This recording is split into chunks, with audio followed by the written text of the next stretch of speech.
Trump is going to deport 13 million people. That's an ass load of people. $315 billion. That's one staggering cost estimate for Donald Trump's signature campaign promise. The largest domestic deportation operation in American history. I think people would support that. Even knowing how much it costs, I think that a lot of his supporters would be in favor of that.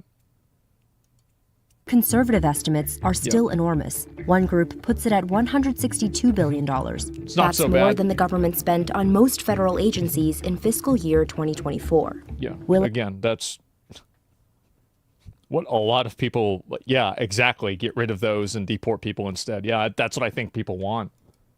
Explain why an operation of this scale could require hundreds of billions of dollars over the course of a decade.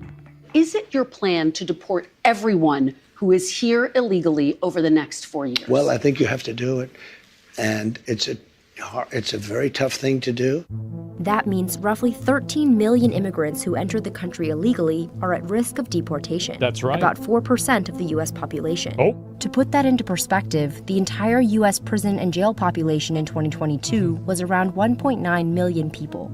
Scale is difficult for the government to carry out. I'm going to be really shocked if they can actually deport that many people. I think what's going to end up happening is that they're going to deport, like, they're obviously going to do priority deportations, right?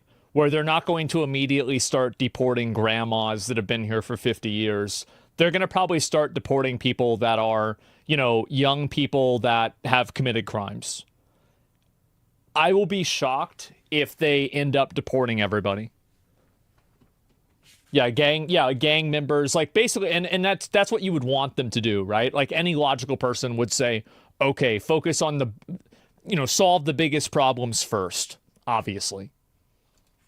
Jacqueline Melnick is a senior fellow at the American Immigration Council, a liberal immigration group. Trump would have to do more than quadruple current ICE removals of people arrested in the interior just to hit the levels that we've seen previously under Obama. I think that you take a sequential approach to it. You start with what's achievable. Let's start with 1 million. The details of the plan are still being worked out. He's right. That's the right way to go about it. But let's say Trump does decide to deport 1 million people a year. That could still cost about $88 billion annually and take 11 years, according to one estimate. And that's assuming 20% of people would leave on their own. Yes, it's expensive, but the trade-offs, I think, are well worth it. Ron Vitello led I think that if you interviewed the majority of people that are like Trump supporters, I think that they would overwhelmingly support that. I mean, I'm just making this up, right? But like, if like this is like my temperature check, I think that almost all of them would support that, even if the cost was astronomical. The Immigration and Customs Enforcement Agency, known as ICE, for a year in Trump's first term. Right now, the government is underfunded for its ability to detain people. To be able to accomplish this and the border mission simultaneously will require a reallocation, if not an infusion for resources. Other immigration experts say the actual cost of Trump's mass deportation plan will be much lower than the American Immigration Council's estimate of $315 billion.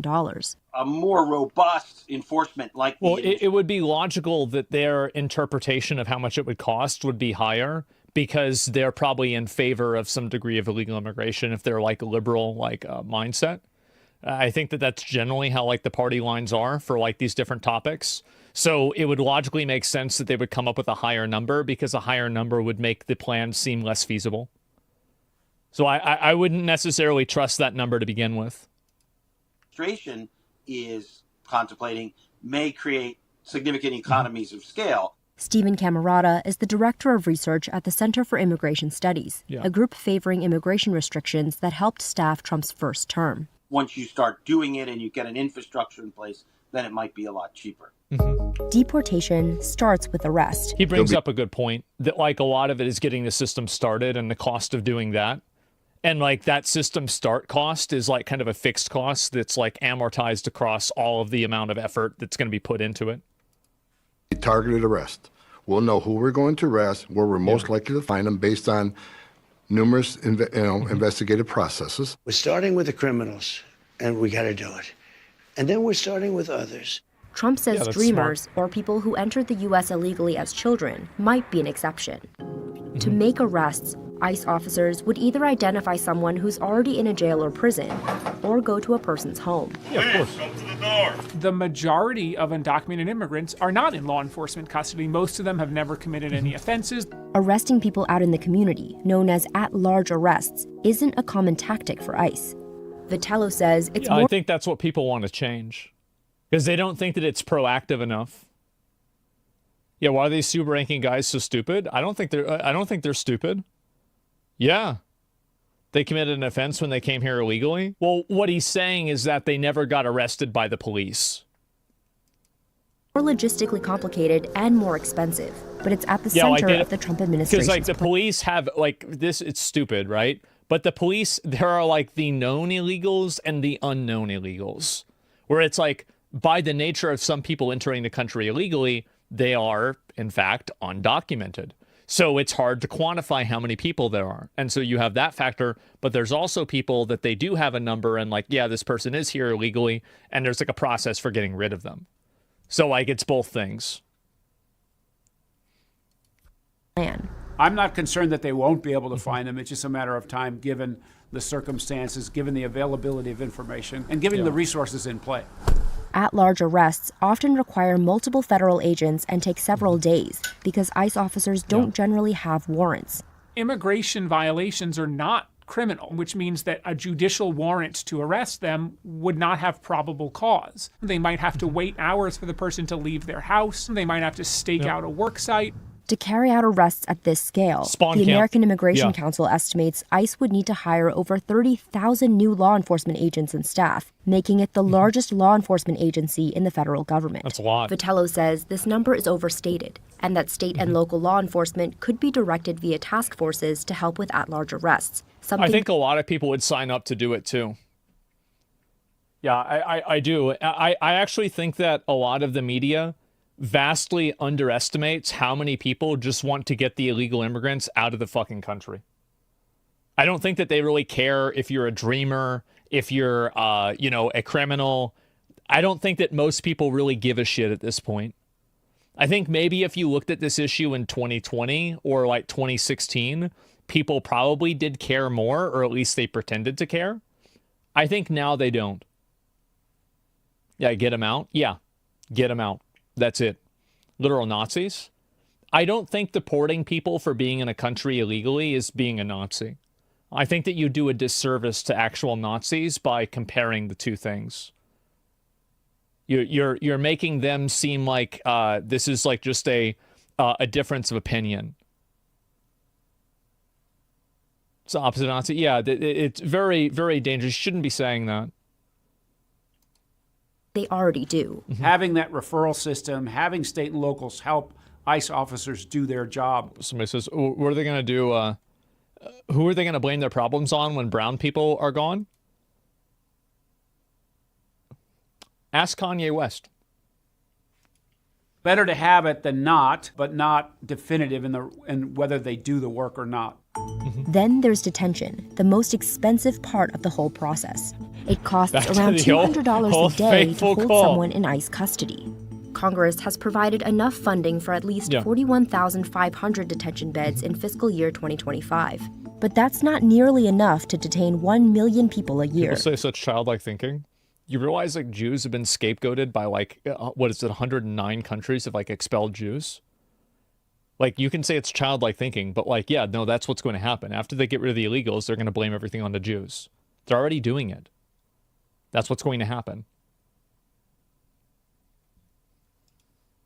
According to the American Immigration Council, ICE would need to construct 216 soft-sided facilities every year for 11 years. That's a lot. Soft-sided facilities are temporary tent-like structures that have typically been used near the border.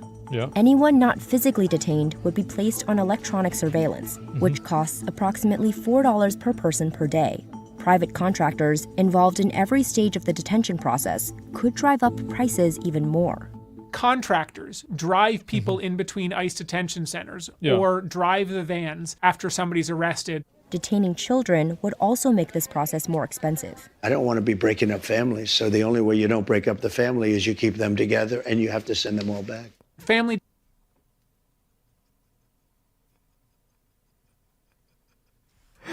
Oh, man. Oh, boy. Wild? Yeah. Well, here's the thing. As I said, I think this issue and the amount, like the level of radicalization people have displayed on this issue, I think is really indicative of what's to come. I think it is. I'm not mad. Bye-bye. Yeah, I actually think that, like, if you go and you read the comments on this, let me see what the $2 trillion spent in Afghanistan. How does it cost $200 to keep somebody in a cage? This will be a huge cash grab for private contractors. Why does Trump need any funding at all? Let the employers who break federal law pay for it. The government's not overfunded, it's overspending. Imagine creating a problem so big it'll be too expensive to fix. Almost all of these comments are agreeing. They're almost all positive. detention is the most expensive kind of detention because the U.S. government is required to give people minimum standards, and those children need to have child welfare professionals on site. They need to have pediatricians on site. There needs to be a provision for them to get schooling if they are going to be held for months or potentially years at a time. Vitello says one way the government could reduce costs is by repurposing existing... I've got a feeling that there are a lot of people out there that don't think that's as important as he does. I've got a feeling. Yep. Detention centers like Guantanamo Bay. A third country like a Panama, potentially Mexico, could agree to hold third country nationals so that their due process could be adjudicated, thereby lowering the costs and kind of sending a message down the pipeline that people are not going to be released into the United States to await those adjudications. That alone will reduce the number of individuals trying to cross the border illegally. Camerata says there are over 1 million immigrants who could be detained at a much lower cost. There are people with a final order of removal that we just never made leave. Those individuals shouldn't have to be held long. We can get them out. That's obviously what they're going to do. They're going to, obviously you go for the low-hanging fruit. I mean, duh. It's the same with anything, right? Very quickly. After detention comes legal processing, which immigration law experts say is the biggest bottleneck in the mass deportation process. An additional 10.6 million cases would require nearly 2,000 more immigration judges and over 1,100 more courtrooms. There is not only a cost in the immigration court side, but there's also a cost in the ICE side in getting these new prosecutors online. You need support staff for the judges, judicial law clerks, secretaries. Staffing on... I don't think that a lot of people care about that as much, and I think that they'll probably end up skipping a lot of that, and nobody's going to give a shit. Yeah, they will wave that away. Yeah, they just won't do it. And this is effectively a really good example of this happening was El Salvador. My understanding, and I apologize in advance if I'm misunderstanding this, but that's my understanding of how Bukele, I don't know how to say his name, dealt with this problem, is that he basically waived a lot of those rights for the people that were committing crimes and put them all in jail. Both sides leads each case to cost over $2,500. Bukele? To set up new courtrooms quickly, the government would likely construct tent courts, like those built in 2019 to implement the migrant protection protocols. This was when immigrants living in the U.S. illegally were returned to Mexico to wait for the duration of their court proceedings.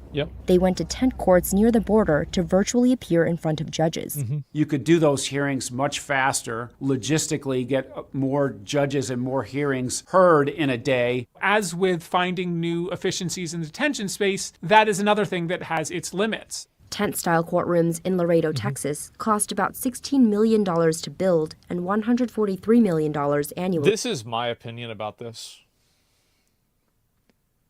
We spend $1 trillion on the military. So when I see numbers like this and I'm being told that this isn't possible, how many $1 billion are we spending on foreign aid to random fucking countries? Stop doing that. Just stop it. Unless we're legally obligated through NATO or something, stop doing it. Yeah, it's rookie numbers. Yeah, trillions of dollars. Yeah, what are we talking about here? And I think this is a viewpoint that I actually think most people have. I think most people view it as wasteful. To operate. Once a person receives a final removal order, they have to either report for deportation at a later date or wait in detention until then. At that point, the U.S. government has to actually arrange the removal. That would involve putting them on a bus and sending them to Mexico. But if they're from any other country other than Canada, that means putting them on a plane and flying them to their ultimate destination. An operation of this scale could require over 6,000 removal flights per year. For comparison, ICE had around 1,200 removal flights in fiscal year 2023. The average ICE removal flight costs about $17,000 per hour. This number could go up if private contractors who provide ICE with planes and pilots raise their prices. But there are other assets, right? ICE has its... I do think also the government should try to recoup these costs by fining the companies that have been hiring these people. Because, like, really it takes two to tango. And in a lot of cases, the reason why these people exist in the United States and they're basically just, like, you know, able to, like, make money is because companies and individuals pay them under the table.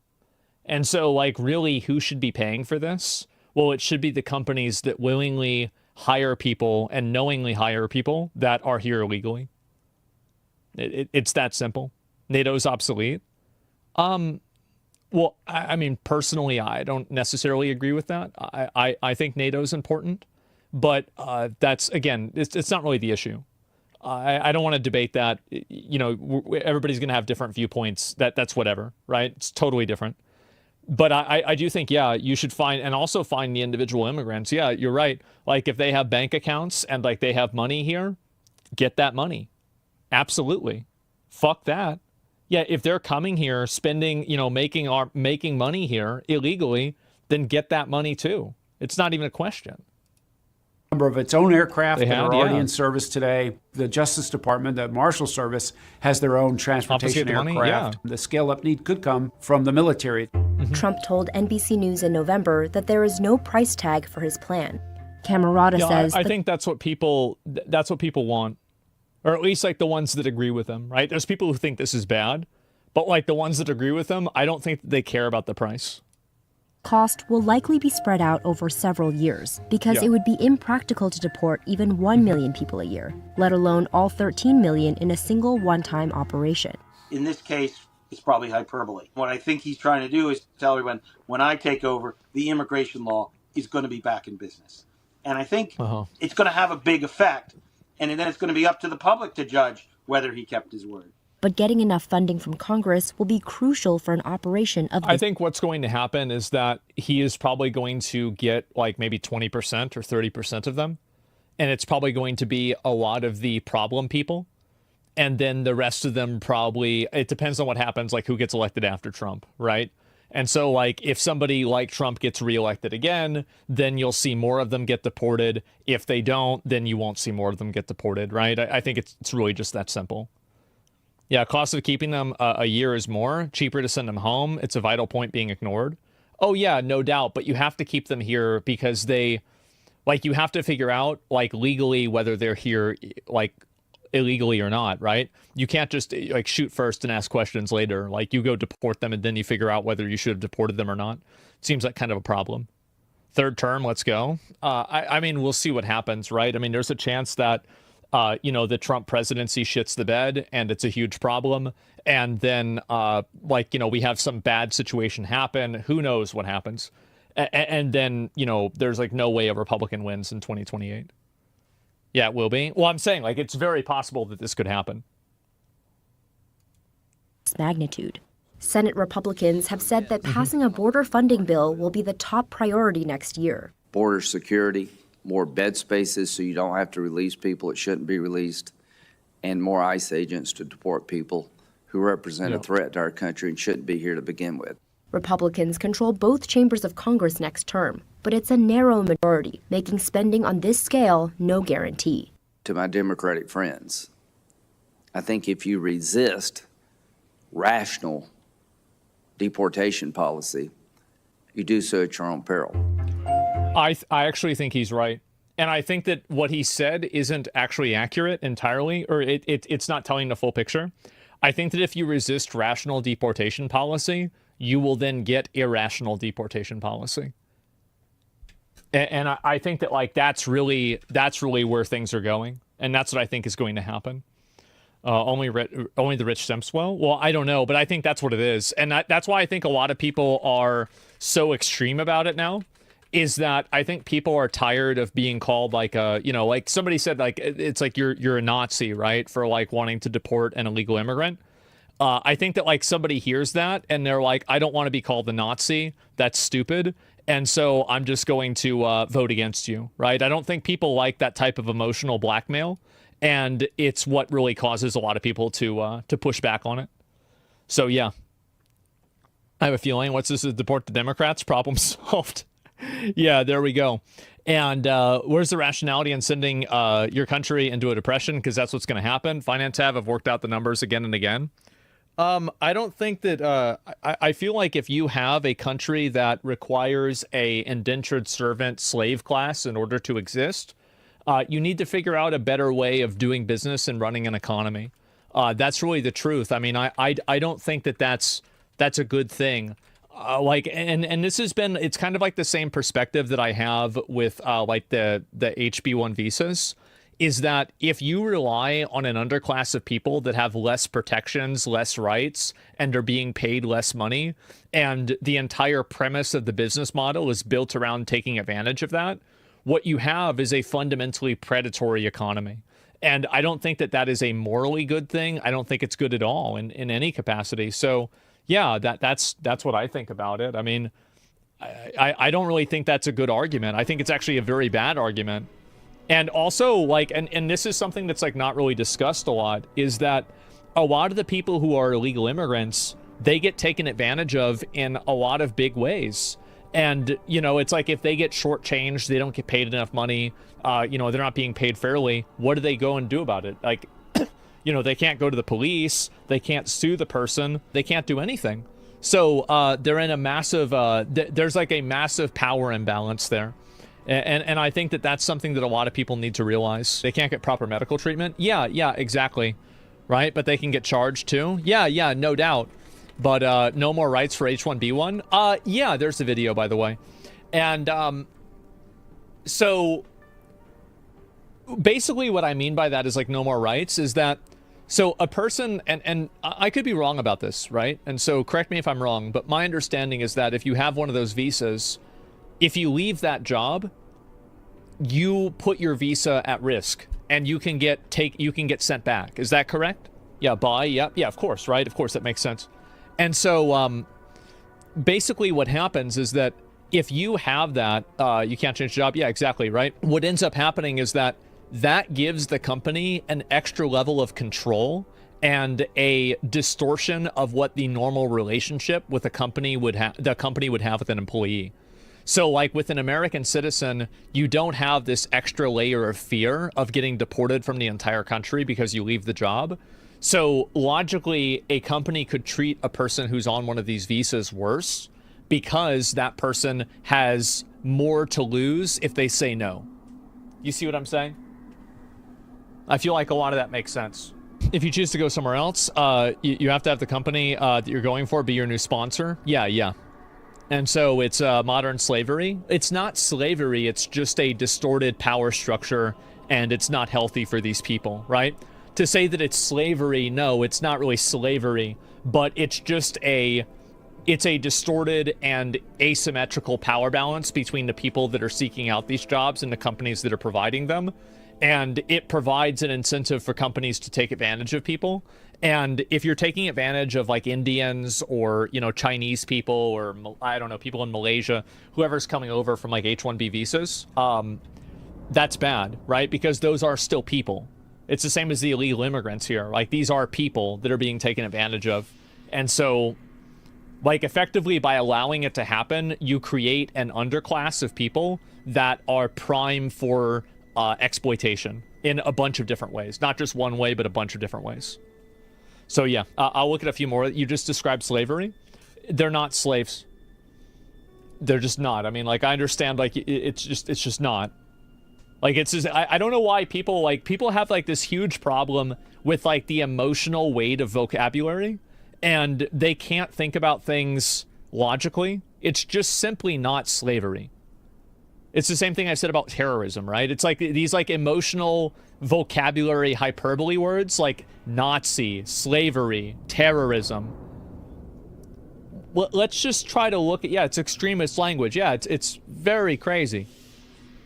Helping a child, yeah, people think hyperbole equals reality. I think that people create the hyperbole in order to try to back people down from positions because they're afraid of trying to, you know, like being part of that hyperbole. That's what I think it is. It's a half step from slavery. It's not anywhere close to slavery, but it's worse than what we have for average employers here, or employees. Google H-1B requirements, what you're describing is already illegal. Biden, DOJ. I'd have to look and see for myself.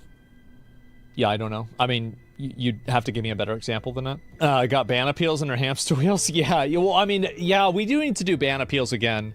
There's a golden visa option too. Yeah, the O1 visa. Yeah, if that's what you're referring to. I'm just not 100% sure on that. So yeah, it's a bit of a false line to take on the visa thing. They're talking about issuing visas to the top 0.1%. They aren't serving staff in a restaurant. Well, so, and that's the thing, right? Is like you're talking about like that top 0.1% of people. But the problem is that maybe all of this is just like all fake news, misinformation. But I keep seeing articles and like images posted of like people that have like HB1 visas and like they're working as like cashiers and like random jobs here, where it's like, do you really think we need to import somebody from another country to be a cashier or to just like be like an average worker somewhere? Yeah, janitor, exactly, right? I don't know whether this is true or not because I just haven't really done enough research for it. But I find that to be very problematic, and I think it does go against the idea that, oh, well, this system is just being used for like, your Einsteins and like your Operation Paperclip guys. I don't think that's what's happening. It seems like that's not what's happening. I could be wrong again, right? I'm not an expert in this, but this is just what I've observed. Cheap labor always wins. Cheap products sell. Yeah, but that can be a problem. I think people have forgotten why epistemology is. People don't question why what they hear or why it's said. They just keep acting from this level 1 perspective. Oh yeah, that's definitely true. And if Americans are too lazy or above it, yeah. And I think that is also an issue too. But I don't really know how big of an issue it is. I have no idea. I just have to look and check for myself. There are a lot of illegal workers in construction. I don't know, like, how true that actually is. Like, I don't know. I mean, like, is that true or not? I mean, it's definitely a meme, right? It's a stereotype. Of course, right? Go to Home Depot and there's, like, a bunch of people there that are, like, waiting like it's a fucking, LFG system, in front of Home Depot in the morning. Yeah, I don't know whether this is actually happening. I'm not sure. And I'm not, again, I don't want to have to take a stance on this because I just don't know. That's all. But of course, I think logically it would make sense, sure. It is in the South? Yeah, no, I'm in Texas, right? And like, so, like over here in Texas, like we have places that are in Spanish here and everything. It's always been like this too. Like you've got to keep in mind, a lot of Texas used to be Mexico. So we have tons of people that are Mexican here. Like it's extremely fucking common. So I never really thought it was anything like problematic or whatever. Mexicans were here before Europeans. Well, yeah, that's true. And so, I can tell you 100%, there's 70% legals in construction. I've done it for 15 years. Well, that's a problem, isn't it? Yeah. Every legal, hardworking, what's this here? Every legal foreign worker and uses agencies to take a cut of their wages. Even if they're on minimum wage, they take a cut, making it so the workers are actually working for below minimum wage. So, this is like near my house. And so, actually, no, just near my dad's house. There's like a house there where a lot of the guys, I think that some of them are probably like that. I mean, I don't really know. I'm just guessing. There's like probably 12 people that live in that house. And like, even like people in the neighborhood have like complained because of like how many like cars are around in that area. So, I mean, I don't know if you guys have had like an area like that yourself because like, you live in an area like this, but yeah. Mexican does not equal Aztec. What the fuck? I don't know. I mean, that's not my thing. It's a cultural issue too. India managers are extremely into nepotism. We do not need that. I don't know. I mean, I don't think that every person from India is going to represent Indian culture. And I think that in a lot of cases, like, and this is, again, I'm talking about right now, like, my personal anecdotal experience, so, like, it doesn't really mean a whole lot. Of all of the people that I know who have immigrated to the US, I have seen the most Indian Americans be the most Americanized. They even have the fucking accent, they wear the clothes, they're into NASCAR. It's like they're the entire fucking thing. But this is just, again, this is just my personal experience. I think you mean Amerindians instead of Mexicans? Well, I think it really depends. I mean, like, we had a lot of Eric Garcias, right? And, like, you know, David Hernandez's in my high school. Like, I mean, my high school was like 70% Mexican. Like, I was like 70% Mexican, like 10% white, and like 15 or 20% black or something like that. I don't remember. It was some dynamic like that. And so, yeah, it was a lot different. Oof, American co-op, I guess you're Mexican now? I mean, I don't know. This is, like, just me, personally. I feel like I have more in common with a Mexican here than a white person in, like, I don't know, Minnesota. Like, in terms of, like, values, like, life experience, etc., I have more in common with them. Yeah, I mean... yeah, why shouldn't you? Yeah, of course, right? I mean, fuck.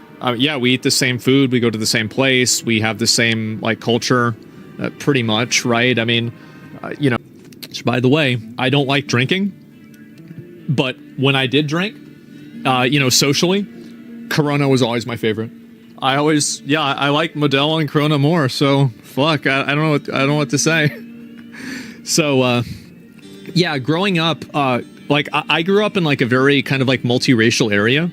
And, like, pretty much, I mean, and you can see this from, like, photos of, like, my friends when I was a kid. This is my old room. So, I mean, this is, like, Cody, Cameron. And so, like, we grew up in a very multiracial area. And, like, this was just normal for us. And this was, like, me with my video camera. And, like, that's Zach McElreevy. That's Cody, Don John. Cameron just is, you know, went to Oklahoma. You know, apparently was a basketball player at like at college. Married a, I think Cody said he married a white volleyball player. Fucking W. And as far as I know, he's doing great. I think he's doing something in electricity, right? And so, yeah, there you go. No girls? No. This is us playing World of Warcraft. There you fucking go, man. And anyway, so yeah, they like, growing up, like, that was my life, and, you know, I just never really, you know, just never really, like, that type of a thing for, like, the racial or, like, thinking, like, there's a big difference there. Why, wait, I have that pirate flag? Oh, yeah, no, I mean, like, yeah, it didn't matter. Yeah, no, we just never really thought about it that way. Back when times were simple.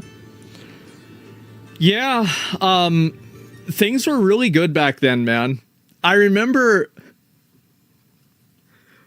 Oh, God.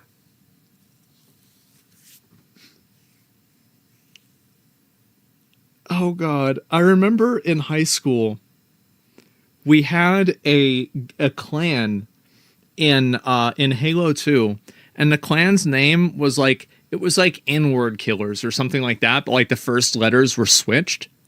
And my dad sees this, and he's like, what the fuck are you doing? Like, how are you a part of this? This is disgusting. And I'm like, no, Dad, you don't understand. Pa, you don't understand. I'm the only white person in this fucking clan. Nobody took that shit seriously at all. And yes, no, I'm serious. That's the way it was. Yes, and people would just say this shit and be racist. Yeah, you don't understand. No, I'm the only white person here. The token white guy. No, I literally was. We would be making calls in Halo 2, and I remember Angel and Joaquin, his older brother, and Bobby would call me white boy. And we'd be playing, and, like, my dad's like, is that you? I'm like, yeah, that's me. Yeah, that's it? Did you get the pass? Back then, everybody had the pass, okay? Yeah, let's just say that. You stuck out? Yeah, those are my boys, man. Absolutely. Anyway, I'll try this out. So apparently a really big patch for this game came out. I don't know exactly what it is. I haven't played Palworld, as you guys can see, since December 9th. Wait, actually, that's kind of recent. Oh, that's right. I logged on because of the ball issue. It was the ball. Remember the balls? No one cared back then? No, nobody cared back then at all. Like, there were so many stupid stories. Oh, God. Like, I remember there was a guy that was in an older grade than me, and I would get home from school early, and I would play Halo with his little sister, and I would flirt with his little sister and send her DMs, and then he would get home and he would read them, and he'd be so fucking mad. And I was like, too bad, I'm gonna keep doing it. Yeah. Oh, God. Those balls, yeah, I was in like, I think it was like 9th or 10th grade or something like that. Send a purple ball? Yeah, stay mad. Oh, man. So, let's see. Trump plans on deporting people that have illegal parents. Uh-oh, here we go. 4 million families in America who have mixed immigration status. So I'm talking about parents who might be here illegally. Yeah.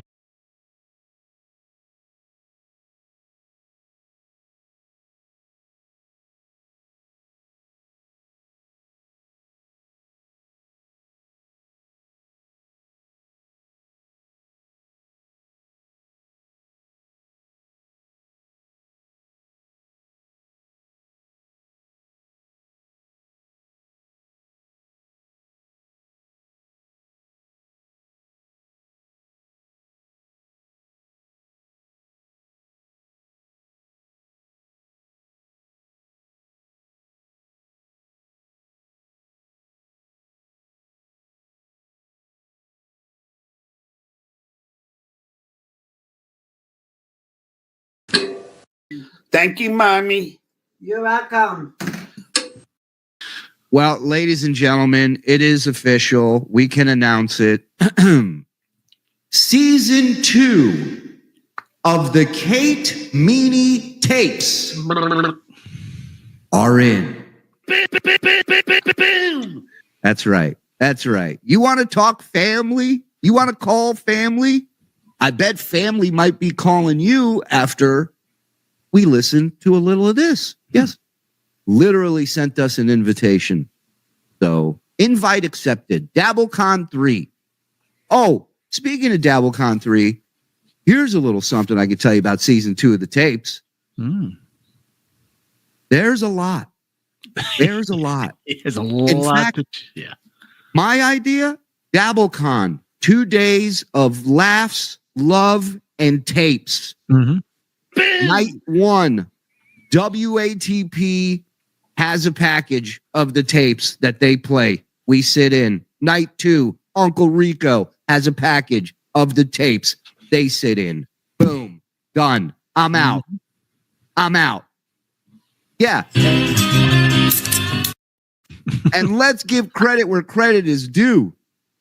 This soldier, this Kate Meany, she moved on. She didn't want anything to do with this motherfucker. She left the Dabbleverse, and this idiot, yeah, he runs back to her. Do you believe that, Zen? He's the reason why there's a season 2. He came back. Yeah. All right, now let me do this. Let me play it. I've teased it. All right, here we go. Let me just ask you a question. All right. Because I'm very curious about the answer. So, my ex-wife, obviously, we're divorced, but her new husband has to follow in immense footsteps. With me, right? Size 5.5. Right, size toddler. Yeah. All right, here we go. Now, wouldn't that make him already angry? Like, he's got to follow this guy, I mean, do you think that's part of the reason this guy hates me? I mean, unbelievable. He was told, stop talking about the ex-husband. Yeah. Stop talking about Suzanne, or stop talking about the kid. Oh, yeah, and there's more kid talk. Yeah. Lot. Oh, I ain't playing that. That you can buy a ticket for. But not only does he trash the oldest again, he goes after the other kids, too. Mm-hmm. You wonder what John got his kid for Christmas? The gift of not seeing him? Well, listen, I don't know which one, but I can tell you that makes sense. He didn't get a gift. Listen to this. I just bought Lily, whatever. It was like a necklace and a necklace. But it said everything I wanted to say. I'm always here. I love you. I just bought Lily. How big is this necklace where it's like, it said, I love you, I'm always here for you. Dear Lily, I will always be here for you and never leave your side. I hope if you ever need me, you know how to get to me. Signed, your father. It weighs 48 pounds. It's a choker. It keeps going around and round. Whatever. It was like a necklace and a necklace. But it said everything I wanted to say. I'm always here. I love you. I'll send it to you. It's heartwarming. Where did you get it from? Today, I don't know. Someone. Look, I got duped. Trust me, but it'll get there. Everything's good, but right. Right. I got her a great gift. Thank you, Zen. What did you get her? Oh, I don't know. Where'd you get it from? I don't know. Is this one of those keychain things where somebody said, yeah. I can do that for you, John? Yeah. Yeah, he got the kid a necklace, the one he stopped paying the car payments for. Listen to how fucking wasted this guy is. Every conversation. Yep. What a shame. Could you be my brother? Kate, you be in the Duke's domain. You would love everyone of my family. You would, oh God, how much you would adore the whole, sensibility. And then you realize, why the Duke is the Duke's. But it's a shame. That was Kate saying she couldn't come to hang out with his family. Oof. Now, there is one phone call of these many that he was not drunk on. I don't know if you want to reveal why he wasn't drunk. Yeah, well, there's the call where he explains how he was made to resign from his teaching job. Mm-hmm. There's the call where he describes what happened in the Zoom court hearing, what actually happened. Well, the one that he's not drunk in, he's at school. Oh, he's teaching. Yes. Yeah. He just finishes cursing about me, and his third graders walk in. But we cost him his job. Right. Oh, this is another Aaron clip. How long have they been together? They've been together for a while, but he can't stop fucking hating on me, and And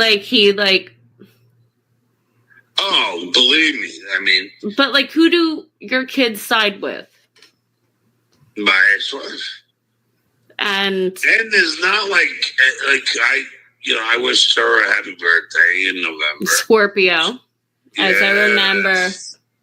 The Venom. And I did that. I'm not Suzanne's brother, Doug, I can't wait. He might come after help her, though. No. You will love Doug. Kate, you will fall in love with Doug, I'm telling you. The dude is fucking... Not only is he rich, but he's funny. He's an idiot, but he's funny. And you'll... I can't wait till you start feeling like the part of the Duke's life. Realize, I surround myself with smart people.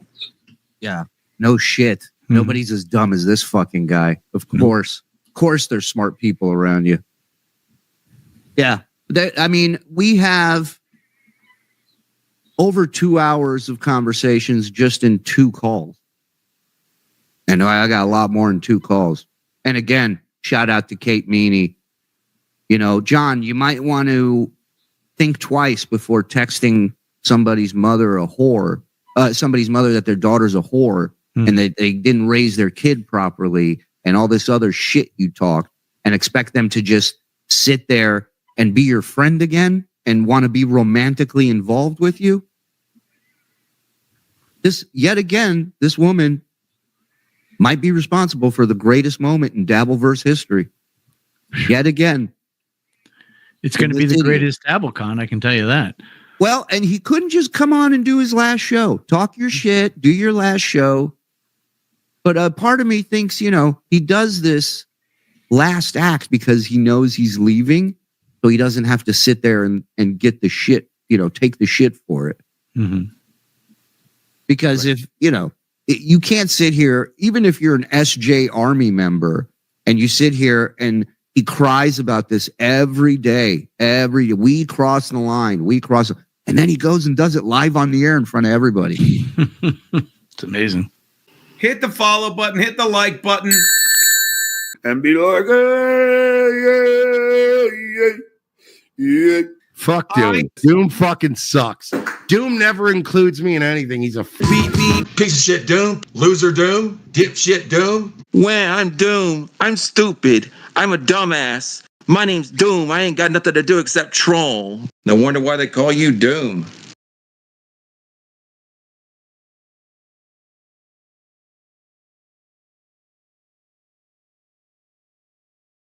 Fez, you have gone through Friends over the last several months, and I know this about you too, because I got an email.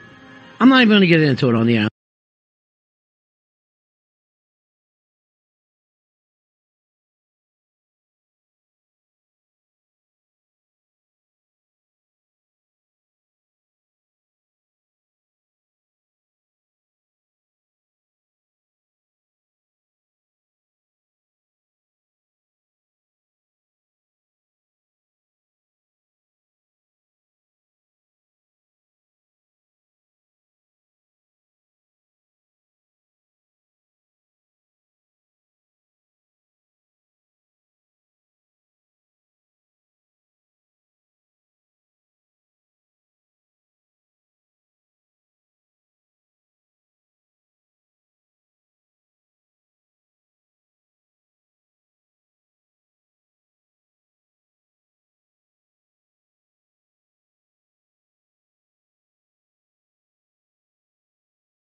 McBuster says Kiwi Farms already clipped Aaron and this show talking about the foreclosure. Oh, really?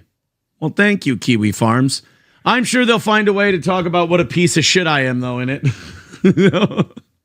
Kiwi Farms. This is Kiwi Farms. Whenever I do something good or funny, they're like, he's still a piece of shit, and I think he fucking sucks, and I hate him. Like, all right.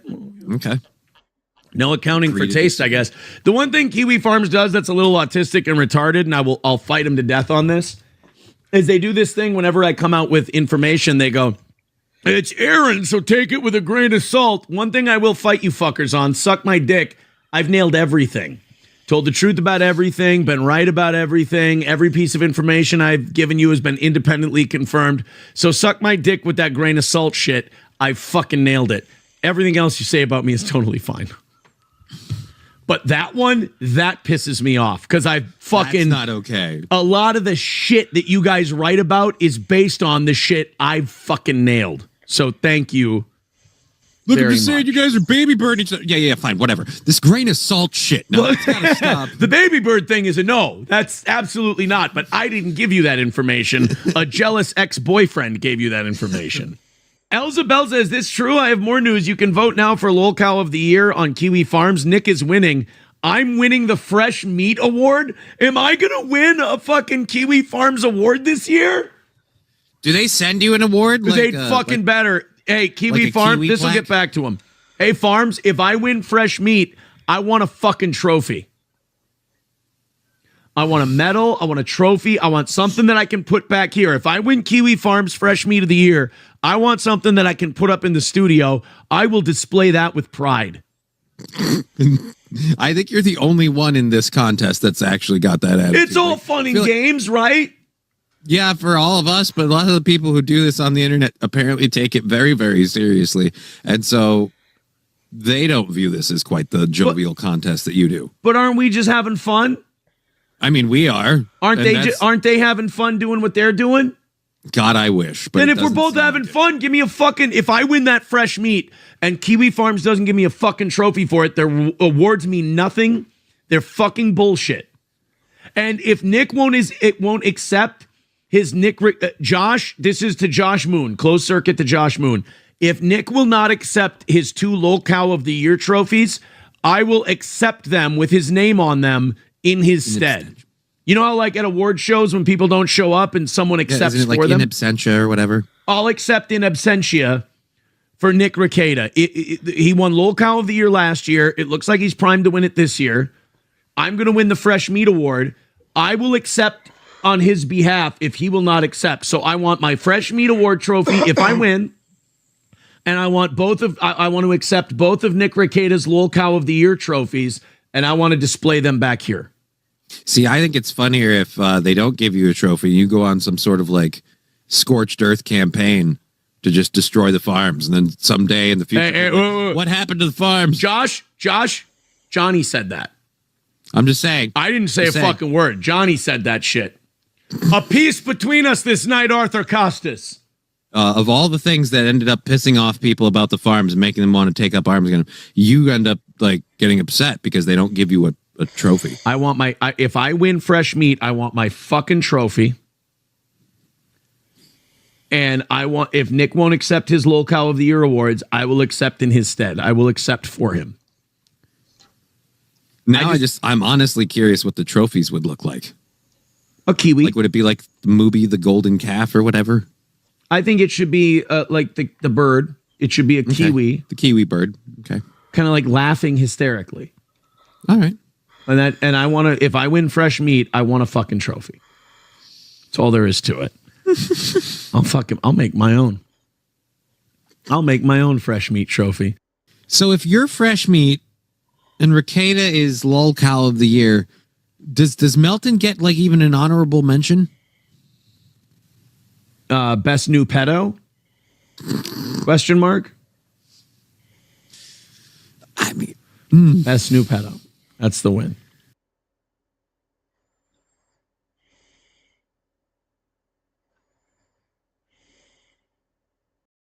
I saw an interview recently that Will Heron interviewed that chick Kay that goes to all the Knicks court appearances and everything.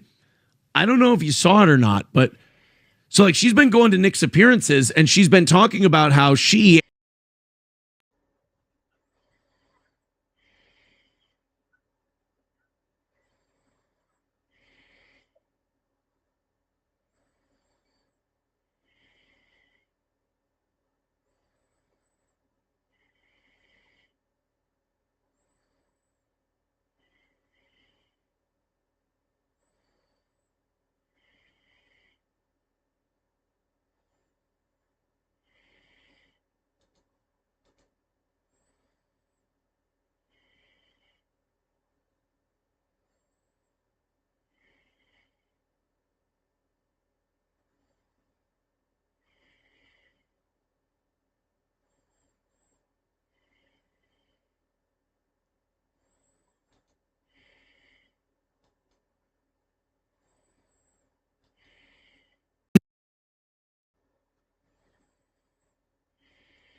America is mourning the loss of Jimmy Carter, the 39th president, passed away I'm yesterday. gonna be real. I bet that's a mercy.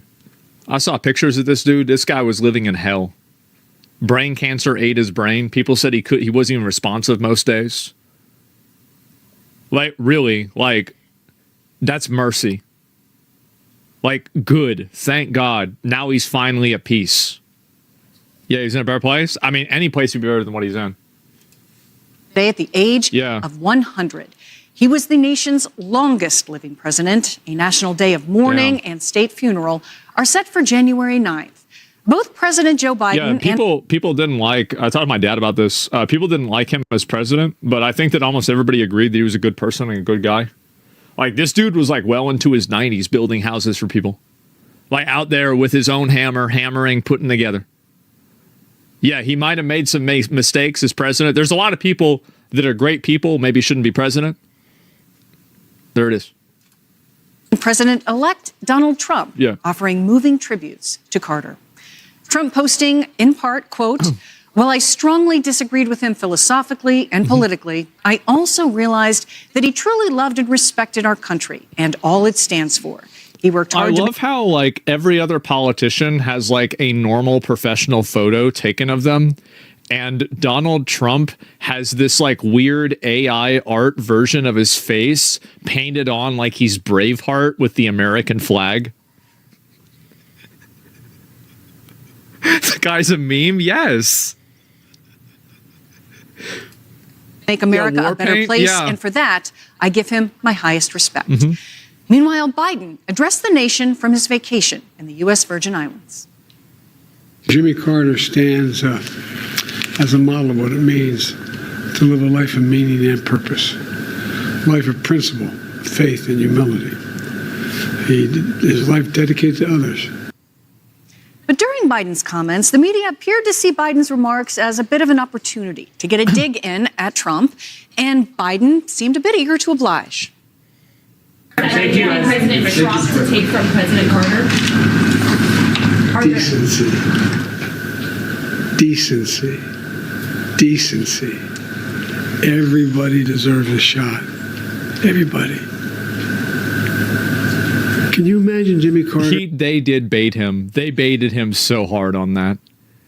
I'm actually, you know what's funny is that now I guess like everything's basically over.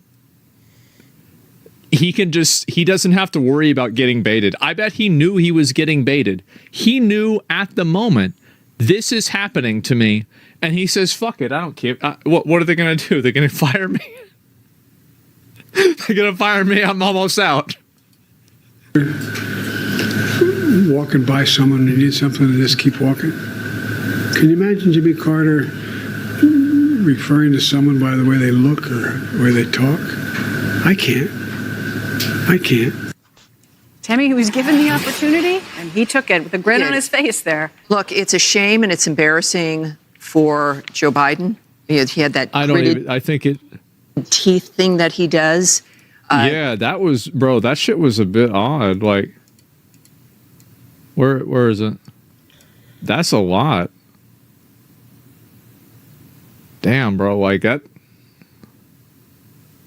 Yeah, that's a joke. Yeah, like, damn. For Joe Biden, he had that gritted teeth thing that he does. I've said before on this program and other places, and we know for 50 years Joe Biden has been a jerk. So perhaps he should take some of his own. I think he is too, and that's what I always liked about him. I hate how he acted. I hate when he acts presidential because he's not. Just be an asshole. Just be a dickhead. Every time that there's a clip of Joe Biden being likable and funny, he's always talking shit about somebody. He's always talking shit or being an asshole. Advice with what's happened to this country.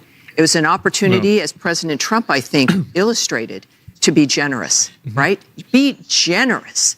American people have made their decision. We're all Americans. We're moving forward. We will disagree politically, philosophically, but it's just Dark Brandon, a remarkable and a shameful thing to watch. But it is classic Biden. The clip of Joe calling someone the F word. Didn't he say one time? Let me see if I find this.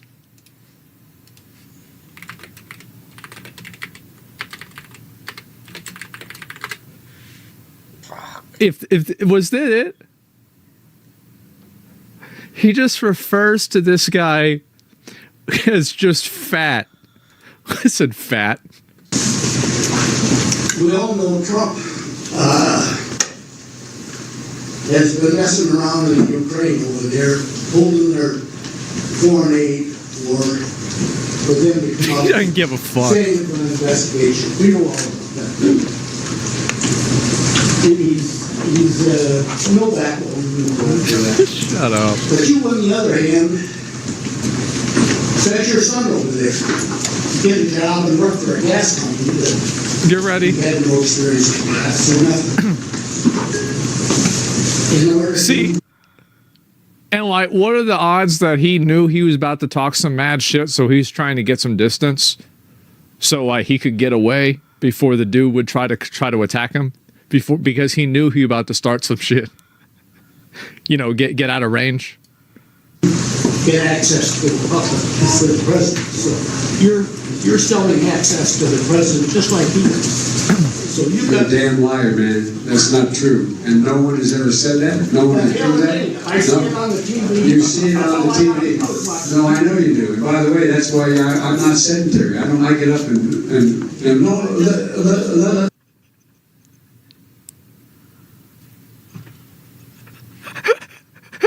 Listen. I see it on the TV. You see it on the TV. No, I know you do. I know you do. That's why I'm not sedentary. That's why I'm not sedentary. You just call him a fat ass. Right there. You fucking fat piece. Shut the fuck up. Low-key called him a fat ass. Yeah, that's why you're a fat ass. Because you're sitting there watching TV all the time. I get up and I get up. No, let him go. Let him go. Look, the reason I'm running is because I've been around a long time and I know more than most people know. And I can get things done. That's why I'm running. And you want to check my shape on it, let's do push-ups together here, man. Let's run.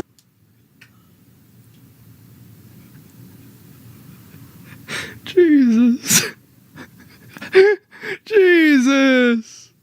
Do whatever you want to do. Let's take it on. Everybody, that's right, fatty. Sit down. Number 3, no one has said my son has done anything wrong, and I did not on any occasion. And no one has ever said it. Not I didn't one. say you were doing anything wrong. You said I set up my son to work in an oil company. Isn't that what you said? Get your words straight, Jack. That's what I hear on MSNBC. You don't hear that in MSNBC. You did not hear that at all. What you heard. Look, okay, I'm not going to get in an argument with you, man. Well, I don't want to. Well, yeah, you do. But look, Fat, look, here's the deal.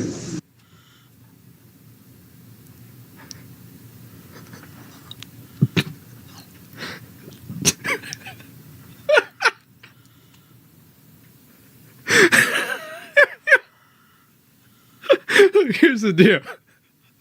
Look here, Fat.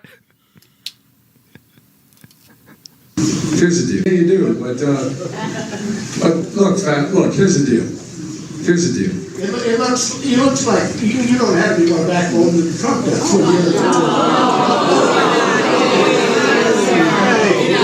Let him talk. Let him talk. Any other questions? Yeah, all right. I'm not voting for you. Well, I knew you weren't, man. You think I thought you'd stand up and vote for me? You're too old to vote for me. Man. Listen, Fat. I mean, this is the thing, right? And so back then, like, this was the funny shit. I love this. This is my that was my favorite part. Too fat to get in the voting booth. Yeah. And that was him still at like, he was still low level then, because he was old as fuck then.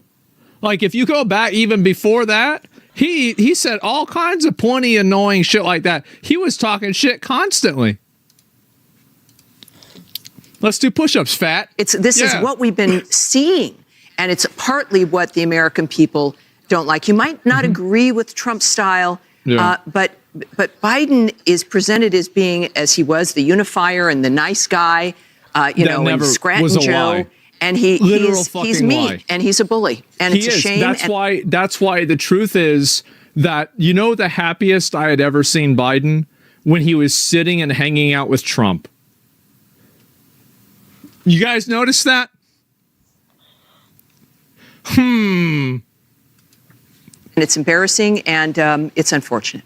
Decency. He said he goes through gritted teeth there. John, we're delighted to have you with us. Thank you for being here as we look back on the life of the former president and your thoughts on the way the current president reacted there in that moment. Happy New Year, everybody. It's so great to be with you. It's not New Year, idiot. It's the 30th. You moron. What the hell are you talking about? Happy New Year. You're 2 days. Actually, I think hearing those statements from President Biden, it's part of us wanting to think better of President Carter. President Carter didn't treat President Reagan that way at the end of his time in office. It also reminds us Carter was a good man. He was a smart man, both before his presidency and after his presidency. You might disagree or agree with him, but I think the American people knew he was doing his best and he had the future of the country at heart. He, though, like Biden, had, I think, a failed presidency because they were both defeated by inflation. They were both defeated by foreign policy. My dad told me that, like, whenever Jimmy Carter was the president, they didn't even have the prices on the aisles because of inflation being so bad, that they would just tell you what the price was once you went up to the checkout line. Yeah. Challenges. With Carter, it was the Iranian Revolution, the hostages, the Soviet Union on the march all around the world. With Biden, again, inflation, also undone by the Middle East. And Ukraine, of course, and the war in Israel. Both men, I think, were undone by those circumstances and hopefully will be followed by stronger, better leaders. Reagan then, hopefully Trump now. There's so many beautiful tributes coming out, and we just see sometimes you take the bait, I guess, in the moment. Well, We're still dealing with Carter's bad policy. He's the one that sold the Panama Canal. They were undone by, inflation and foreign policy, but those were also decisions of their own making that created their, political downfalls. And so it is fitting that Joe Biden was one of the first to endorse Jimmy Carter in 1976, because they do share a lot of those same policy failures, both economically as well as with foreign policy. And sort of this misplaced judgment of embracing enemies and rejecting friends, particularly in the Middle East, which led to the Iran hostage crisis that went on for 444 days. Stop spending? Or for Joe Biden, your policies helped facilitate Iran's involvement with the worst day for Jews since the Holocaust, the most deaths since the Holocaust. I don't know how, how is it that none of the crackheads that live in the cities that they record this in, how none of the crackheads ever get behind them when they're recording and pull their dick out? Because I feel like if I was a crackhead, that's I would probably do that. And I wonder why don't they do that? They do. The security? You think so? It's just a green screen, it's fake? Maybe, yeah. Recent terror because that's just the first thing I think of, right? Not too long ago. I don't know why. A lot of that was their own doing. The difference between the two men is Jimmy Carter will be known for having a level of decency, for loving his wife for 77 years, for being someone who flew commercial and took photos with people, walking down the aisle along the way, for teaching Sunday school at his local church. People definitely going to like him more than Joe Biden, I'll tell you that. That's a fact. After leaving political office. So he will be known for having a failed president, but a decent man, where Joe Biden will just be remembered as a failed president and an indecent man. Lisa's drawing some contrast there, Nicole. Yeah, so, I'll be honest, I was disappointed with a lot of people's responses after his death was announced. There was a lot of people that were saying, well, we mourn his loss, but. And even President Trump in his post said, I didn't agree with him politically. At some point, can we take the politics out and just focus on the human being? As Lisa just alluded to, he was all about faith, family, and the American people. Married to his wife for 77 years, taught local Sunday school at his church. He brought the guinea worm. It was not that everybody knows what that is, but it's a huge public health issue. Of course he's fucking president. Of course they're going to bring up his politics. No shit, they're going to bring up his politics. Fucking president. That was global, and he brought the incidence down by 99.9%. He helped lead those efforts. Yeah. He also lived with stage 4 melanoma for years.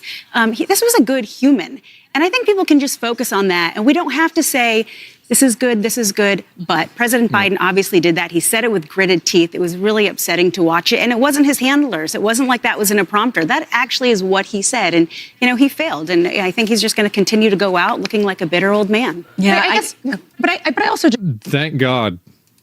Just think that's much more entertaining, honest, right? I mean, absolutely, you can be honest, but I don't know if it's not necessary in my opinion. I think that when someone dies, you can either say something positive about them or say nothing at all. I mean, that's what I teach my children. Well, I don't believe in that. If somebody dies, I don't like them, I say thank God. Thank God. Yep. Nope. That's not me. But, history is complicated and people are complicated. And so I think it's just taking into account the complexity of all that and just being truthful. I mean, I see your point, but I guess I take the point of let's just be honest. Yeah, well, we can have the conversation about his politics. I mean, these are all excellent points that you talk about. I mean, and we can say a lot of negative things about them. I just think in the moment when you're talking about someone dying, that's not the time to talk about their policies. No doubt far more than a president, a man of faith, a man this is fucking total fucking grandstanding, total fucking emotional appeal. So exhausting, completely stupid. Peacekeeping, a man of humanitarian efforts, long remembered for much of what he did post-presidency. Hey everyone, I'm Emily Compagno. Catch me and my waste of time to look at that shit, man. Goddamn, woman, you're just talking to talk, man. He goes and he says one dumbass thing, and everybody acts like it's a big deal. It's not even a big deal. It is really not. I've always hated how there'll be people that die and then everybody acts like they were friends with them or they like them. I feel like that kind of stopped though. Remember when Too Mad died? Everybody was like, yeah, W, right? They were all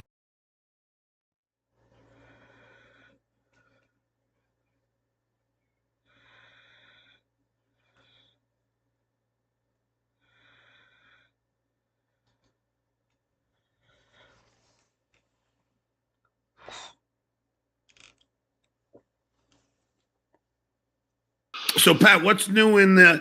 Have you even heard? Have you talked to Felicia since all this shit happened? No, she super chatted me a few times though, under an anonymous. But of course, I can read who it is. I see it's from her zip code where she lives. I mean, there's only 728 people in the town where she lives, so I'm pretty sure it's actually her. Yeah, she said like, "Oh, we can make it happen. We can get together or something." You know, I mean, like, these are super tips that she sent me, that she paid to send me. Like, you know, that's what it's escalated to now. But I haven't spoken to her. And she's emailed. I didn't reply. Wait. I'm sorry. What did she say? She said like, well, what, do you really want to see Felicia? She acted as if she was a different person, anonymous. Yeah. Like, Ron Fuddle was the fake email name that she used. Ron Fuddle, which is hilarious. So she was like, maybe we can make it happen. What do you want to say to her? How do you want to work it? I mean, like, she just asked questions like that, and I blew it off, of course, But yeah, she's made overtures trying to get together with me. Wow! Yeah. Breaking news! Yeah. Breaking news. Did you say you was quitting streaming, Pat, and getting a real job? Nah, I was in a bad mood. I quit smoking for a few days, and I felt weird. So I think I said having one of those days. I didn't feel like being. Would you take her back? Done with cleverness. What now? Would I go back? Yeah. No. That's my whole point. I mean, I told her what I said on a stream. I didn't tell her per se, but I said it to when I think I had Rocco on. Hold on, just hold on a second. I'm sorry. You guys continue. I have a big oak keg sign. Do not knock. Oh, super tip will always keep your voice alive. Pat, if you get back with Felicia, please let me have you both on my show to do the interview. I mean, I'll come back for that interview. It'll be like Barbara Walters special. Well, cold day in hell, I'm afraid. Yeah, it's not going to happen. I would love to do the interview, but it's not worth it. That's the more of an incentive than I currently have to get back with her. Nice, stupid podcast. Thanks for those. Baby Fatso's name is Fire Hydrant. Pat, what's your take on? I mean, Chad Nobody's Stomach is such a fucking loser, and he acts like he's done something. It's weird, man. He's never done anything really. He was on the radio for a minute or whatever. I mean, he's 50. He's just starting to middle. He's doing these like easy opening spots for like whoever he's doing it for, and he thinks that makes him like a good comic or something. I mean, like the fact that we're even talking about Chad at all. I mean, Chad is like if Stevie Lou, is like here, right? And Chad is like, maybe right there. I mean, it's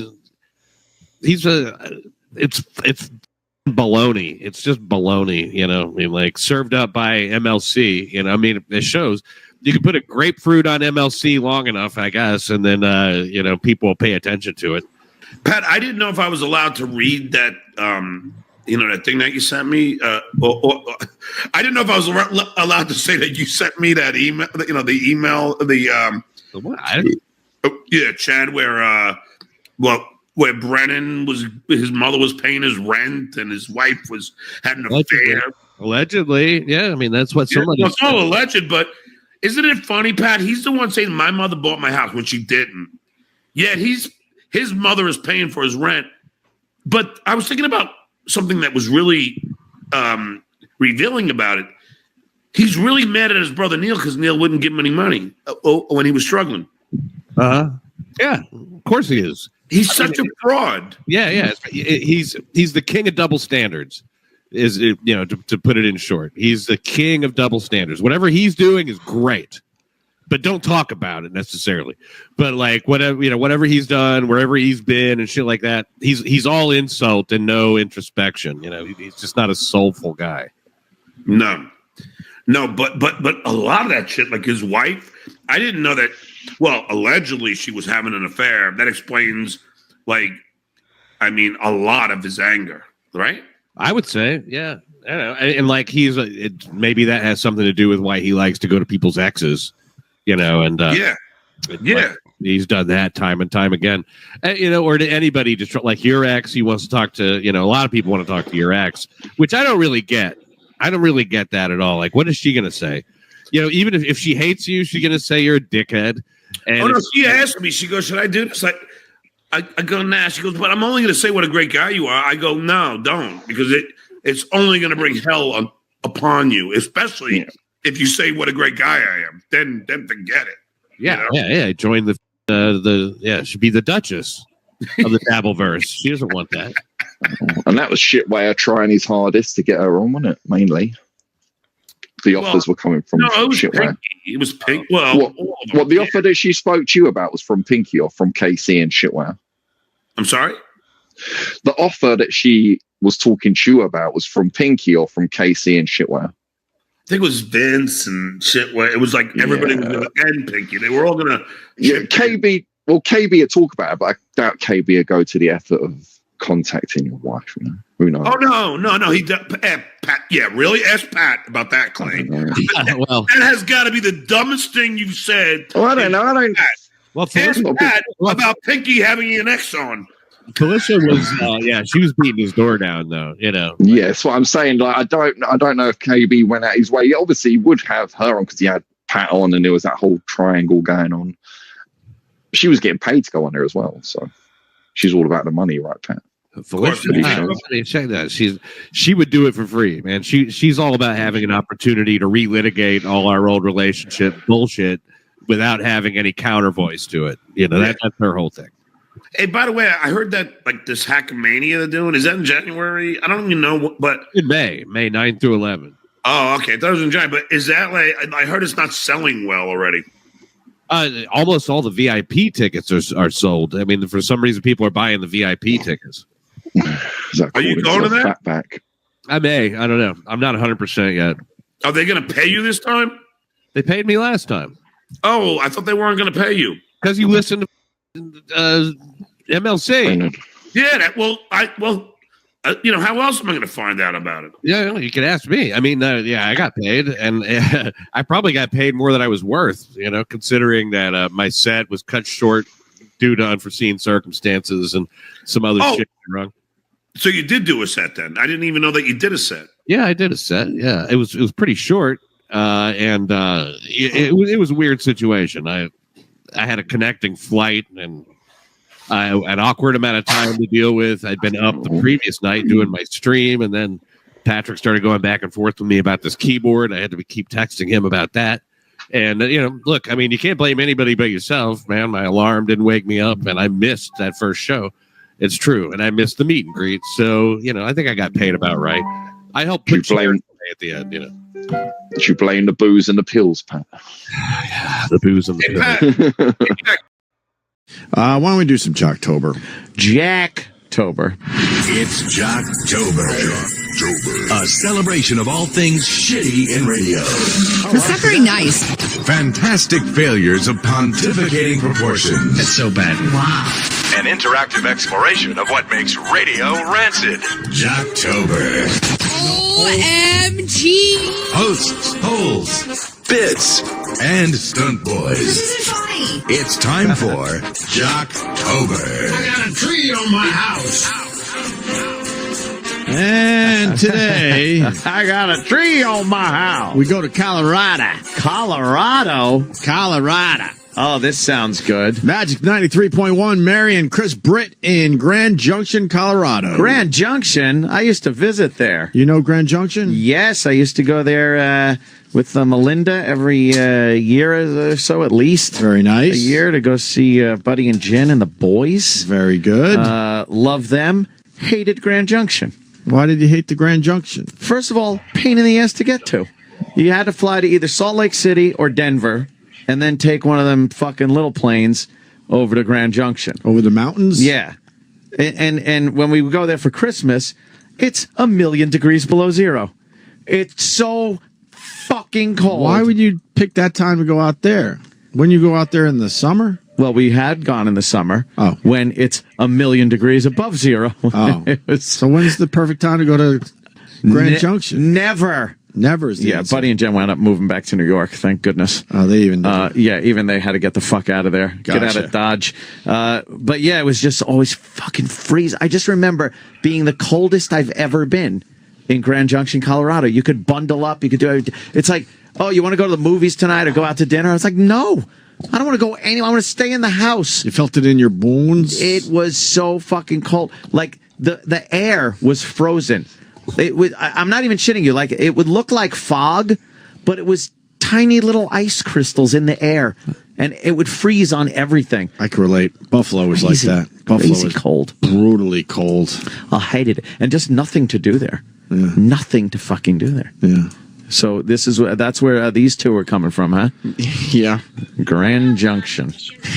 Wow. Oh no. What's Sam, what's up? There are some weird fans of this show because already, yeah, what the fuck? I mean, there's women with penises near their mouths and some black.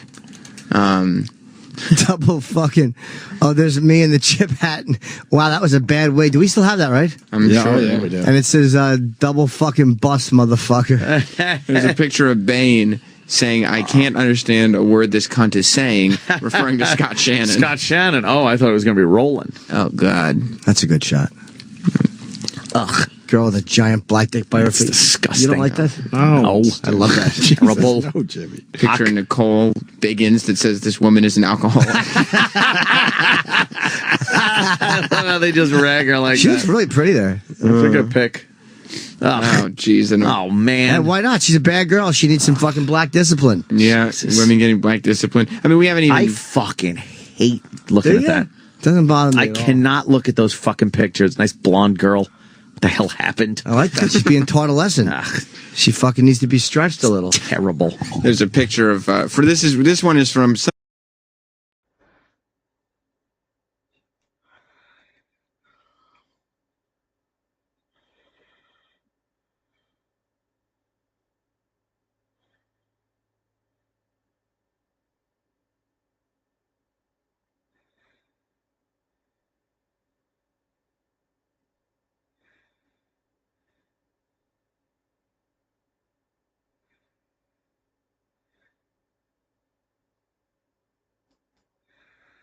I can't even keep track. I'm like, I was bragging about making money when I wasn't making money. Does that make any sense? It makes no sense. No, you should never brag about making money when you're not making money. I'm watching this last night. I'm like, I wasn't even making money then. And I was bragging that I was making money. Everything's relative. Maybe back then the economy was so good that even a little bit of money seemed like a lot of money. Page 43. In conclusion, I'm out of the Kevin Brennan business as everyone else should be too. Page 43, and now he's on the show. Things change, Kevin. I'm not in your business, but it doesn't mean we can't chit chat, wish each other Merry Christmas and happy holiday spirit. Happy holidays, Happy New Year. Holy shit! I can't believe Kumi's here. Give me your take on everything. On everything, I gotta start from where? I don't even know where to start. I mean, I have I have no idea where to start with you. I like the whole thing, the whole picture, the Dabbleverse thing, the Stuttering John thing. He's leaving. Today's his last show. Tomorrow's his last show. I don't know what it is. All of the people in the Dabbleverse. I think here's why I'm on your show. I'm not into the infighting in the Dabbleverse. I'm just into the constant shitting on Stuttering John. That's been my motivation the whole time. Okay, so I don't want to rub you the wrong way here, You but can say anything, Kevin. I heard you saying don't bring up old stuff, or don't bring up this. Just talk about whatever. I don't give a fuck. At my age, don't care what anyone says, or I'll answer or talk about, or just tell you to go fuck yourself about anything. Okay, I understand that you might appreciate going after Stuttering John and everything in the Shuley show, but do you understand Shuley does like a show about him every day, sometimes 2 or 3 a day about Stuttering John? That would be the equivalent of you. Everybody loves when you talk about Opie, and you'll admit that. Your numbers go up, everybody's numbers go up when you talk about Opie. Imagine if you talked about Opie every day. I mean, how insane that would be. How like illogical in your brain that would be to you to do a show about him every fucking day, even though you do great numbers. It would cut into my talking about black people every day, so I couldn't possibly do that.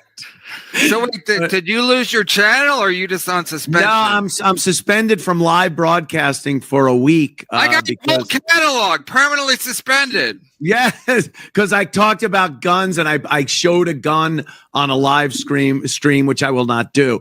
But yeah, I showed one. Apparently, you could show a recording of you holding a gun, but you can't live stream yourself holding a gun. And they took me off for a week because they think that you'll use it on your person.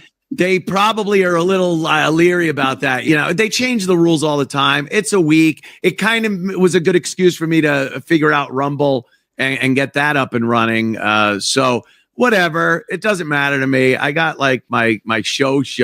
All the streams are kind of fun, and I don't do them on a regular basis. So it's not like, you're killing me or anything. Your pal Chad just lost his Patreon completely without warning. They just wiped him off the face of the earth, which is insane that they just take your channel away with no warning.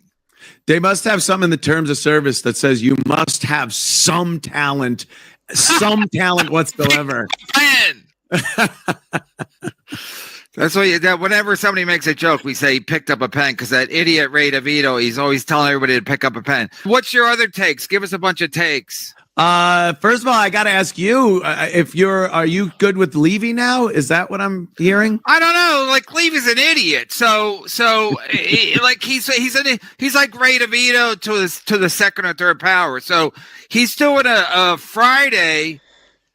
He was doing a 24-hour stream. Okay. So I did a show. I knew about it. So I did a show in the afternoon. It was Chad's birthday. So we did kind of a long show. Chad turned 50. So then we'd do a long show. So then Bob's at, like, I guess he started 10 in the morning.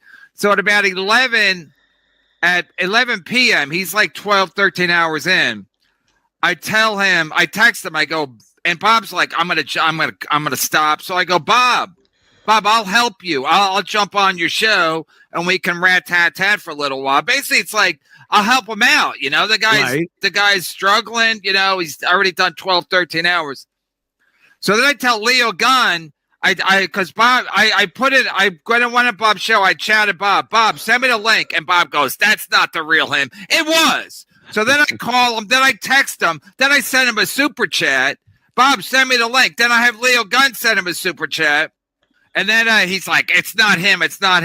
And then the next day, he texts me back, oh, I didn't see it. So it's like idiocy. Like, he didn't see it on his phone, which is like what chicks say, right? When you text that's the chick and you want her to come over, and then she's like, oh, I didn't see your text. It's like, you're a cunt.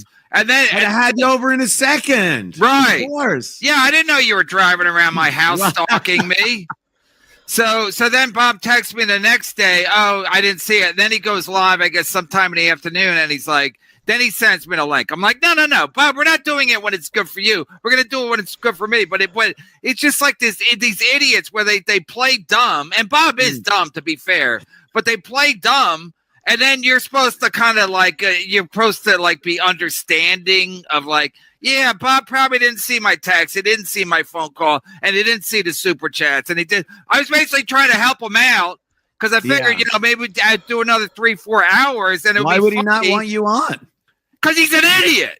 So I figured we'd do another 3-4 hours. It'd be funny, and Bob's trying to hang out for dear life. I come in with, fresh energy. Yeah. It's like a relay race, you hand it over to me. The old telethons. Sometimes Jerry had to go to sleep and they'd bring like Tony Orlando out. McMahon. And he would take over with his energy and, it's old school. So I don't know. So, you get exhausted from these idiots, you've dealt with them. Oh yes, I've dealt with many idiots during my my tenure over at Compound, and since then. Before we even get further, you asked me about Shuley and his thing with Stuttering John, like every day and a couple of shows a day and everything. He's getting a lot of people that watch. He makes a lot in super chats, and it's not just like, here's the thing about Uncle Rico, and why I go on there and I have fun every time I go on.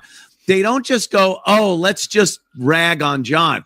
It's very organized. Like, they put together these things that are entertaining. They're edited. They have like sound effects and clips and games. So it's like a whole thing. It does revolve around what an idiot John is, but it's different than if somebody's just, wow, that John's really a piece of shit or an asshole. So it's entertaining. No, I got that part. I got that part. No, because even when you're saying I was watching a clip earlier, even when you're saying how hilarious Shuli is, you're talking about how it was edited.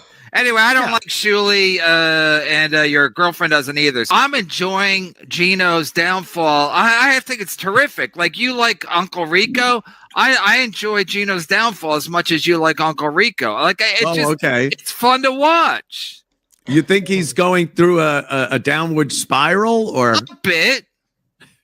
Listen, I don't want to talk. You don't have to go into personal stuff, but the wedding was fine and everything. Oh, yeah. A lot of fun. Yeah. They got married. They seem like, what is it now? 90% of all marriages fail. I don't even know. I don't know. But, hey, mine didn't make it. So who am I to say? But I think they're a lovely couple and grow old together. him much sooner than her. So when you said yours didn't make it, yours was doomed from the start. First of all, you got married when you were nothing, and then you got more successful, and she couldn't handle it, right? Yeah. That bitch, she couldn't handle me wanting to have sex with other women. No, but seriously, women think they're so cool, but they're not. They always think like they want you to be successful, but not too successful, because then they might lose you or whatever. Yes, that's exactly it. They see a guy and they're like, oh, that success is like an aphrodisiac to them. They love it. And then you hit a point and they're like, oh, I don't like this at all. You're staying home, you're doing this. And it becomes detrimental to your road to further success. They're trying to hold you back. Trying to make you miserable. You're like killing in a radio, and now she's trying to make you miserable, which is not good for your career. It's not good for anything, just because she's threatened by your success. She was helping my career by falling down off of a bar stool while my general manager and program director was standing right there. That was a fun moment to have to laugh like, she's like that. So embarrassed. Who's this dumb? Oh, that's my wife. $100? Well, you think it's fake? Remember, I thought we were laundering money. Yeah, no, that's great. That's a week's pay at Compound for you. You made it in a minute. Where it all started. I mean, I think you missed the point of it. All started. Me complaining about the $100 a week was because that was when Gino was doxing me, and I was like, I'm like, wait, you guys expect me to get doxed by Gino for $100 a week? It's one thing if I'm making a lot of money, and it's part of the give and take of making a lot of money, right? Gino's gonna dox me, whatever. But I was doing it for $100 a week. I was like, this. And in a brilliant turnaround, because Gino doxed you, you turned around and doxed me. No, what happened was I threatened to dox you, and I never did. But then you put my phone number out there. No, I didn't. But I made somebody do it. Oh, okay. You extorted somebody into doxing me. Yes, because I never did it, but somebody was Ray DeVito, that literally a idiot. Right. He was getting doxed by Gino. Yeah. So I told Ray, I said, the way you stop it is dox Cumia. Ah. And I said, and he's like, he was afraid to. I said, well, I'm not paying you unless you do it. So literally extorted him. Right. Nice.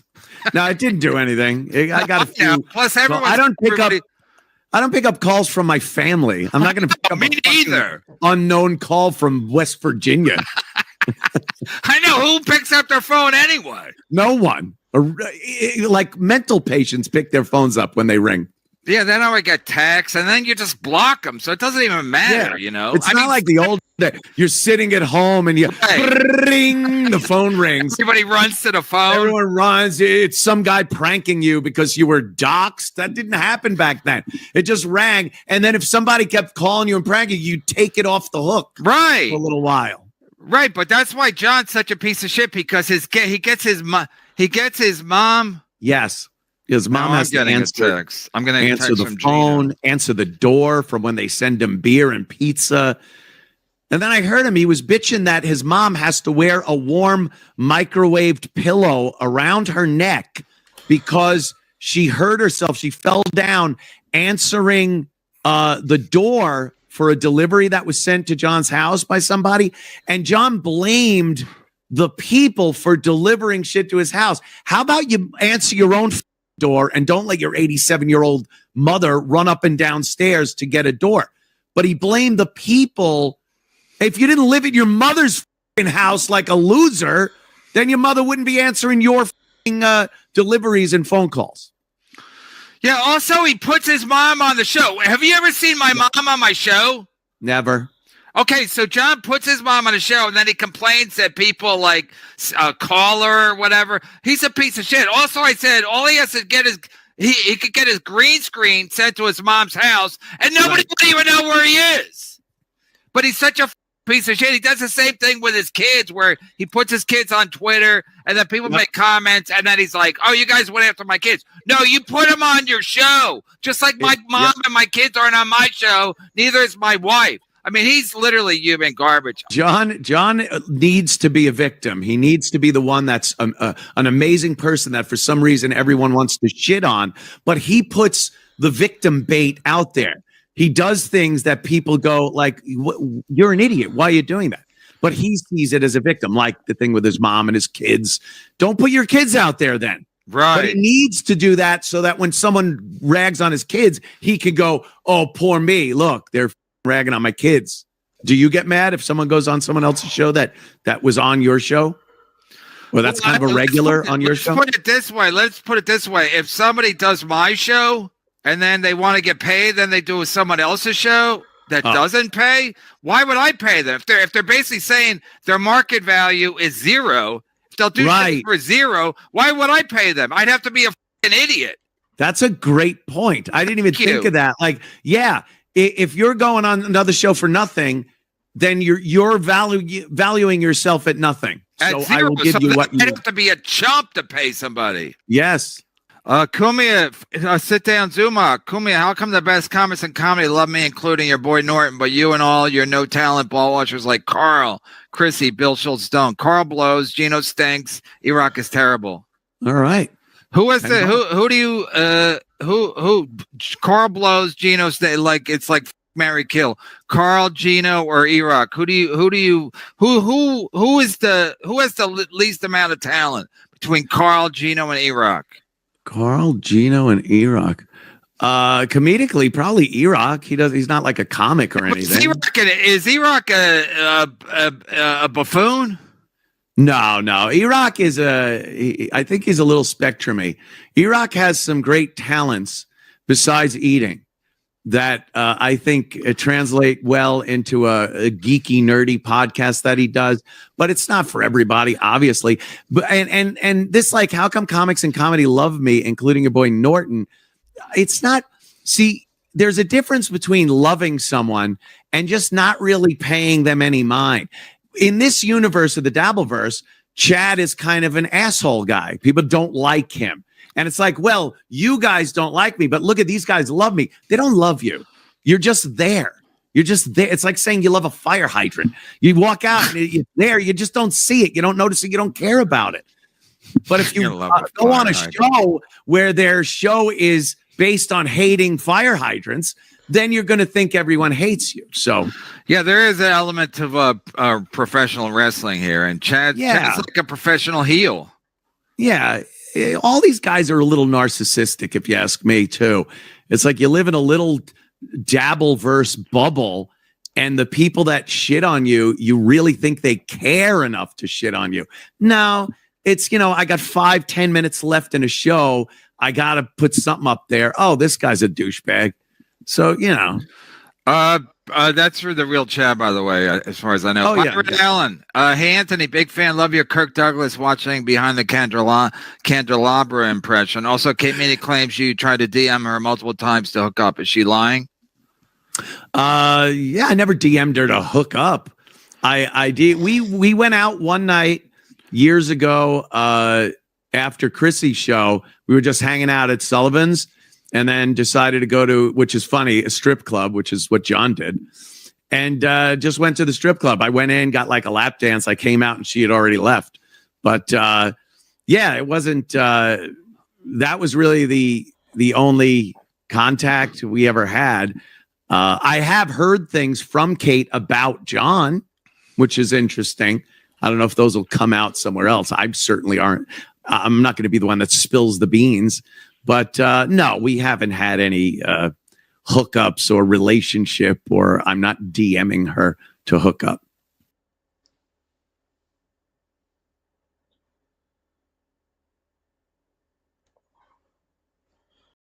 Earl Douglas, still with us, despite the slings and arrows. Still, Earl Douglas, still part of the team. How you holding on, Earl? Still blazing, baby. How's it going, Survivor Man? Have you survived, and will you survive past next Friday? I will survive for a while. I will survive.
Name the time, name the place.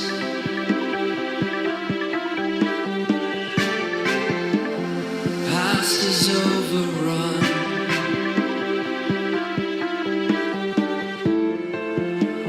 And I don't wanna leave you. I'll wait for a promise on the way. Try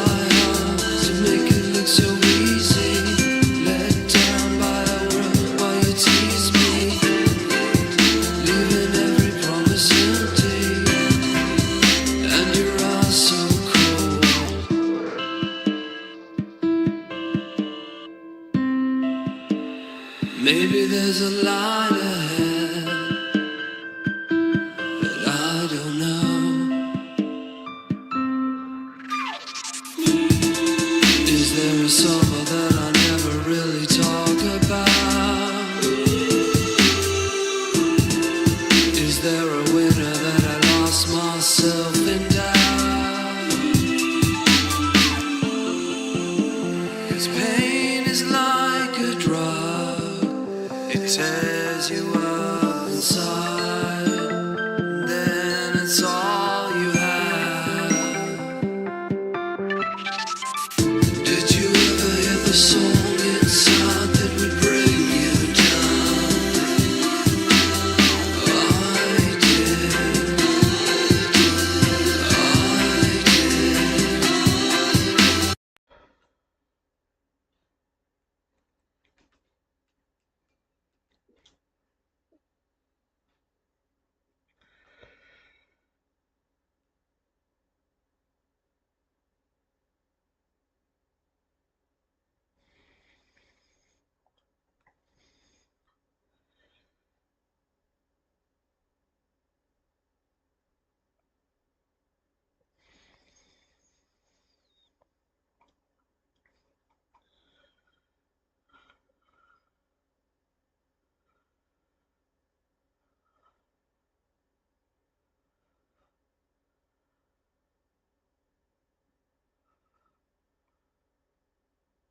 Hello, you absolute legends. On the 2nd of December 2017,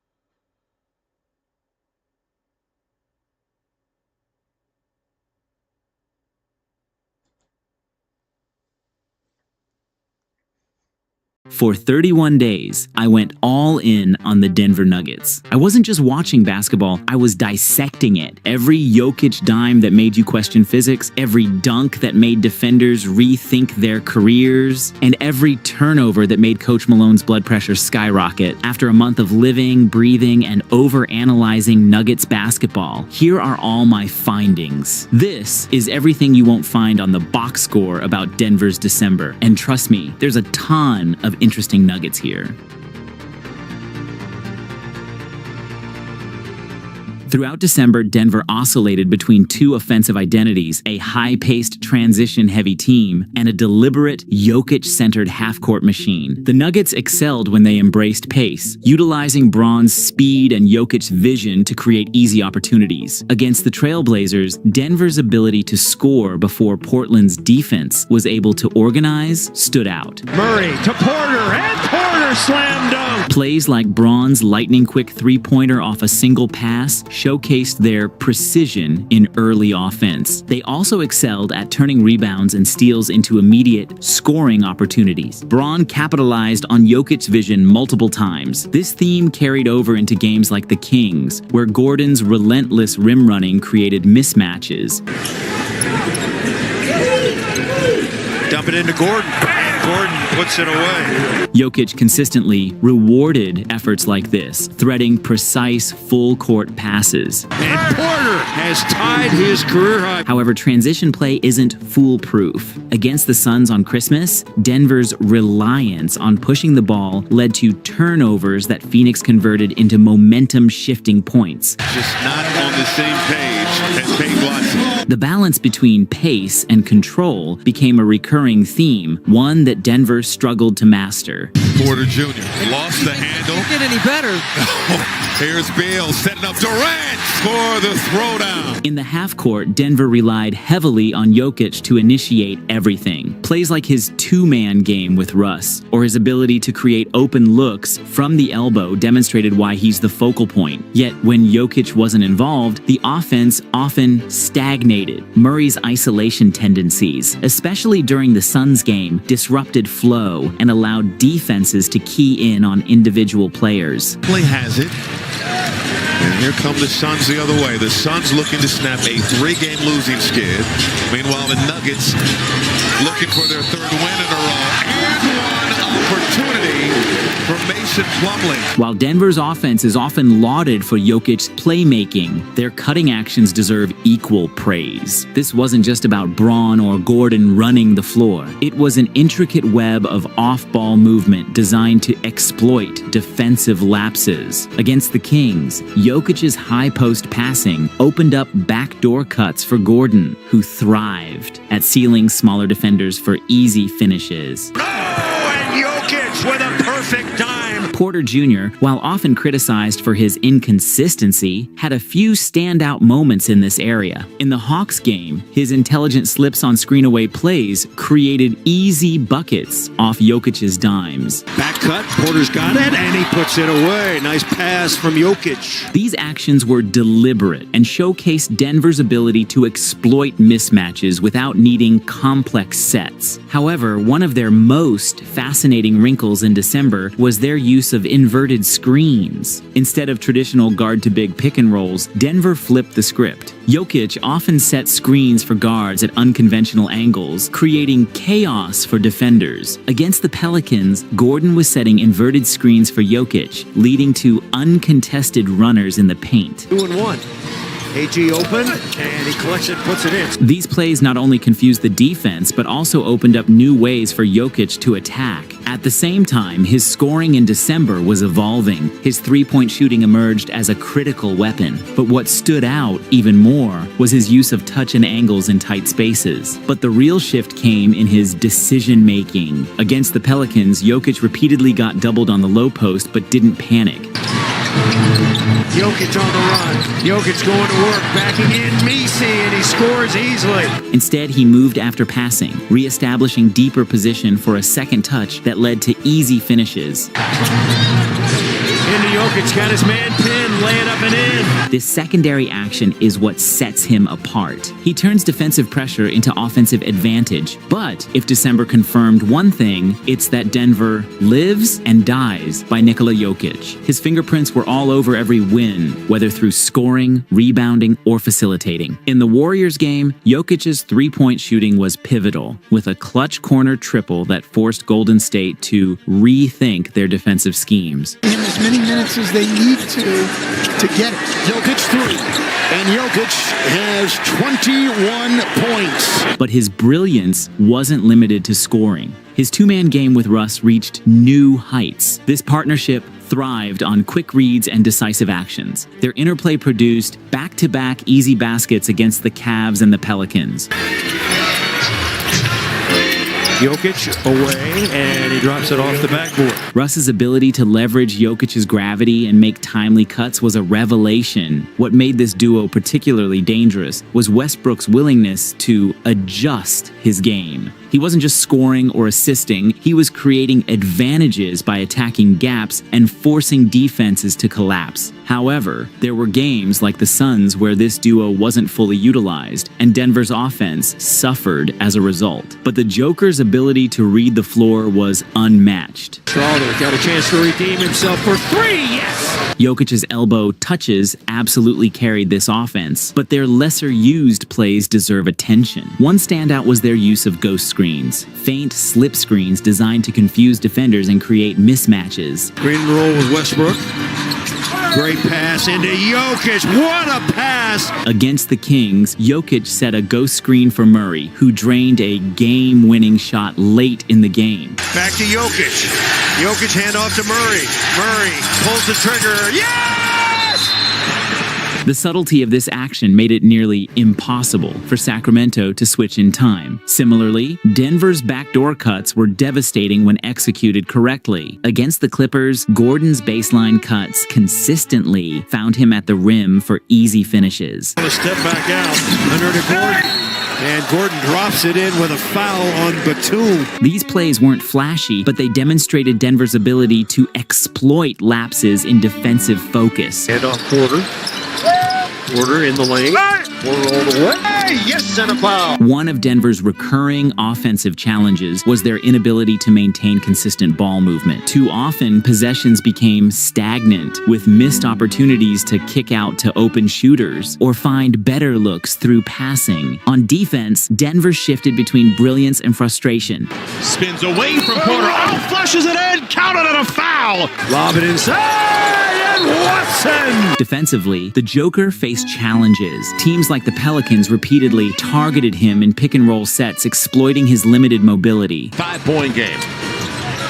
Eve takes it himself. And this is nice off the window. And you want to see Eve go through whoever that weak side defender is. Still, his timely steals and deflections, such as his transition defense against the Clippers, showed that his IQ often compensates for physical limitations. Murray. And it's deflected by Murray. Pass ahead to Porter. Hang on to it. Gives to Brown. And Brown rides it home. Forcing Harden into tough shots and fueling transition opportunities. No. Ricochets out to Gordon. Gordon to Porter. And Porter dunks it in. Similarly, zone defenses deployed against the Trailblazers stifled their offense. Grant, over comes to scoot, pump fake, drive it, 7 to shoot, a little reverse twirl. Against the Suns, KD and Beal exploited mismatches repeatedly. Opportunity. KD torched Denver's defense, whether guarded by Gordon or Russ. Here's Beal setting up Durant. The Nuggets also struggled to defend the pick and roll, as we saw in the Pelicans game. Off of your offense. Oh, Kevin Durant. off the window.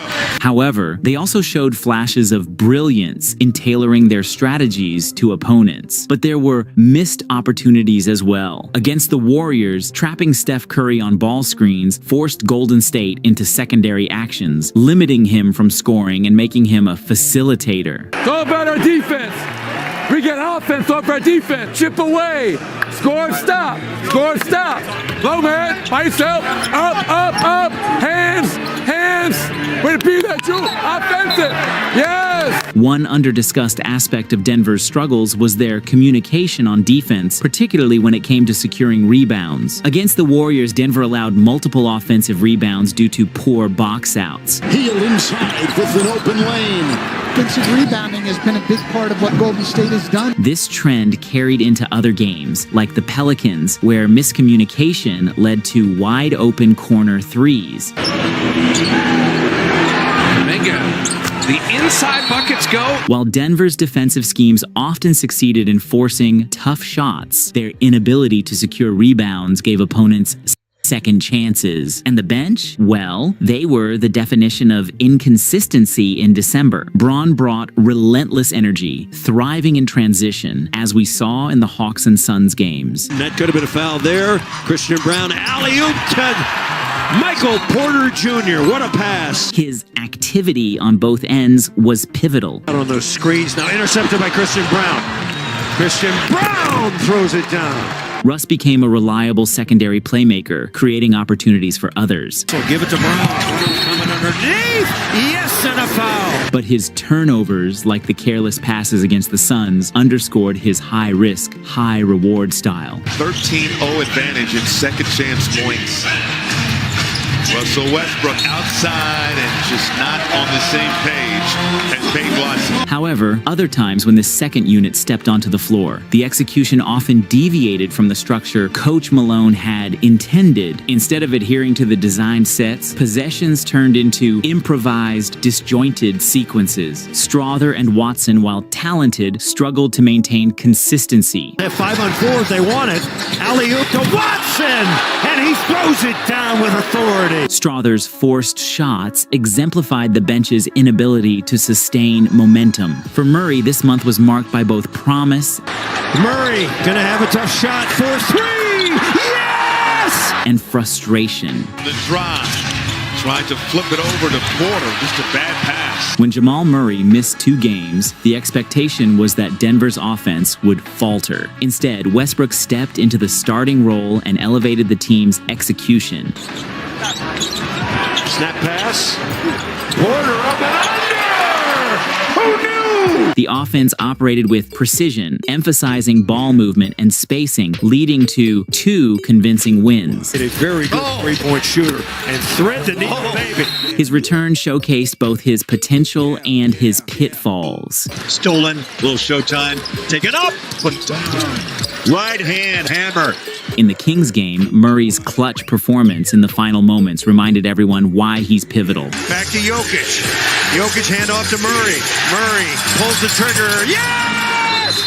Yet, games like the second Suns matchup revealed his tendency to force shots. His contested jumpers disrupted Denver's flow and allowed defenses to focus on stopping Jokic. When Murray struck the balance between creating for himself and involving others, Denver's offense thrived. Great pass! The challenge moving forward is ensuring he consistently plays within the system. December was a masterclass in both the brilliance and the vulnerabilities of the Denver Nuggets. What we saw wasn't just a team looking to win games. It was a team trying to carve out an identity. If they can clean up the details and lean into what makes them special, the Nuggets have every tool to be the last team standing in June. The foundation is there, but now it's about perfecting the craft.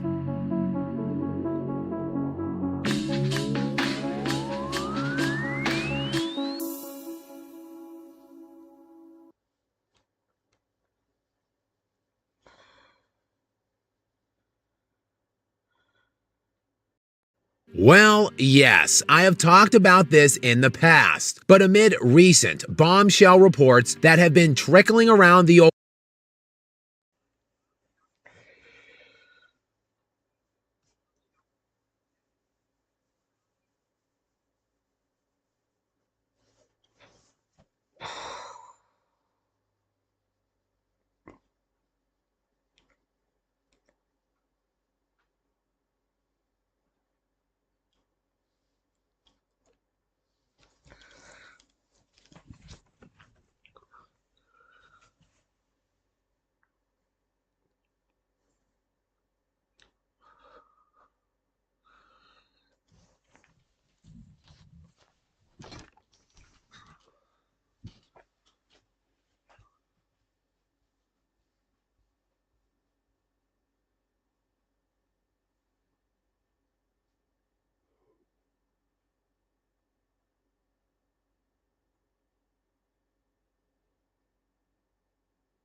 2023 was tough for Tinseltown. It was the year of the flopbuster, the streaming collapse, and the worst time strikes in history, leading to what many called the Great Hollywood Apocalypse, where the only survivors wandering the wasteland are creative bankruptcy, identity politics leftovers, and zombie franchises regurgitating unnecessary prequels, sequels, and spin-offs. Once again, we here at Nerdrotic have put together a team with a special set of needs, and they've done a deep analysis and come up with the top 5 woke Hollywood disasters of 2024.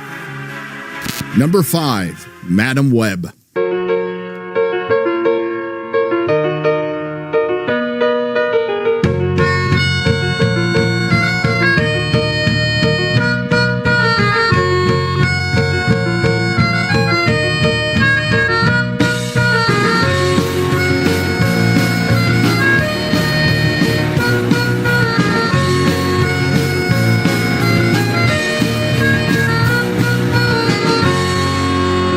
Another Spider-Man movie from Sony without Spider-Man. What could go wrong?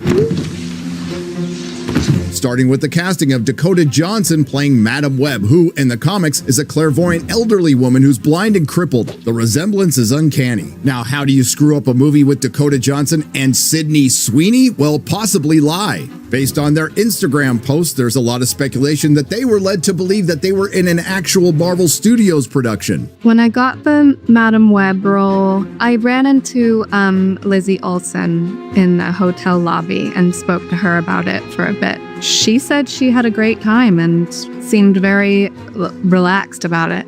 So that was comforting. Which may explain why Dakota Johnson fired her agent prior to Madam Web's release. But the lies don't end there, because it turns out Madam Web was not only a Spider-Man movie without Spider-Man, it was a superhero movie without superheroes. All the scenes you see Spider-Woman costumed are in a vision of the future that takes place in less than a minute. The only one costumed is the villain Ezekiel, whose origin is best described in this unfortunate cutscene of cinematic dialogue. He was in the Amazon with my mom when she was researching spiders right before she died.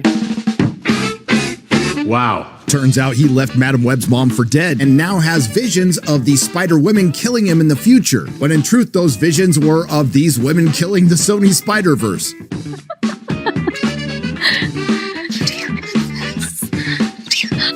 Are you crying or are you laughing? This film is best described as an adult film without all the adult stuff. So, while my character in the movie may be able to see the future, I also can.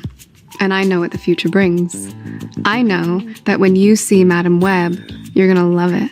In fact, I think you're gonna see it twice. Featuring scenes like an older woman kidnapping a group of barely legal girls and then taking them out to the park. You guys, this is so freaky.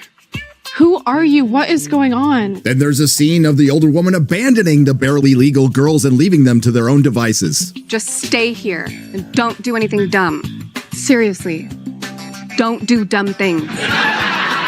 This is followed by the older woman teaching the barely legal girls some CPR. And then you pump, and you want to go like 2 inches down. Go. Good. Okay. Okay, Anya, get ready to take over. And go. Great. Okay, 1, 2, 3. Perfect. Nice job, Anya. And towards the film's climax, the older woman drops off the barely legal girls with an older man and a pregnant woman. All the setup, none of the payoff. In the end, the villain is killed by product placement, the P in a Pepsi sign, and the origin of Madam Web, considering she had her powers from birth, was to become blind and crippled. I wouldn't be here if it weren't for the 3 of you. Unsurprisingly, it was panned by audiences and critics alike and became a massive flop. But there were some winners, because Sydney Sweeney and Dakota Johnson may be the first 2 actresses in history to become more popular after their film bombed. I am so happy to be here. My name is Sydney Sweeney. You might have seen me in Anyone But You or Euphoria. You definitely did not see me in Madam Web. And it had everything to do with their attitude towards the flop, which was to blame the executives, Sony, and not the fans. In truth, this was the best unintentional comedy of the year, and quite frankly, I had a good time watching it, but even at the time, many of us believed this would be the worst movie of 2024. Oh, my sweet summer child. Number 4. The American Society of magical Negroes.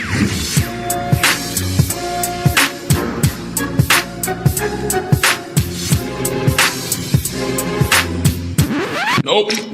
Mm-mm. Considering the aforementioned problems with Hollywood in 2023, the question has to be asked, did they get the message about the message? By a considerable margin. After such a disastrous year, would the industry collectively do some deep introspection, maybe lay low for a little while, possibly dial down the whole pissing off half the country thing? Or through their collective massive egos, hubris, and a clinical lack of self-awareness, would they release a potentially deeply divisive film that's guaranteed to piss off the 5s and 10s of people who bother to watch it? Now we know the trope of the magical Negro has been around for a long time, and if they had adapted the Key and Peele sketch, this would have been fine. Instead, we got one of the worst films of the year, a boring rom-com wrapped in some bigotry. Yes, this film sets out to fight racism by being racist. The American Society of Magical Negroes is so proud of some of the more egregious scenes they put it in the trailer, which was ratioed into oblivion and quite frankly the only thing anyone's going to remember about this movie. The Society of Magical Negroes centers around our non-threatening male protagonist Aaron, spelled A-R-E-N, who is a failed modern artist, and after he spent his last $3,000 on yarn, he is down and out, and to make things worse, he tried to help a drunk white girl, and for some reason these two guys think this guy is mugging her. He's saved by David Alan Grier and recruited into the American Society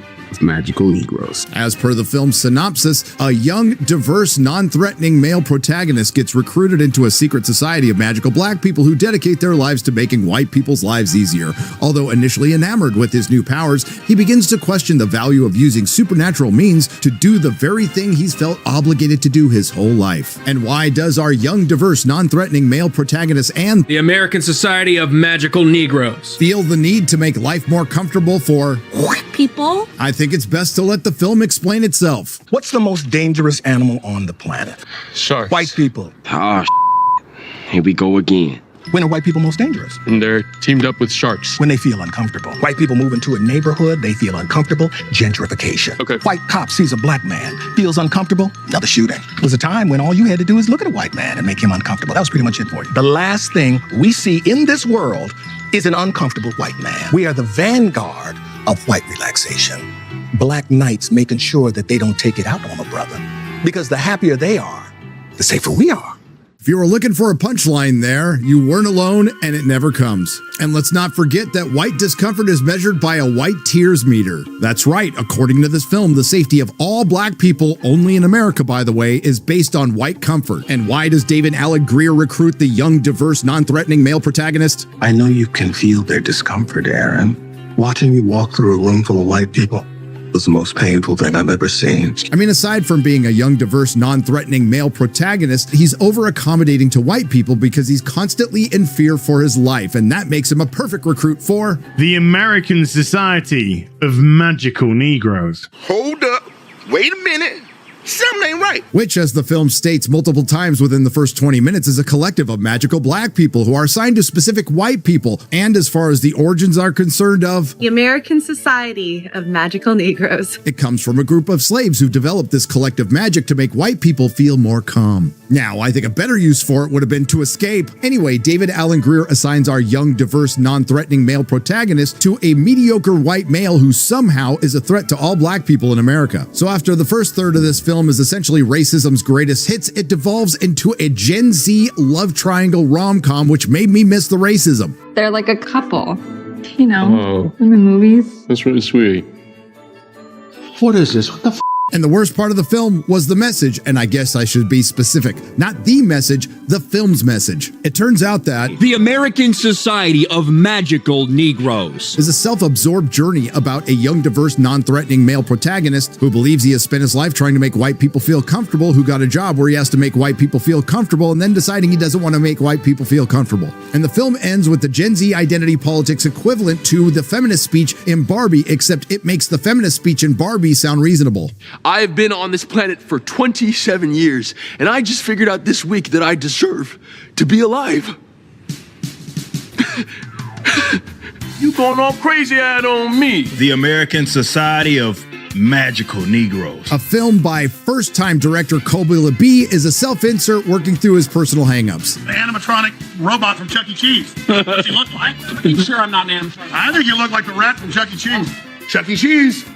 Wow. Chuck E. Cheese. Can you sing a song with me?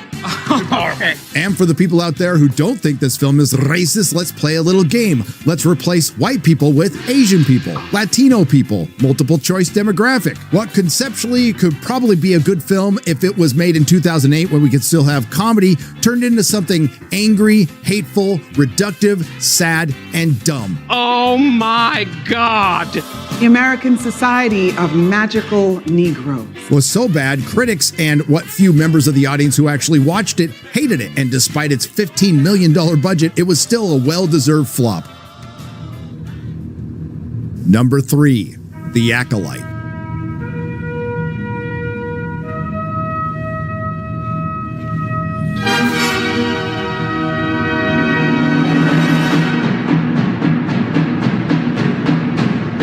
That's no moon.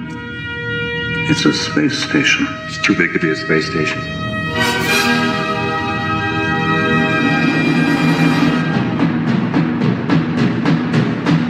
Executive producer Leslie Headland.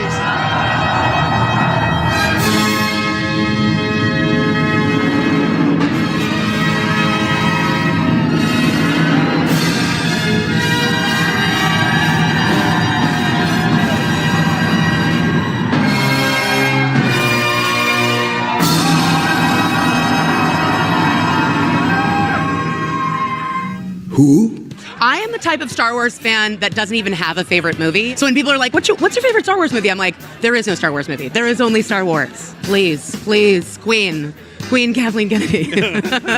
After begging Kathleen Kennedy for a job on the red carpet because she loves all the Star Wars, former personal assistant to Harvey Weinstein, Leslie Headland got her wish and wasted no time taking George Lucas's lore to Harvey's office. I'll everybody here. I'll just do it. We were told that The Acolyte would be a murder mystery told from the Sith's perspective. What D+ ended up with was dinner theater fanfic told from a childless wine ant's perspective. Yes, yes. We were told by former personal assistant to Harvey Weinstein, Leslie Headland, that The Acolyte would be a cross between Frozen and Kill Bill, when in truth it's closer to being a cross between the 1992 space movie and The Parent Trap. If you want to know what the 1992 space movie is, you're going to have to Google it.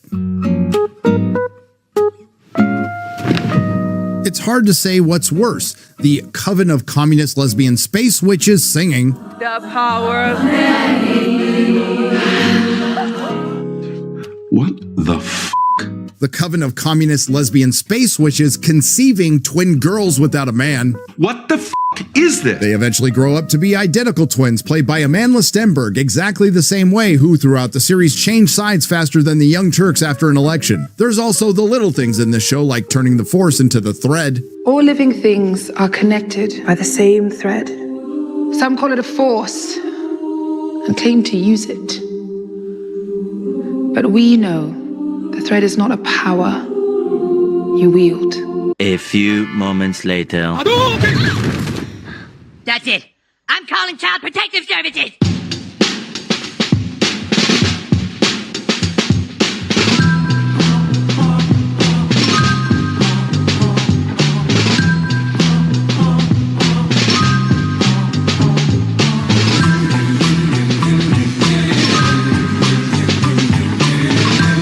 My whole team is dead.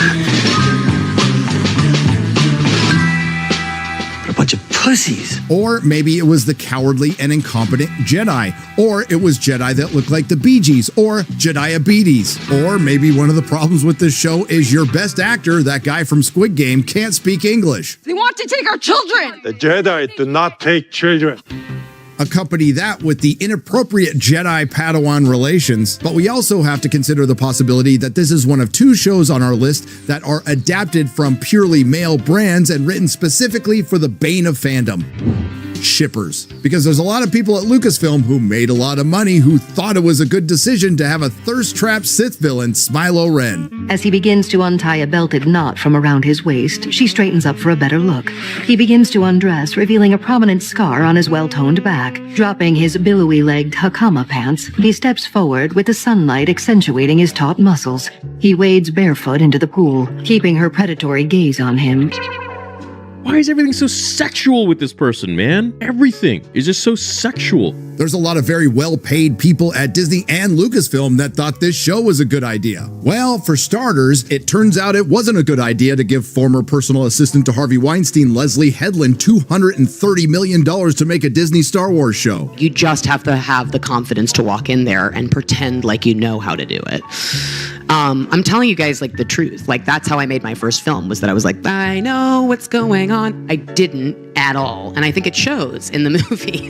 It also turns out not to be the best of plans to attack the fans prior to the show's release. Let's rock a club, look for something with creators. Speak truth to power, keep an eye out for you silly racists. Hyper-conservative, bigotry, vitriol, prejudice, hatred.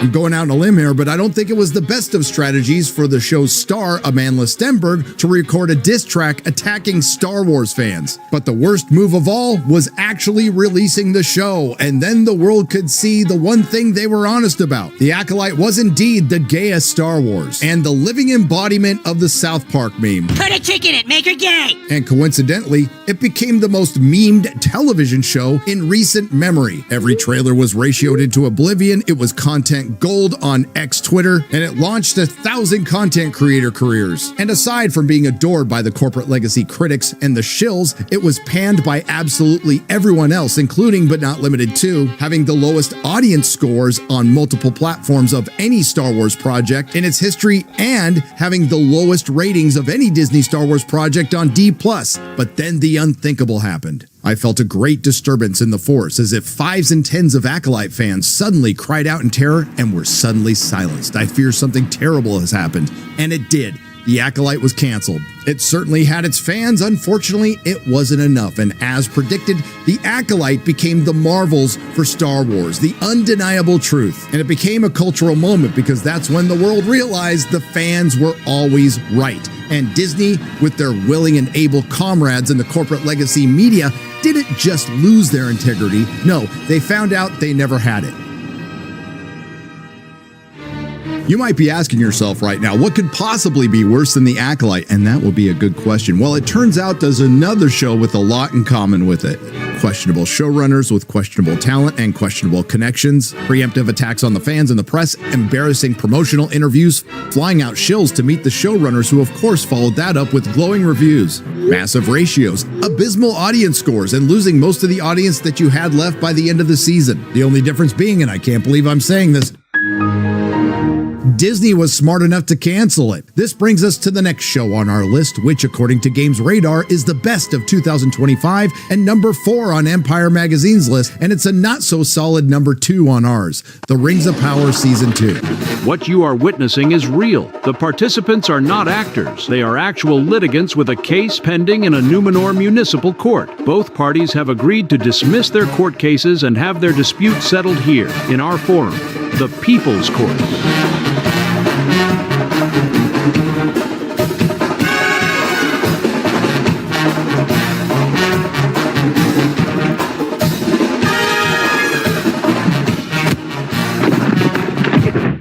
Jesus. Under most circumstances, a show that cost $58 million an episode that lost 63% of its audience throughout its first season will be canceled. But when your show's the giant vanity project of a megalomaniac billionaire who's the closest thing to Dr. Evil we have in this world, that has enough spare change around to spend $42 million on a massive clock that ticks just once a year in the Sierra Diablo Mountains of Texas, that's totally not a cover for a secret base, and flies around in rockets that look like a... Wang!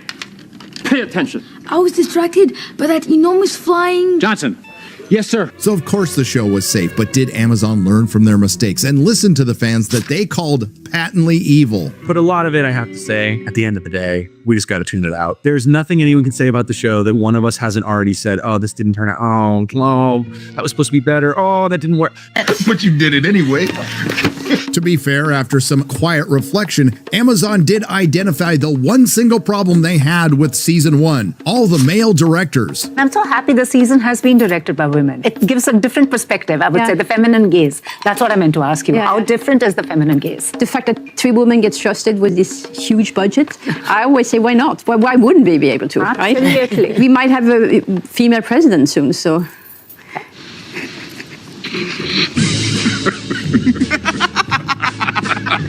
Ultimately, Amazon didn't listen to the fans and repeated all the same mistakes. And there's a new mantra in Hollywood. I mean, besides male and pale is stale and survive until 25, and it's things can always get worse. When they weren't blatantly ripping off, paying homage to Peter Jackson's Lord of the Rings and The Hobbit and even Harry Potter.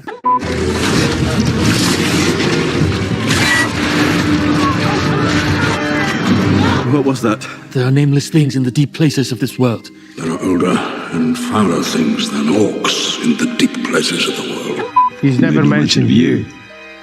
A wizard does not find his staff. It finds him. The wand chooses the wizard, Mr. Potter. Corporate needs you to find the differences between this picture and this picture. They're the same picture. Amazon, out of one side of their mouth, promised that season 2 would be more canonical and honor Tolkien's lore, when in truth, they were buggering it some more. I must have missed the part in the appendices where Gandalf showed up in the Eastern lands 1,000 years too early, wandering around with female Sam and female Frodo, just so we could spend 2 seasons revealing his name in the lamest way possible. When in doubt, always follow your nose. Bitch, please.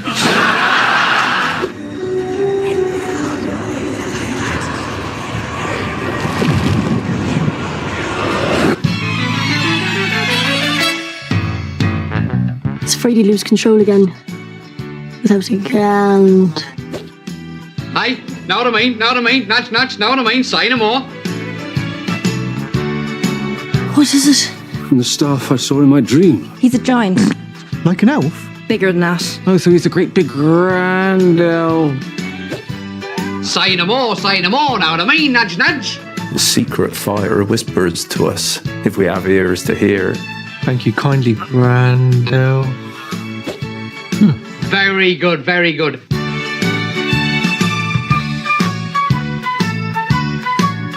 Gandalf.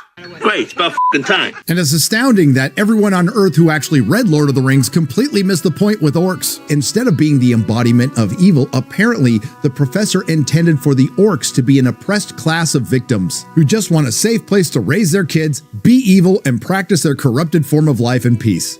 We are safe here. We have a home. Must we go to war again? There are some dangers in this world about which it is a father's burden to know, and a son's burden to trust him. Trust me, my son, when I tell you that we will never truly be safe. As you will it, Lord Father.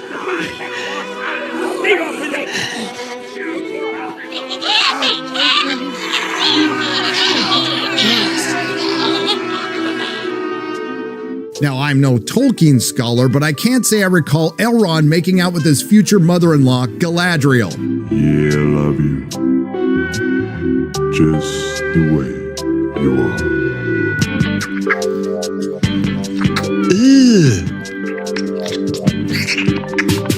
Brother, what's that? But the worst crime against Tolkien is yet to come. The bane of all good storytelling, pop culture, entertainment, and fandom. Shipping. No! They shipped vaguely diverse female, whose name I can't be bothered to remember, with Isildur. They shipped Buckwheat and female Sam, Elendil and Miriel, Elrond and Galadriel. And while it's technically not shipping, Tom Bombadil was definitely grooming Dangalf. Clean your hands, wash your face, and come join me by the fire. Might you teach me how to wield a staff? It's yours to wield already. This sounds very gay. So many of us in the LGBT community see ourselves in Tolkien's writings. Any chance we'll see ourselves on the show? Maybe you have already.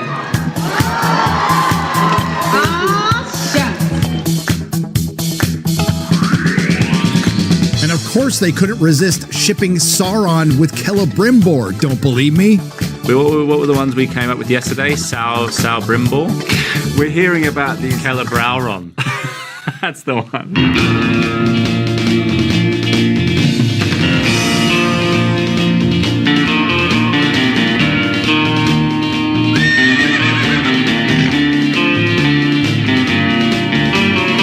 But the single most vile and subversive thing you can do to the professor's work is take the embodiment of femininity, Galadriel, who Amazon managed to turn into Guy Ladriel, the insufferable girl boss, who, when she's not treating with orcs, she's slaying them, and shipping her with the embodiment of evil, Sauron. And this is nothing short of character assassination, right up there with Indiana Jones and the Dial of Dysentery, Han Solo in The Force Awakens, Luke Skywalker in The Last Jedi, and the Doctor in Doctor Who. Turning Sauron, the dark sorcerer and shapeshifter, master of shadows and lord of werewolves, into a hopeless simp for Guy Ladriel, whose shapeshifting ability was putting on a wig and fooling everyone in Middle-earth, making it Simple Earth. But at least we got to see Sauron cry. Twice. And after yet another disastrous season, it's clear that this is the worst adaptation ever made, conceived and put together by a company that hates the source material, the author, and the fans. And shame on the Tolkien Society, the Tolkien Professor, the Tolkien Scholars, and the Tolkien Estate for supporting the scouring of John Ronald Reuel Tolkien's work. And the current cope coming from none other than the Tolkien Professor Dr. Corey Olsen. There's no such thing really as canon in Tolkien. Oh, off! We'll let the real professor respond to this. The canons of narrative in any medium cannot be wholly different, and the failure of poor films is often precisely an exaggeration and in the intrusion of unwarranted matter owing to not perceiving where the core of the original lies.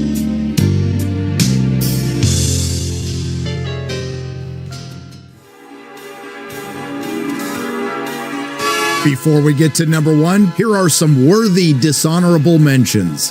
For the 5th time, somebody thought it was a good idea to try to make The Crow again, except this time it's with a slightly less gay Machine Gun Kelly as John Wick. And to everyone's utter unsurprise, the film flopped. Repeat after me, there is only one Crow film and it stars the late great Brandon Lee. Argyle. It's become pretty clear that Henry Cavill has become the prime bait in the bait and switch. After The Witcher and Enola Holmes, this might be the worst case. What moviegoers thought they were going to was a Henry Cavill spy thriller helmed by the director of Layer Cake and Kingsman, Matthew Vaughn. What they ended up with is fanfic featuring a plus-size middle-aged woman fighting the bad guys ice skating on oil. And the only good thing possibly that can come from this massive flop is Henry Cavill finally decides to fire his agent. Our next one is a show you might not have heard much about, Echo, a Disney Plus series featuring a Native American deaf amputee superhero. And while it passed every DEI and ESG score with flying rainbow colors, unfortunately the show wasn't good. Despite having some reservations, Marvel went ahead with their big gamble and released Echo all at once, possibly in hopes to give those ratings a leg up, or in hopes that people will forget about it sooner. Proving that Disney Marvel might not be completely off the reservation, that strategy worked, and since Echo's release, the silence has been deafening. Borderlands. Really, what gamer doesn't want to see two of their favorite characters portrayed by elderly women?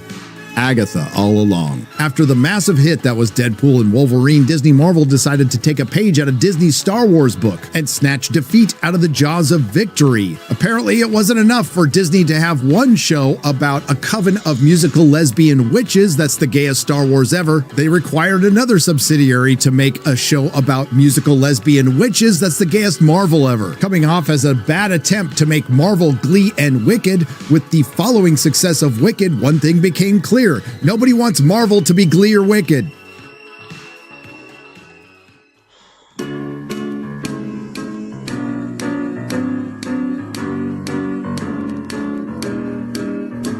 Je me baladais sur l'avenue, le cœur ouvert à l'inconnu. J'avais envie de dire bonjour à n'importe qui. N'importe qui, ce fut toi, je t'ai dit n'importe quoi. Il suffisait de te parler pour t'apprivoiser. Oh, Champs-Élysées, oh, Champs-Élysées. Au soleil, sous la pluie, à midi ou à minuit, il y a tout ce que vous voulez aux Champs-Élysées. Number 1, Joker, Folie à Deux. Well, you've seen it. Did everything you expected? Tell them how you feel, Joaquin.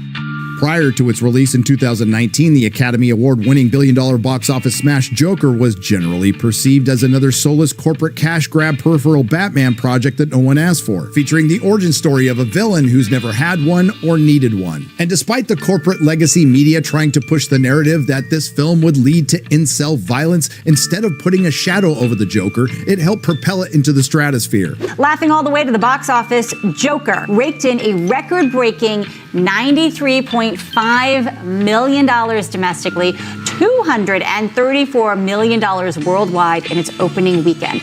This means Joker is the biggest October film launch of all time. Sure, it was essentially a Taxi Driver and the King of Comedy mashup with the Joker label that just so happened to work in every single way. That rare moment where Hollywood captured lightning in a bottle. A compelling, grim, and intense character study featuring an unreliable narrator, Arthur Fleck, played brilliantly by Joaquin Phoenix, slowly descending into madness, leading to an ending that's both satisfying and open. A film that was meant to be debated until the end of time.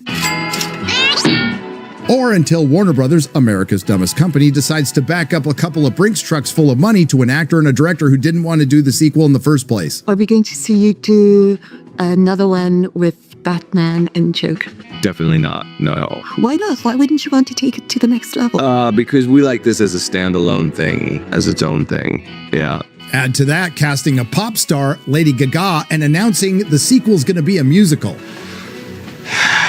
leading many moviegoers to revisit their doubts prior to the first Joker. And then, unfortunately, the film was released and fives and tens of people saw the truth. That it was a film that, while being put together by very talented people, played out like an actor and a director not wanting to do the sequel in the first place. And if it ended there, you could just chalk it up as another soulless corporate cash grab peripheral Batman project that no one asked for. But no, what puts Joker 2 in its well-earned #1 slot on our list is far worse. Instead of being just another ill-advised sequel featuring member berries, repurposed dialogue, and callbacks to better times, in Joker 2, Todd Phillips made the very bold decision to systematically dismantle everything good about the first film, with a heavy dose of the good old subversion of expectations. Instead of seeing an expansion on Arthur Fleck's Joker, watching him come into his own and going on murderous romps with Harley Quinn, instead we get to witness our auteur filmmaker make the avant-garde decision of having Arthur Fleck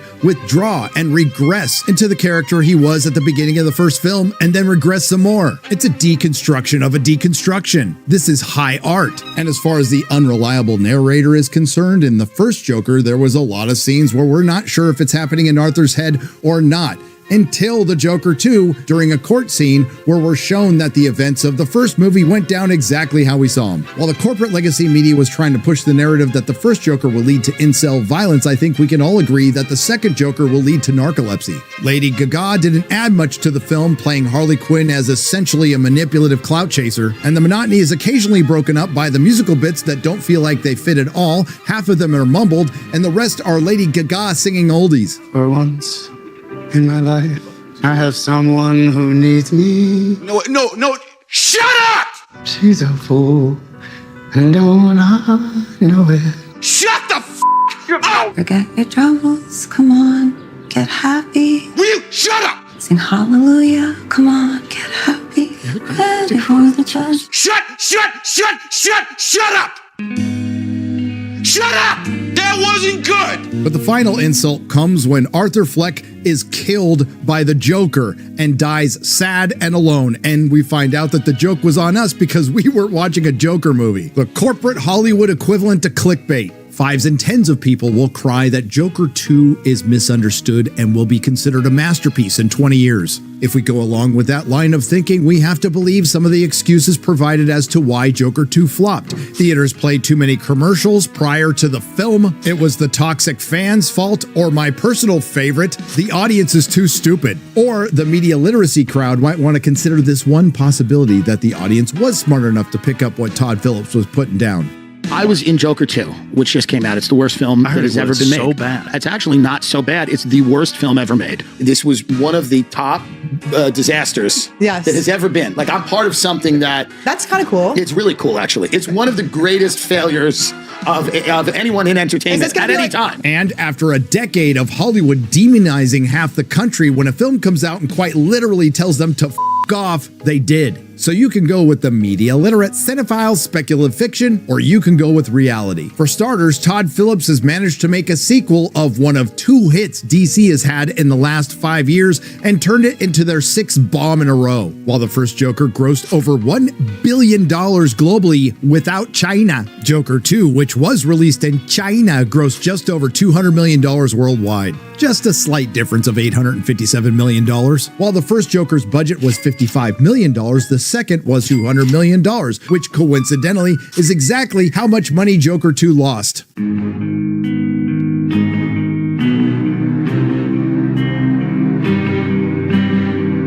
While the first Joker, which was cinematic serendipity that divided the critics and fans, the second Joker was a cinematic catastrophe that united the critics and fans. Perfection. And the topper is, while the Joker 2 is an awful movie, its added bonus is it completely ruins its predecessor. I'll never watch the first again. Joker 2 is the personification of everything wrong with modern Hollywood. No, we don't need a sequel, a prequel, an interquel, a midquel to everything. The only thing modern repurposing accomplishes is reminding us that Hollywood used to be better. Joker 2 made Joker the story we were concerned about in the first place. A meaningless and pointless corporate cash grab peripheral Batman story set in the world of Batman without Batman that was in truth a Joker movie without the Joker.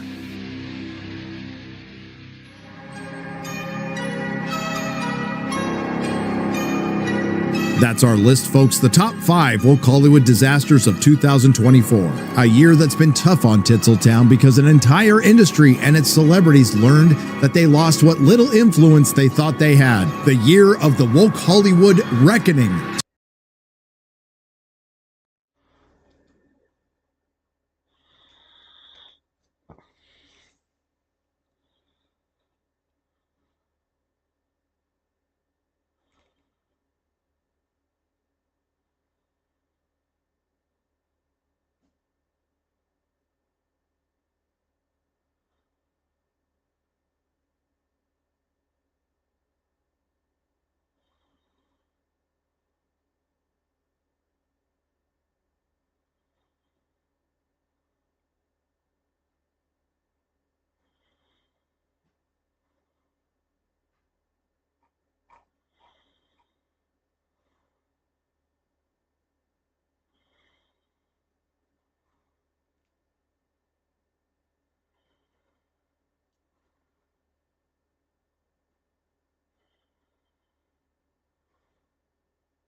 Juju did put on the medallion for 2024, and as we all know, that means that you're cursed. So as a part of that curse, Juju lost Sean. Now, I would like to explain real quick, because I know not everybody is 100% caught up on Maddie lore. Juju the Cow, a.k.a. Dax Herreraman, who gets fucked in the ass while dressed as a cow, runs a show called The Dick Show. And The Dick Show is several hundred episodes in. It came about as a result of the breakup between Maddox, an old school internet troll, and him doing The Biggest Problem in the Universe. With him, Sean, the audio engineer, came along, and there's been a running joke on the show that they're looking for a co-host, even though Sean is obviously the co-host. But it's always just been like Sean, the audio engineer, and Dick, and then like a random person to fill in, and they call that person the co-host. That's the gimmick of his show. Sean is a very normal person. He was someone who struggled with depression in his life. He took SSRIs. So he was an extremely chill guy, just like calm of the world, had the most normie takes in the entire world. He would nod along to a lot of what Dick said, but every so often he would be like, you know what? I disagree. I have normie opinions about this. I think that things are fine, actually. I think that that's okay. I trust the science. I trust some of what I am told. And I think you're being a little bit ridiculous. And many people thought that Sean's normie takes were bad takes. And I, even if you disagree with them, I think it's important every so often to expose yourself to a contrary opinion, even if it's a lukewarm take that just trusts what he sees. Because if you don't, then you enter an echo chamber, you enter a bubble, and you have a feedback loop of people just agreeing with you constantly. That's why I still sometimes listen to people like Jem Sterling, because it's like I feel like I need to break check myself, because I go fucking crazy. So sometimes I need to hear that there are differing opinions than mine. And with the Kiwi Farms, I go out of my way to grant extra special leeway to people who are contrary to the majority of the forum, to the zeitgeist of the forum, when that, you know, it's just like a opinion type thing. So, because I feel like it's important that people like that are heard, because you don't want to just hear what you have to say all the time repeated back to you. And I think that a lot of people are very addicted to that kind of thing. So Sean served an important role of providing normalcy and a contrary opinion every so often. And I think that even though I haven't listened to the Dick Show in 200 plus episodes at this point, I think that the show is going to be poorer for it. And I don't think that Dax has the capacity to find somebody normal enough who A, wants to be on the show, and B, will actually provide a contrary opinion to him. Sean left, and I kind of respect Sean for being honest. What he said is that he left because he didn't like being on the show, and he didn't like hearing the things that Dick said. And he says that the show made him an angrier, more bitter, less sociable person, and he didn't enjoy it anymore. So he wanted to leave, which is a crazy thing to say, not just to somebody that you've been friends with for a very long time, because Sean and Dick go way back, way back. And I want to say that Dick helped him when he was like an alcoholic or something, and he's always felt like a blood debt to him. So it's one thing to be in that kind of a disposition towards somebody and then say that kind of thing to their face, and it's another thing to say it on the show. But I will remind you that Dick has said many times that if you have any kind of beef with him, you should air out the laundry on the show live, because he likes that drama, which is why when I told Dick I would not be appearing on the Dick Show anymore, I did it kind of as a surprise, just on live, because he said that. He said if you're gonna cause problems with him, you gotta do it on the show. So I did, and so did Sean, and now he's gone. So now the question is, what happens with Dick? I don't think that he'll be able to replace Sean with anyone that will fill Sean's niche, and at the absolute worst, he'll just fill it with Vito the Pedo, and then have two shows where he talks to a fucking pedophile. Who can't ever really contradict him because he's a slave pedophile whipping boy. So I'm not really sure what to expect. However, what I absolutely, positively did not fucking expect is that Dick is having a child. Marie Valenzuela is his long-term girlfriend that he stole from Maddox. They broke up, and then he got with his ex-girlfriend. And that was a big point of contention. Him cucking Maddox was like deep lore.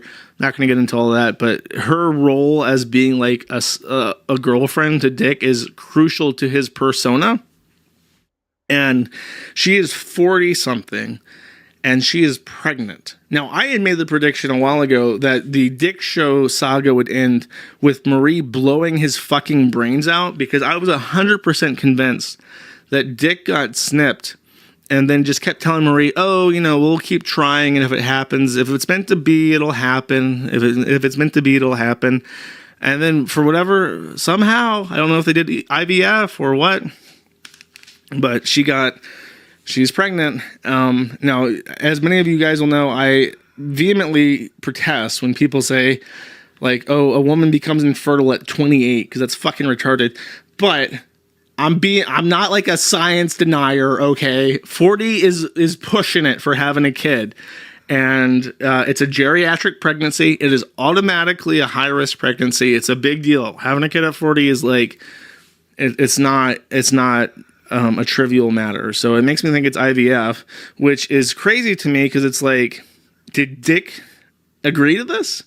Is he actually snipped? Is Sean the father? How did this happen? This is actually interesting because I don't know how this came about. It has to be planned. There's no way it's not. She's 40. And to make things worse, it's a daughter. Dax Herrera, a man who hates women with every fiber of his body, who has made a career for the last 20 years, singularly based off women bad and fat women even worse, is having a daughter, which is the most dire thing that I think I could ever say without there being some kind of bodily harm or molestation involved. It's just, I really hope the whole Dax Herrera thing is like a persona and that he's not actually going to embed the deep-seated self-loathing that I think he is going to. And I hope that nothing happens to her. So I don't know what to expect. I told Dick a long time ago that I felt the natural projection for his show was that he would grow up, get married, and have kids, and then the show would transition from the perma bachelor to the lifestyle type thing, which is a very natural progression that many personalities online undergo. Trisha Paytas had a baby. Now her channel is about her lifestyle and having kids.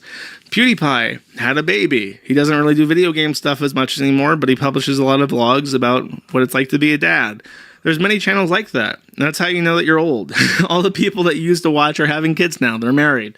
And I felt it was natural for Dick to go the same way. So it's like, is he going to get rid of all the dead weight that he's accumulated and transition into something like that? Or is he going to still, despite having a daughter and being a father, going to go around saying women bad? That is $1 million question.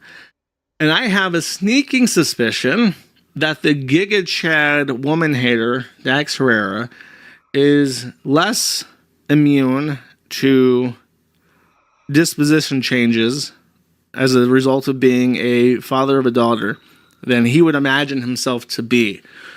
So, I'm going to make the very dangerous prediction, chat, that Dax Herrera will grow the fuck up just a little bit in 2025.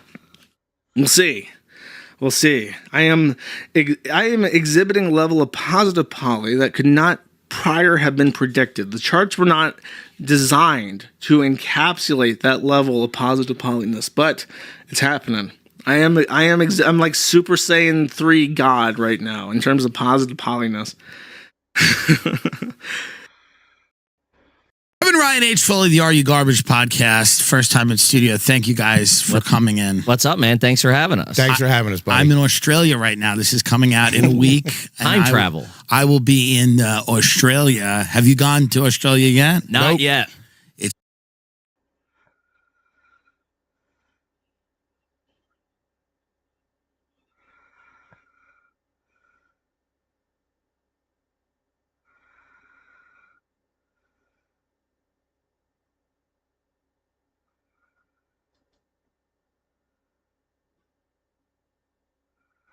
DEI, major businesses and universities, a lot of them, are rolling back or scrapping their diversity, equity, and inclusion policies. Walmart, Harley-Davidson, Lowe's, Ford, Starbucks, Google, the list goes on. And that trend expected to continue in Trump's second term.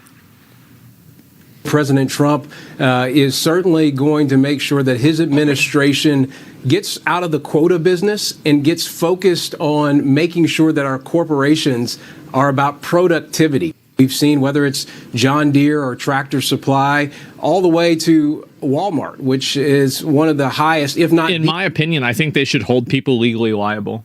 If you're found to have hired people or making or have made hiring decisions based off of something that's not merit, like you're hiring a person based off of discriminatory reasons, I think there should be a fine or like liability for that. It's really just that simple. Won't ever happen, but agreed.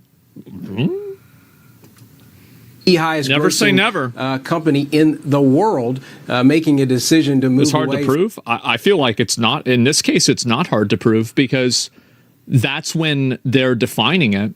Like it's not like they're stating this openly, right? It's not like it's some kind of secret. It's easy to prove. Yeah, they're talking about it. They're advertising it. They're self-reporting. Yeah, exactly. One major company is actually bucking the trend towards merit-based. Big box store Costco pushing back against the changes so many others are now making. The Board of Trustees is urging shareholders to vote against a measure that would scrap its DEI program. And they write, quote, "Our efforts at diversity, equity, and inclusion remind and reinforce with everyone at our company of the importance of creating opportunities for all. We believe that these efforts enhance our capacity to attract and retain employees who will help our business succeed." Jason Chaffetz, Fox News contributor and former Utah congressman, joining me now to talk about this. So, Jason, it looks like everybody else kind of got the wake up in November and realized that people don't like this and people don't want to be told what to do, except for perhaps Costco. Do you think Costco will also just change its mind in the next new year when they realize that they're going to be left behind? I don't think that they're going to change their mind at all. I think that this is like, if this is something they want to do, then that's up to them. But the reality is that if you're hiring people for things that are based off of like immutable characteristics, you're fundamentally practicing discrimination. So in my opinion, I don't think anybody should do this because I think it should be illegal. And in fact, I think it is illegal. If you're, what a stunner. Yeah, exactly. Right. And so like, in my opinion, if people don't want to get rid of this themselves, then hold them liable. They won't see it that way. Well, there's people that think 2 + 2 is 5, but that doesn't make them right. Well, the American people are voting with their wallets. And if they don't provide a good product, a good service, and darn good hot dogs like I like, then, people will walk away. But look, they're a very profitable and very good company. But they also, if you really dice down and look at their statement, look, if they have a diverse workforce, more power to them. What I want to make sure that they're doing is providing products and services, not pushing a political agenda, but I think as the employees there at Costco, they want to make sure that they can progress in their jobs based on merit, not on skin color, not on some other diversity, equity, and inclusion metric. Yeah, but I think that's what needs to happen is like people that are doing that need to be held liable criminally. Or not criminally, but like by a court, because if a person gets passed over for a promotion or like an advantage at a company because they're not part of an identity group, well then that's discrimination and that's illegal. So somebody needs to get in trouble. It's literally it's actually isn't it just that simple? I feel like it is. How do you want to prove that?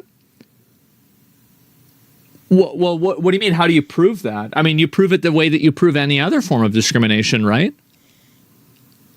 Of course.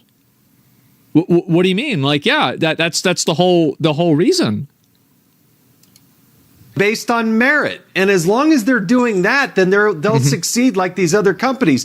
And some of these others have been pushing products on the American people that are highly offensive. You don't want to go in your store and see their political agendas shoved in your face. That's where Target had that problem. Back on a lot of these companies. It's been interesting to watch in the last month here, a couple of weeks here since the election. It definitely is. Tired of these intellectually dishonest people saying people want to advance based on merit and not skin color because it's the same crowd of people that are basically anti-immigrant racists. Does anybody really believe that? I don't think that works, man. And I know that some people use that form of like argumentation, but I don't think that's convinced. I don't think anybody believes that. Yeah, that's clearly not what's going on. It's a dumb chatter alert. Oh, it's what I said before, right? Intentionally misunderstand in order to pretend like there's a double standard. This sort of soul searching within the Democratic Party as they try to find their new message, their new messenger, you could say. There are some Democrats that are now trying to lean a little bit more towards the independent movement, at least questioning the messaging that they've been pushing here. Democratic Congresswoman here is urging her party to stand up to push back against DEI initiatives. Let's listen to this. We need a platform with those individuals from the top down officers who are pledging that they will be inclusive. I think that we have to make sure that people do not abandon diversity and equity. We can't have a party that's one-sided, and that's not just race and gender and ethnicity. It is thought, it is demographics, and I plan to be a part and work with anybody that won't close out people.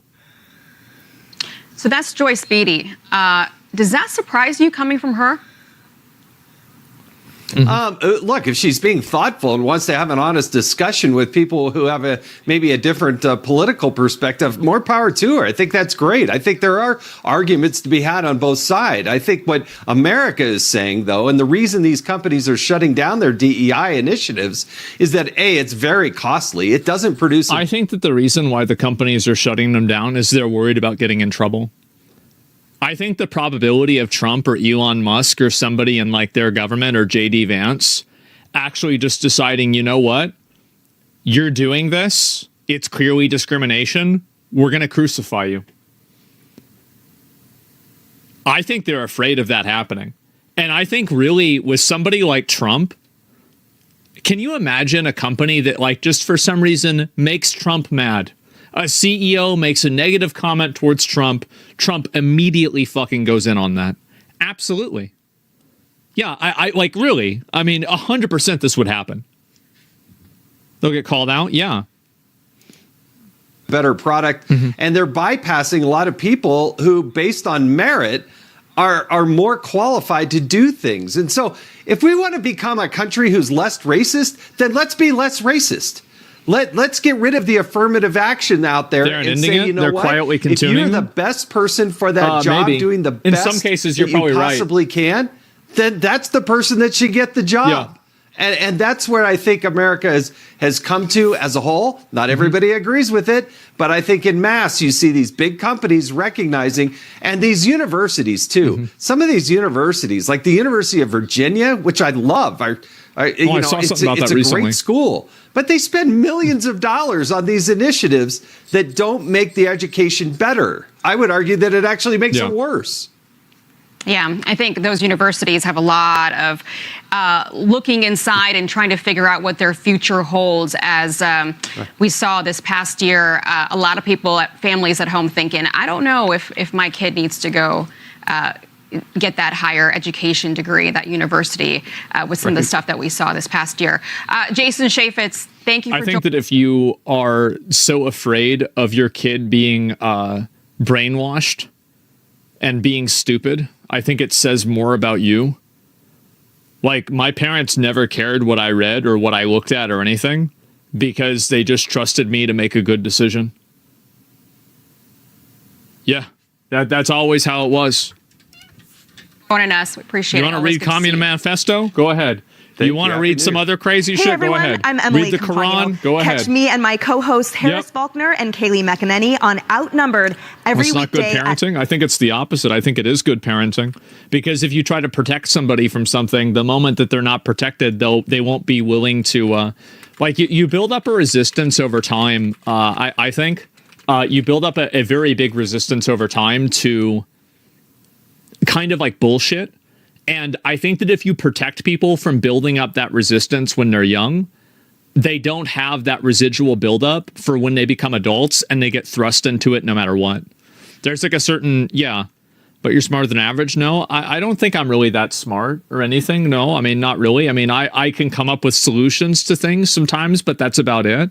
I mean, I'm not the kind of person, like, I don't go and like think of myself as like above other people or anything like that. So yeah, it's just, that's no, I mean, I think that I have very good memory and I can remember a lot of things and like put things together because of that. But is that like really intelligence? Not necessarily. So I don't think about it on that way. And it does seem like they're getting rid of this in universities too, by the way. It's disappointing. It's sad. She teaches gender studies and social justice courses and says she's seen a spike in student interest. We've seen our majors grow, and in fact, social justice was one of the fastest growing majors of the units that are being sort of restructured in the new school of social and cultural analysis. Yep. So it is, again, disappointing. Because it's clear that the students want these courses. Murillo also says students who've gone through the programs are contributing to Iowa's workforce. Well, they're shutting them down. That's it. And Gender Studies Professor after most of University of Iowa declares they're closing an entire gender department. That's nuts. That's a huge fucking change. Holy shit. Yeah, wow. And yeah, there you go. A bunch of PC principals out there. Well, there's one of them, right? There you go. And imagine having $120K debt for social justice major. How does that generate value or money? How does that benefit anything other than thought? I actually think that it's good for a university. Like, I think that the goal of a university should not necessarily be to create jobs at all. Are there any definitive stats on the effect of affirmative action? I don't know. I'm sure there's a lot of them. But like what? Well, let me finish it, right? So like, here's a good example. I think that we can all agree that somebody getting a job in, let's say, what's a good example of this? Getting a good job in engineering is something that's more beneficial to society than somebody getting a degree in engineering is more beneficial than getting a degree in philosophy. But I think the goal of education does not always have to be for the means of creating a tangible value in like a society, right? Like it's not about, how many wheels can you make or, like how many forks can you produce? So I think that if you want to go to college and, use college as a way to further your knowledge and to expand the scope of human understanding, I think that's a good thing. It is. And I don't think it's bad at all. I don't think it should be funded. Like, they should not all be funded equally. Right? I mean, like, it does when it costs $250K. Yeah, but it's their money, right? If people want to spend their money on it, that's fine. So yeah, what jobs can you get with gender studies? What I'm saying is it's not about getting a job. The purpose of college isn't about getting a job. It's about educating yourself. And a lot of people educate themselves in the purpose of getting a job, but it's not necessarily like that. And I think that there's nothing wrong with, pursuing a life of education. I think that's a good thing. I mean, think about how many things are worse than that.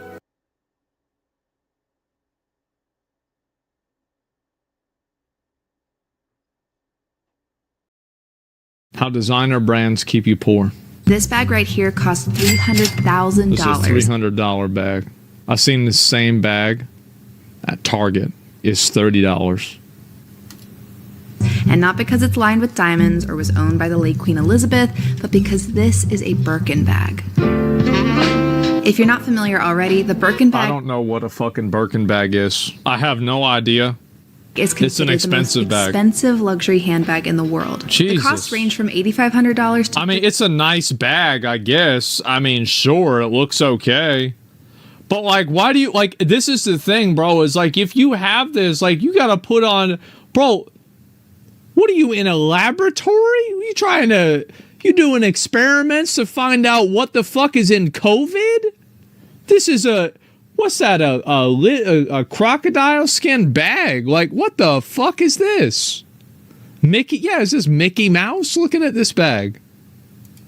$300,000 a bag, and that's not even considering the purchasing history that you need to establish with Hermes just to be considered able to buy a Birkin bag. Because you can't just walk into an Hermes store and buy a Birkin bag at the register. You have to establish a purchasing history with Hermes, meaning... What the fuck?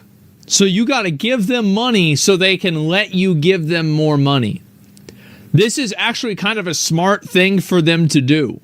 The reason why is that way they don't have poor losers running around with their stuff. You don't want to be like Supreme, where like Supreme has these, 90-pound 14-year-olds that are wearing extra large shirts, looks like a dress on them. It's like it makes the brand look bad. Same as Rolex and Ferrari. Oh, I don't know about that. I never fucking been to I never been to any of these fucking stores. There was one time I went down to the Domain. The Domain is like the place where fucking some rich people go here in Austin. And I had to go down there for some bullshit event. And I went down there for that bullshit event. And I went by, there was like a Gucci store there and like all these other places. Like, oh my God. How do you do that? You frequently buy a variety of their other products like scarves and makeup. Bro, like what the fuck? My game plan was to, wear a lot of my Hermes items to show that, hey, I'm an Hermes customer, and I'm just not like, because tons of tourists just come in who have never purchased any Hermes in their life. And the first question I was asked was, do you have an Hermes bag? So I'm wearing my 2 click. This is so sad. She's acting like she's trying to get, she's trying to apply to go to a GDKP Oldawar raid. She's like, oh, I tried to link them. See, I have 1 light in the darkness on 10 man, and I completed half of the achievements on 25 man. And like, bro, it's like, what are you trying to get into a fucking raid for? This is a resume. What are you doing? Bracelet, got on my Hermes What's your Kelly gear belt, score? Hermes CDC belt, my Twilly around my neck. I'm a loyal customer, etc., etc. Tip 1, if you have Hermes, wear Hermes. It helps. Hey, yo, wasn't Hermes the god of trickery? It's like they could put it right in your face, and you can't see it. That's herpes? No, that's 2 different things. He was a thief as well. Yeah, didn't he try to steal Apollo's shit? Yeah, he did. Damn, so, like, how is it you put that in the name? They put it right in front of them, and they still buy it. That's like opening up a meat store and like you're selling cannibal shit and the store is called like fucking Hannibal's Meat. It's like you put it right in front of somebody, they can't see it. That's their problem. Imagine if Dick's Sporting Goods did the same thing Dick's and just to Sporting buy a Goods. basketball, you also had to buy a kayak golf club and some of Dwayne Johnson's Under Armour There you line. go. Be ridiculous. And yet that's the reality of buying a Birkin bag. I would argue. Well, for real though, like that's why it's valuable is because you're buying it and having it is like a status symbol. And so people that are losers buy this stuff so they can feel like they're not losers. It's exclusive. Yeah. If they didn't have this, nobody would give a shit about it. Hermes is relegated. Oh, there it is. Hermes is regarded as the divine trickster, about which the Homeric hymn to Hermes offers the most well-known account. Damn, that's crazy. How the fuck do you, like, they literally put it in the name and people don't want to fucking, like, oh my God. It's an insecure idiot tax. Yeah, what the fuck? It is the physical epitome of manufactured exclusivity. It's 4,000. I know. And there's a waiting list. I assumed. What's so fucking funny to me about this is like you can tell by like the way they're dressed and shit. This movie probably came out in like 1996. So at that time, $4,000 was a lot of money. But now, $4,000 is the starting price. That's the cheapest bag that you can get. Thanks, Brandon. 5 years. For a bag? It's not a bag. It's a Birkin. And yet, despite the many hoops and long wait lists that are associated with this bag, people keep flocking to it. They might save money for years just to buy one bag, which that's why they do it is because it's exclusive. If it wasn't exclusive, they wouldn't buy it. way, you often don't get a say in what kind of color or style of bag you get, but if you want a Birkin bag, you're gonna have to take what they give you. So why is this happening? What is so magical about this bag? Obviously, it makes losers feel like they're not losers. Like, it's literally that simple. Like, that's it. It's literally that simple. There's no other fucking fine print to it. That's it. Answer is subjective. You could argue it's because the materials they use are super high quality or because it's handmade by artisans. But I think the answer is a little more primal than that. We seek social status from what we wear to where we go to school to the handbags we carry. Ooh. We want to be perceived as high status, especially. Oh, don't we me on this shit. I don't want people to see me as high status. No fucking annoy me. One of the worst fucking things is people find out what I do. Oh, now they go, oh God. Oh, fuck. That's the worst thing. Higher status than those around us. Designer items like the Birkin bag become this cheat code of sort in our modern consumerist culture. Yeah, that's the thing is it is a cheat code. Because, like, there's any moron can save up a bunch of money to buy something stupid like this.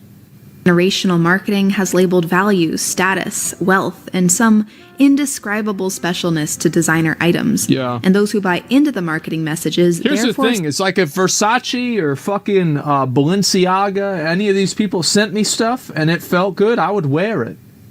It's not like I'm against it. I'm not going to spend a bunch of money on it. If I get it for free, it's the same fucking thing.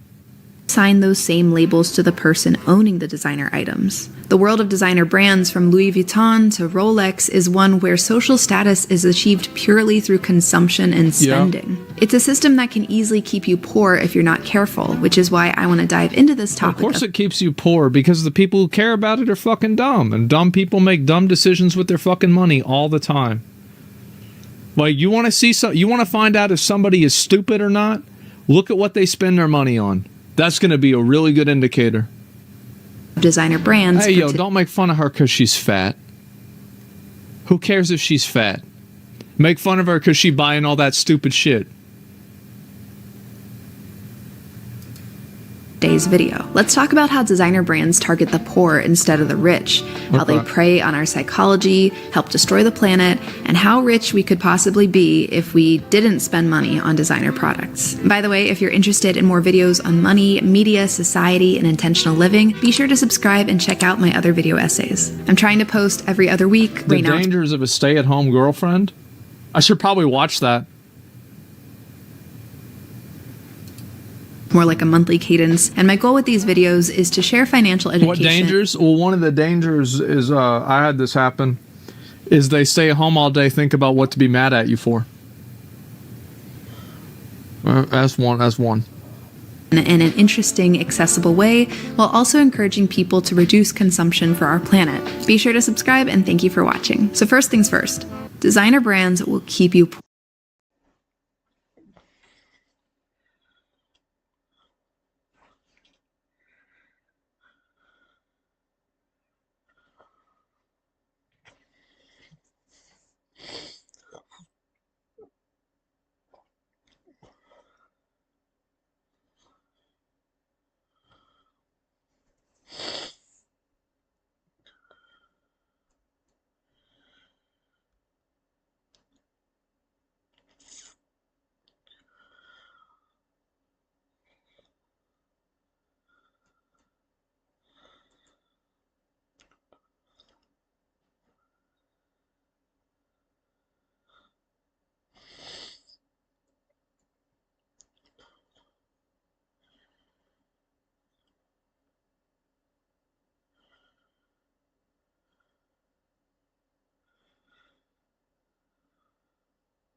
YouTuber that unboxes shit? Yes, all of them. Oh, okay. But there was one that started it. That little Hawaiian kid? Well, I don't really see color, but sure. Well, no, he's totally some kind of color. I think his mom's Hawaiian and then his dad's Japanese. I think his name's Ryan. Ryan's World. Oh no, why does Tukey know this? Oh no, drink Tukey. Where there's smoke, there's Ryan. Yes. Should we do your favorite part of the program? Super bits? Yeah. This came in from Doug Nelson last night, but still poignant. When I crap on Kate Meany's drug abuse and fly to New York to try to fuck her, I'm doing it with love, affection, and deep concern. Milton and John only do it for laughs. Doing stuff for laughs is something the Z-Man will never do. That's a good point. Chad wouldn't stoop so low as to do something just for a laugh. Mm-hmm. Chad's back Happy to drinking. New Year, Sorry. you furets, pouch monkeys, border babies, and crackers and heebies, and fuck you, Tookie and Melton. Mr. P, please let me eat a butt cake. Jenny, you know you want the BBC. Jesus Christ. That has to be the ghost of Mr. P, who said he's going to be in Atlantic City.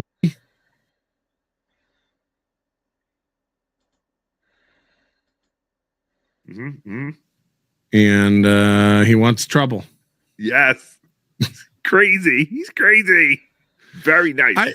Nicest man in the world. You got to admit the packages are creative. Yes. But now he asked me for my address again because he said he had another gift for me. And he's like, do you want me to send it to your house or give it to an AC? I was like, you sent me things like 2 other times. Bring it to AC. You're scaring me. I sent several people from the Dabbleverse some things this year, and I had to creepily research to get people's addresses. Mm-hmm.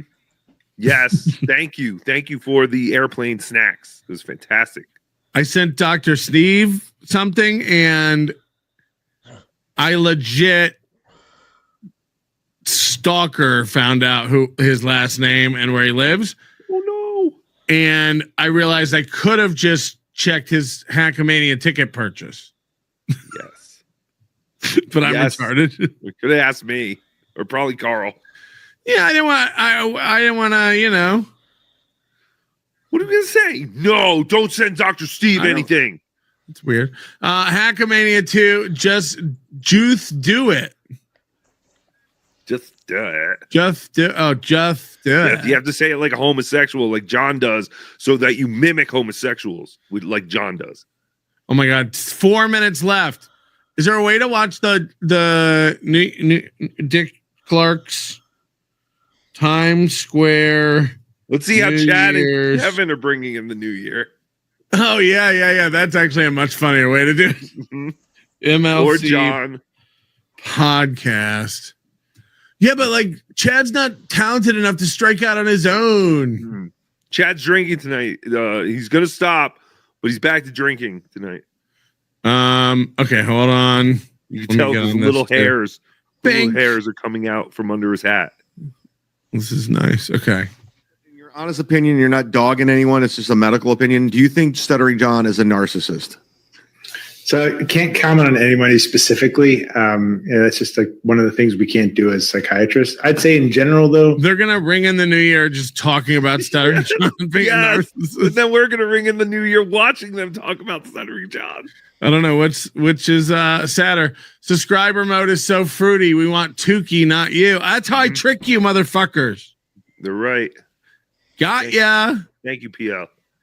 PAA podcast. Happy New Year. Can't wait to see you do all the things at Adrenaline Mountain. Tukey is a hoe. Just kidding. Just kidding. Love you more than a friend. Tukey World Order. Joey C. Cursed Patrick to hairlessness. Yeah, that's why I can't take off the hat. Mm-hmm. It's true. Carl or Shuley? That's a good question. They're 2 minutes out. Comia likes both of them. I don't care. It's a money grab. I have no idea. No. I'm here as more of like I like that Tukey knows his place here, King Melty. No, I'm just so I can make the things bigger. We'll even it out. Happy New Year's. I love you both more than a friend. Thank you. Everything is fine, especially the potato and the orange. We could send them the link. Patwick, who's your cute, fluffy-looking green friend? I want to stick him up my no-no hole. We can make butterflies. They're 1 minute out. We're doing it. We're doing it. Hey, Tukey, you drinking a pina colada? Actually, I like pina colada and getting caught in the rain. I like pina colada. Mm-hmm. Moody says we've taken over 30K from the pockets of YouTube and given it to creators through Super Tip in 2024. Thank you so much to everyone who used Super Tip this year. That's just what we've saved, people. 30K. No, That's one. Jimmy Fallon. I just want to amazing. Happy New Year. Oh, look, he's got his glasses on. Happy New Year. I've been shitting on him for weeks. I got to bring him back on the show. What did he text you? Yeah, he just texted me. Aaron has those in red. Yeah, he was sober. He was California sober, and then now he's back on the sauce. But he's sober enough to text me. Here they go. EGN 7979. Happy New Year, Franklin Scheckler, Ed Maloney, Stephen Bravo, Borgo, of course, Tio Henry. Is the volume all right? Happy New Year. For me, it's Peter fine. Chicken Man. Happy New Year, JG. Tape 2. Fuck you. What are you reading from? I wrote down Vaping Dago. I haven't done. Oh, we're all bringing in the new year. Oh, I'm gonna talk. He's acting like Vaping Dago's still around. He is. He super chatted today on the show. Holy shit. Yeah, Vaping Dago's back. With a big hundo. The big return of 2025. I emailed him after he'd been gone for a while because I was like, "Are you all right, man?" And he's like, "Yeah, just taking care of some stuff." And I was like, "No worries. I get it if you leave." But again, who knows if it's the real guy? Anyone can change their profile to say Vaping Dago. No, because I have his email and stuff because he bought Bauer's tapes and stuff. Us or the TV? No, but I'm saying the one that showed Happy up New tonight. Year! They're missing Happy New Year's, it. KB. Not yet. 45 seconds. Oh, is there a delay? Yeah, they're on a delay. Yay! I'm gonna lose my channel at midnight. Happy New Year. Happy New Year, Doodle. Happy New Year to everybody on the East Coast. We're doing it. Look at this, 96 cents. Every one look at Rocco's fingers. What would you do if Stuttering John punched you?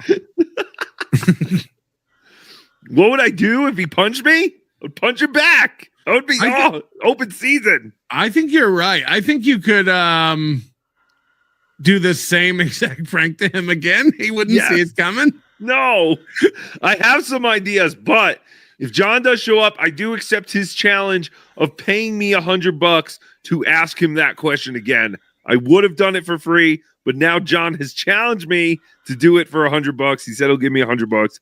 We're doing it. We're going to do it. Got it. You can apologize to Tio Honk anytime you're ready, Melton. Yeah, I do. Yeah, that's right. I do need to apologize to Tio Hank. I got a little hot. That was hot. It was a good roasting, though. You got to admit it was a good one. I know, but Tio Hank. Tio Hank's coming up to you. When you said you know what he's going to say to you before he even gets to you. I'm right. Yes. But listen, he is a very slow adult. That was not very nice of you.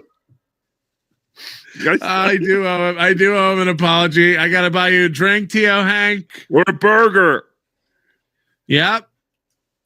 Or a burger. Happy New Year, Tio Hank. I love you more than a friend. And if I get over to Edinburgh, if MGD dares shows her penis out in public, I'll buy her a drink. I'm a nice man. Scotty 2 John with $50. Happy New Year, Mr. Big Sauce and Tukey. See you in Vegas 2025. Sketty Galloway Alliance. And you know what sucks about this $50 that we are splitting tonight? All the money's being split between Tukey and I gave them a great idea at the Super Tip meeting yesterday. I said, it'd be great. Like Tukey and I are hosting a show tomorrow. If we could like market to split the payments automatically. You have our payment information. If we can link the show and it could split everything, you can put in percentages if you want to do it that way. If you have more than one people, you and OJ and Cardiff, you could get that done. No, but yes. And they were like, that sounds like a great idea. Don't let the door hit you on the way out. Oh, the Super Tip company. I don't know. Ever since they took over new management, things have all been kind of shitty. I got to be honest. Well, look, the money that was offered, I am grinning. Oh no, that's fantastic. But, the fact is, I know they're offering me that much money because they know the potential of this once the gamers get a hold of it. The gaming community, Tukey. That's where the real. No, it's fantastic.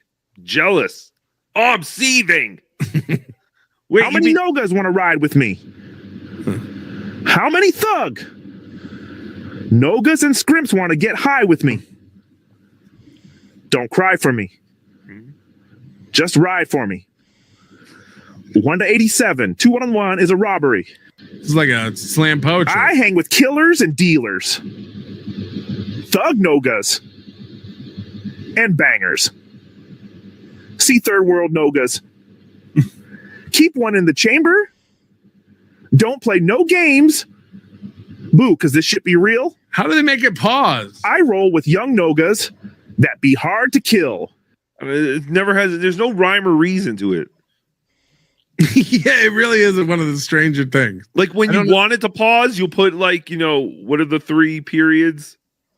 Ellipsis or whatever, and it won't pause. And then you don't do it; it'll just pause in the middle of a sentence. Yeah, and then if it's Mersh or Matt, it'll go for a sandwich in the middle of a prepositional phrase.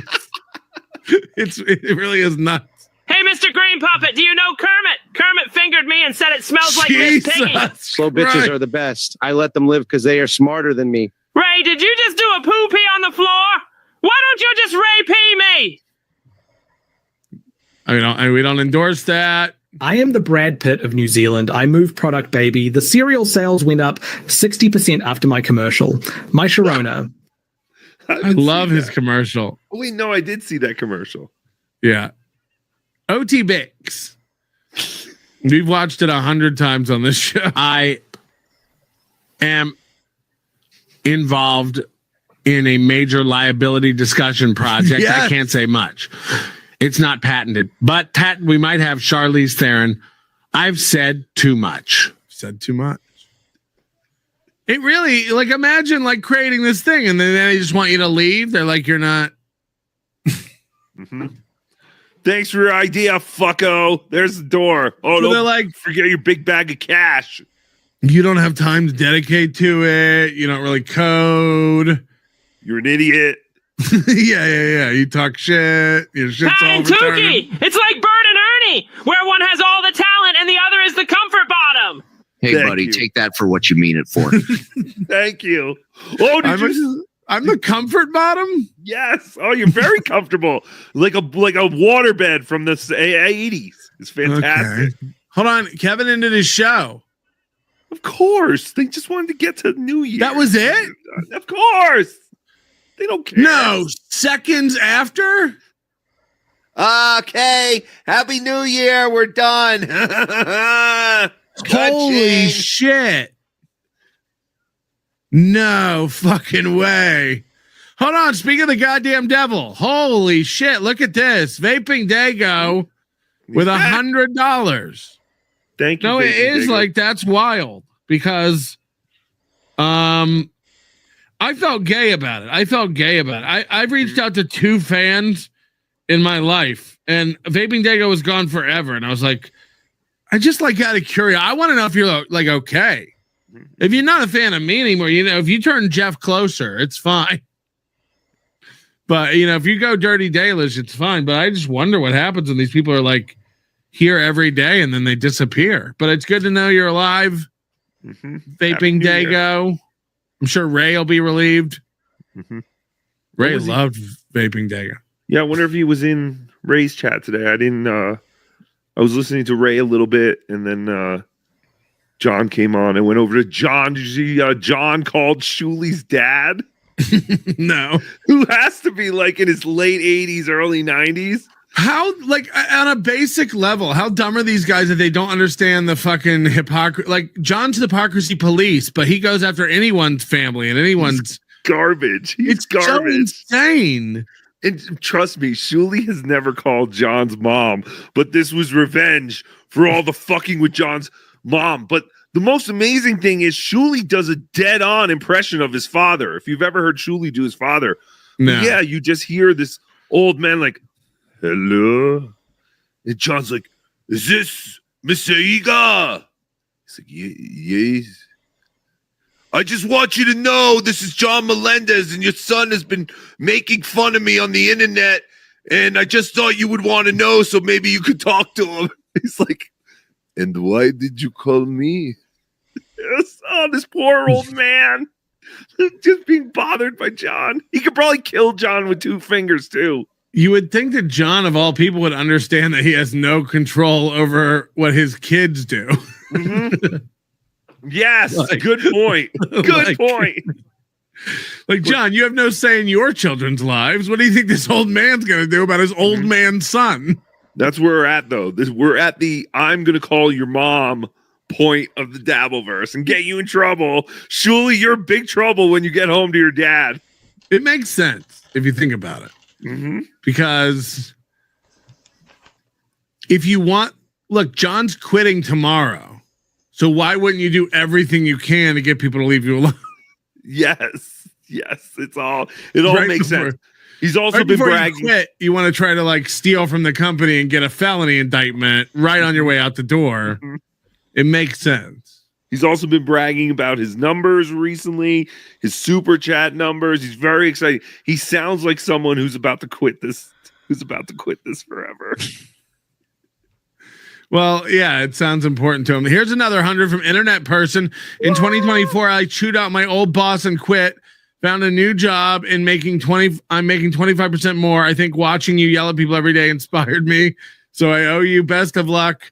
Tukes and chat in 2025. Sorry, I still have an irrational fear of using super tips. Don't take it personal. No worries. We keep 35 of that. That's wonderful, though. Tukey gets 8 of that. You did something to better your life, and now you make more money, and you're able to give it to us. So thank you. Mm-hmm. Fantastic. That is what life is all about. Maybe that's why Vaping Dago couldn't come back for so long. He watches so many shows. He knew he was going to have to give everybody a cool hundo, and he had to save up. It's a lot of money. Did you guys hear about the loser SJ round 2 Kate Meany tapes? Plus, he called Shuli dad live on air. More drama 2025. Went for Melton. What's the Shuli round 2 of the Kate Meany tapes? Is this old stuff? So apparently, I guess Shuli went on tonight because Shuli goes on every night. But I guess to address John calling his dad, Shuli is threatening to release some other round of Kate Meany tapes. I assume this is from the same time period. Nobody cares anymore. Before. Yeah, but and why would they not use? If these are so good, why were these not used? Patrick Melton, I curse thee. You fancy yourself quite the card sharp, but in Atlantic City, your pocket aces will crumble every time. Your investor will beat you with J10 against your kings. Teo Hank will mortgage his life to play you, and his 9-2 suited will outdraw your trip kings. The end is nigh. I don't know. How funny. I too had pocket queens. I don't know if Teo Hank's allowed to. They'll have to get him some sort of special thing to scoot up to the table. He's too round. Apparently, they're saying these are new Kate Meany tapes. That's what that she did that. Saying from that night, maybe possibly. Well, yeah, possibly from the other night. I don't know. I have not listened to Shuli. I'm just going based on things I've seen on Discord and now that I'm reading in the chat live. But there are some kind of new tapes that have not been heard. Here's Joey. Tukey sucked more than Melton. Happy New Year to all you humps. Wait, what? I thought you hated Melton more than me, you dickhead. Yes. Happy New Year, Joey. Now that I'm not affiliated with Super Tips, maybe Joey's cool with me. Oh, yeah, we should sue the hell out of them, Joey. Melton, you know all their secrets. Talk to my lawyer. They're using my voice too now, Joey. I hate it. The deal's not done. I'm just telling you what they're talking about. They want me out. And I don't know how many private calls Moody's been having. Oh, no. You know? It's literally like Shark Tank, but you weren't invited to pitch. They were like, and then we also have this fat burden. Which I find mean. Yo, Melton. You'll never take my super tits. Okay.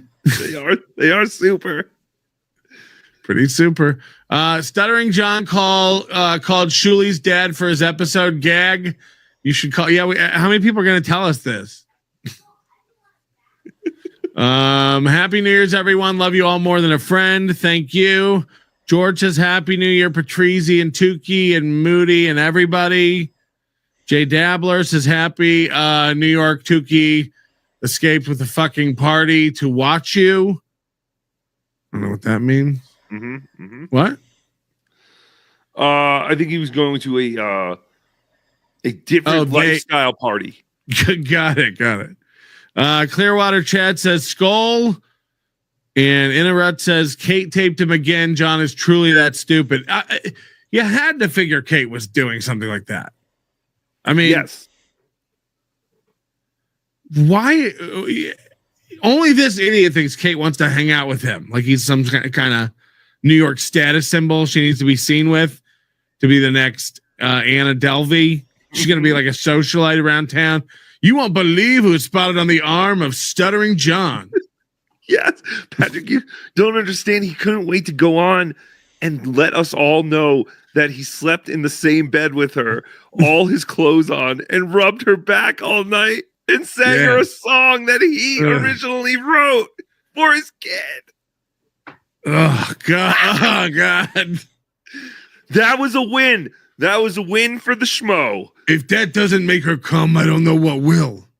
But that's why it's so sad. There are times when I'm like, oh, this poor bastard. And then Chad's genuinely hurt and jealous. Yes, Chad's that is weird. Fucked. It's like, what has he got that I don't got? You said you wouldn't. It's like when two friends like a girl, but one liked him first, but she and the other one, and they fuck because like, what are you gonna do? You're a teenage boy and a girl wants to fuck, and then like the dude's just like, you promised you wouldn't. Yeah, but they put my dick in her mouth. I had dibs, John. Dibs. No backseat. Happy 2025, everyone. Please, Moody Slurps, Mooby Slurps come. Cheers. Thank you, Kooky for Dookie. Mm-hmm. That's what we very much. And Spectre NS5RD with $100. Happy New Year's, Big Sauce. Thank you very much. Tuki and all. Thank you. We're finally caught up. Happy New Year. Oof. Stop giving money, everybody. It's too much. Mm-hmm. But also, here's another 100 with gifted memberships from Reels. YOLO! And Rover with 20 gifted memberships. Notice me, senpai. Notice me. This is insane. Thank you guys so much. Thank you. We'll be doing something with that money for the children, probably. Here's another 100 from DK. This is going to be... here's the crypt walking through 2025 onions fuck off Chad. Yeah, I didn't notice. People pointed out afterwards. I didn't see the banner Chad put up. He wrote crypt walking. Like the crypt keeper. Not crypt like CRIP, like the gang. Oh. Who knew? If I was looking to write that, I might have done the same stupid thing. I think it's the Crips, right? The CRIP. I think it's not the Crips. Like they're not that, heady. I have you were talking to someone who couldn't know less about the subject. Okay. Well, you're never going to be inducted into our gang.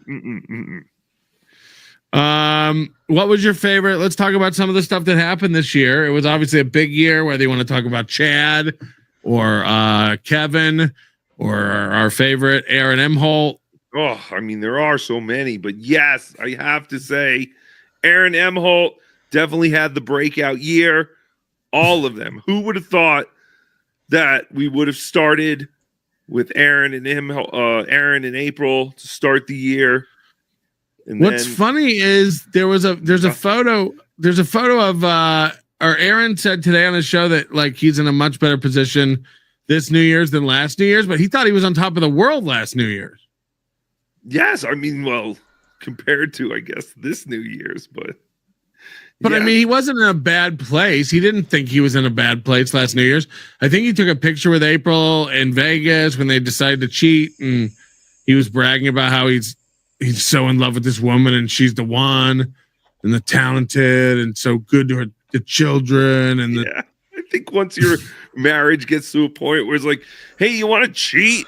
I don't think things are going all that great in life. As much as you want to play it as such a huge win, like, oh man, divorce is so great. You ever be married? Like, yeah, it all sucks. Like, it's not she's so awesome. Her husband lets her fuck other dudes.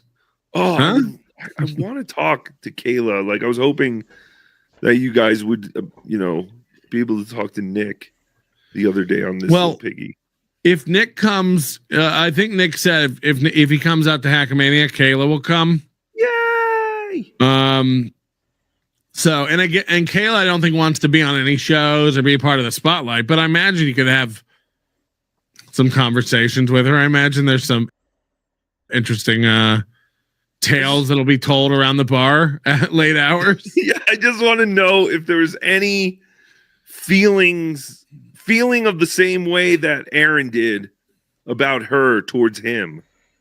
Like, well, you don't buy a Proverbs book for just everybody. That's true. That's true. I think one of her kids probably got it at the school book fair. She's like, "Oh, what are we gonna do with this crap? Oh, I know. I'll give it to that idiot that I blew." Or it's the Scholastic book fair. Sometimes you buy 4, you get a 5th book free. Yeah, go pick one. Captain Underpants. Go get it. Scary stories to tell in the dark. What were those? They used to, oh God, they used to set up the tables like a maze. You couldn't get out of it. It's amazing. Yes. It's amazing that every school had it too. But yes, it was so exciting. I was like, oh man, I'm going to get goosebumps. The one with the ventriloquist dummy. It's going to be fucking awesome. I just have to sell 4 cases of turtles. Yes. To all my neighbors. You had to sell like holiday chocolates to all your neighbors, and then you'd have your dad take it to work to sell to all his friends. Oh my God! God! Buy chocolate for my kid's school, and they all have kids. Yes, and it's even worse now because you get it's all done online that I've dealt with, with my nephew. Oh, really? Yes, and I get constant emails. It's like your nephew is this close to a goal. And then you're just like, all right, I guess I'll throw in another $5. And then a couple of weeks later, it'll be like, wow, your nephew's doing so great. He's only this far away from this. So they're basically getting these kids to give your email addresses over. Yes. It sucks. Oh, this is so much worse. We used to go door to door. Mm-hmm. We used to have to really, I'm going to get that trip to space camp, or I'm going to get that bicycle. They always had some badass prize at the end, some boombox or something you really wanted. Eventually you'd end up settling for a G.I. Joe. Yeah, some crap. But no, they're taking the Aaron Imholt model, and instead of growing to other people, just keep milking the same idiots out of a couple of bucks every couple of days or weeks or whatever. Yep. It sucks. By the way, if anybody wants to be a guest on tonight's show and you're somebody, let Tukey know or let me know. Obviously we're not going to let reels on, but obviously if you're Ricada or OJ or Potato or Carl or Moody, maybe it's too much with the Carl.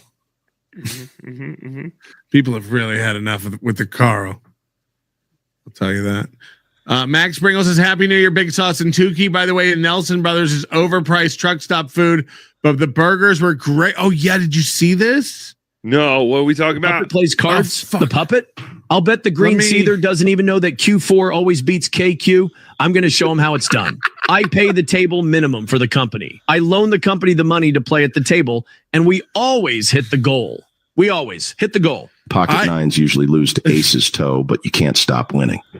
I would love to play poker with Aaron Imholt. I was just thinking the same. I would love to play poker with all just a table of KB, Chad, Aaron, Mersh, Carl, you, me. Chad, if you had to bet money right now, if Chad could list the hand rankings. No, I don't think poker, could Chad tell you what beats what? No, I don't think so. I don't think Chad could even shuffle cards. I mean, I'm not a great shuffler. That doesn't mean anything. Well, no, I guess I could do it. Yeah. Better than Chad. Yeah, I could do it better than Chad, but I'm not nearly a pro. I hate home poker games. If you play in casinos, you can't sit down at a home poker game anymore. Oh, no, it's so annoying. Unless you have a dealer, but no one wants a dealer. Hold on. It's on our Discord. I don't. Max Bringle, could you email me all those photos? That'll make it easy. We can just scroll through them. Patrick at nobodylikesonions.com. Because you probably have them all in your camera roll, and then I won't have to dig to the Discord for the conversation. He went to Nelson Brothers. I don't know if you've heard of it. Yes. Donuts as big as your head. Big as your head. And he had the burger because he said it was the best burger he ever had in his life. Aaron said this? No, Max Bringle. Oh. And then he went back and he took a photo of it. It didn't look like a bad burger, but it did look thin. He said it was a little thin. You know, meat costs are... Oh, please. Don't even expensive. get me started. You know the price of meat? Oh, of course. I go to my local butcher. You buy your meat in the supermarket? Please. Idiots. It's like the people who buy frozen chicken breasts. It's like, you know that they're the same price or more, right? Go to a butcher. Treat yourself. It's not that much more money. And it's way better meat. Like, it will just be better. Play poker at home there, sport. I've got a bicycle pack of cards that's been in my family for 2 generations. I only play poker at home there, sport. Charlotte taught me this cool thing called trips. A bridge. Oh, she can do a bridge. Did you see that? She just did that with the cards. Oh, that's cool. Show Daddy how you did that. Internet retard, it's the year of the snake. I'm going to take it by the balls and slither around. I don't think snakes have balls. No. Don't they have sex with themselves and then lay eggs or something? Right. They like... Yeah, they like... That's exactly. Do they lay the eggs and then the male fertilizes the eggs out of them, or... Oh, disgusting. Like Maybe. a fish? I don't know. It's disgusting. They should be eradicated. Speaking of milking the same idiots for money, where's that Boudet fella? Yeah, where's that Boudet fella? You feeling froggy? Then leap. Tukey would appreciate a $500 split. Vince Griswold, Red Bar sculpted you in clay a la Michelangelo's David. How do you respond artistically? I haven't seen it. You have it? No. Where can I? It doesn't totally look like you. It's close. It was on Hackverse Anonymous. God damn it. No, I have not seen that yet. Looks like if it's on Reddit, I'll see it. I'll go to Hackverse and see it. Looks like you're crawling out of the ocean. That's cool. Yeah. New birth and whatnot. Very realistic. Maybe it's symbolic of me getting swept away from Super Tip and ejected. No, it was the picture of you at Hackamania where you're reaching your arm out. So he wrote. Okay, got it. So yes. He recreated all that. I'm sure it was a great angle. It's very artistic. It's one of my best looks. And we're supposed to believe Mike made this? Yes. Okay, I'll have to go look. I will give an honest feedback after I see it. You have my word. Did you hear about the black guy with diarrhea? He thought he was Melton. No. Hacka. Out of his butt? Thanks for all the laughs, Mr. Melton says Nat Club member for 11 months. Thank you. Why you trashing me, member for 11 months? Here's to another year of pure idiocy. Why do people always think there'll be another year of this? We can only hope. Just because we're finishing a year doesn't imply that we're going to be doing this for another year. People didn't think we'd be doing it this year. The Dabbleverse was supposed to end, remember? The only thing that really resets is your taxes. Everything else, everything just stays the same. Yeah, it's not. Well, we're drinking. Come. Yeah, well, the fact that you're drinking that is... It's heavy. Yeah, I don't... I had a big dinner, too. Oh, it's fantastic. What'd you have? Casa Bonita? No. Casa Bonita stinks. The food stinks. It still stinks, the new one? Yeah, even the new food. They tried. But it's like, do you really want to go to Casa Bonita for shrimp ceviche or whatever the fuck? Like, I don't want to eat anywhere next to an indoor pool. Yeah, it's gross, man. And I saw some clips. I have to see that the documentary. Yeah. Right. It makes it look like you want to go. Like, it's fun. Man, you realize how much they did to the place. If you went before, it must be like it was totally like clean and renovated. Oh God, yeah. Like, I was lucky enough to get here while it was still open before they did anything. And yeah, I went to the first one, or the original, and the second one, and my God, they have done wonders with the place, and their fingerprints are on everything. You know, you hear a lot of their voices, and you're just like, right. oh yeah, this is like South Park. Tar Nation. Yeah, you got to go and at least experience it. But yeah, I'm really glad I got to see the old place and the new place. But no, I went to a place called Yardbird. I guess there's a couple of these around the country. Yeah. Yeah, it was good. Food was good. Yardbird? Yeah, I think that's what it's called. Yardbird. Never. I don't know. The Fried Yardbird. It's good. It's fried chicken? Well, they have fried chicken, expensive fried chicken and waffles. They had a New Year's menu that had a short rib, braised short rib. That's what we got. We got some biscuits. O says, good luck, fuckers. With what? Are you worried about Stevie Lou? Stevie Lou? Stevie he's Lou gonna coming to AC? Yeah, Kevin's it's Kevin's bodyguard. So Kevin's probably putting him up and bringing him out. And You don't want none of this. You don't want none of this. That was the greatest entrance as last he's year. backing into slot machines, holding pizza. He's holding a box of pizza. He's got a slice in his mouth, basically. Stay away from me. You don't want none. It's like those two things don't go together. You can't tell someone to stay away and they don't want none. It was literally, though, like an independent wrestling event, because he's walking down this little aisle next to the bar, and everyone's just standing there like, oh, Kevin. He's like, yeah, don't take my picture. I'm not high-fiving you. Get out of my way. Don't come near me. And then again, like I wasn't going to approach him or talk to him all weekend. He's the one who came up to me and talked. Yeah. Hold on. People are saying send Ray the link. Still don't know what happened with Ray. What do you mean? Well, because there was the rumor that he got arrested. That was MGD. She's started saying that, I don't know. I still don't understand it. She said he got arrested at a Sheetz station.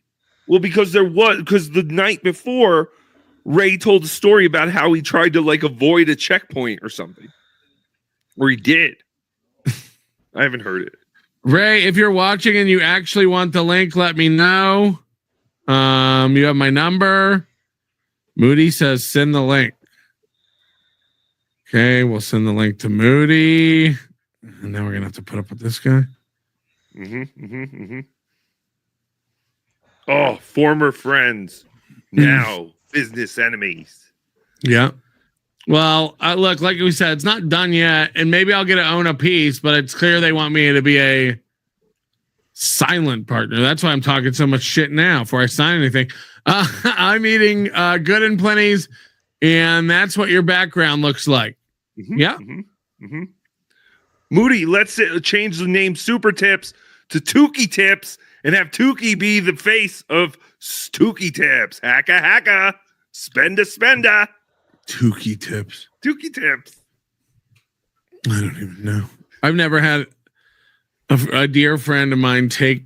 The truth is, I need money. So, I'm going to take the money and run. Well, all that care, that 24-hour care your wife needs. Yeah. Jesus Christ. She got into the caterpillars again. Oh, no, she knows that's dangerous. Oh, my God. She knows she's not supposed to be in there. She thinks they're furry candy. They're not furry candy, though. They're going to be beautiful butterflies one day. Ooh. Monarch. Yeah, also the RICO case. That's a good point, too. So I'm going to need a good lawyer. So I better get the money and get out of here. Billy Detroit, 2024 was the year a call screener brainwashed us by constantly repeating a Colorado address. I don't even know my relatives' addresses. Love you more than a friend. Thank you. Yes.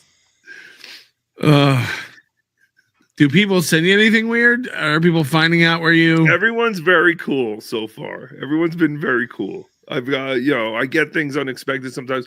Most times people let me know, and that's nice. Just so I know when I get a box, it's not going to blow up in my 5-year-old's face if I open it up near her. Oh my God. Tukey made a baby? Ooh. Yeah.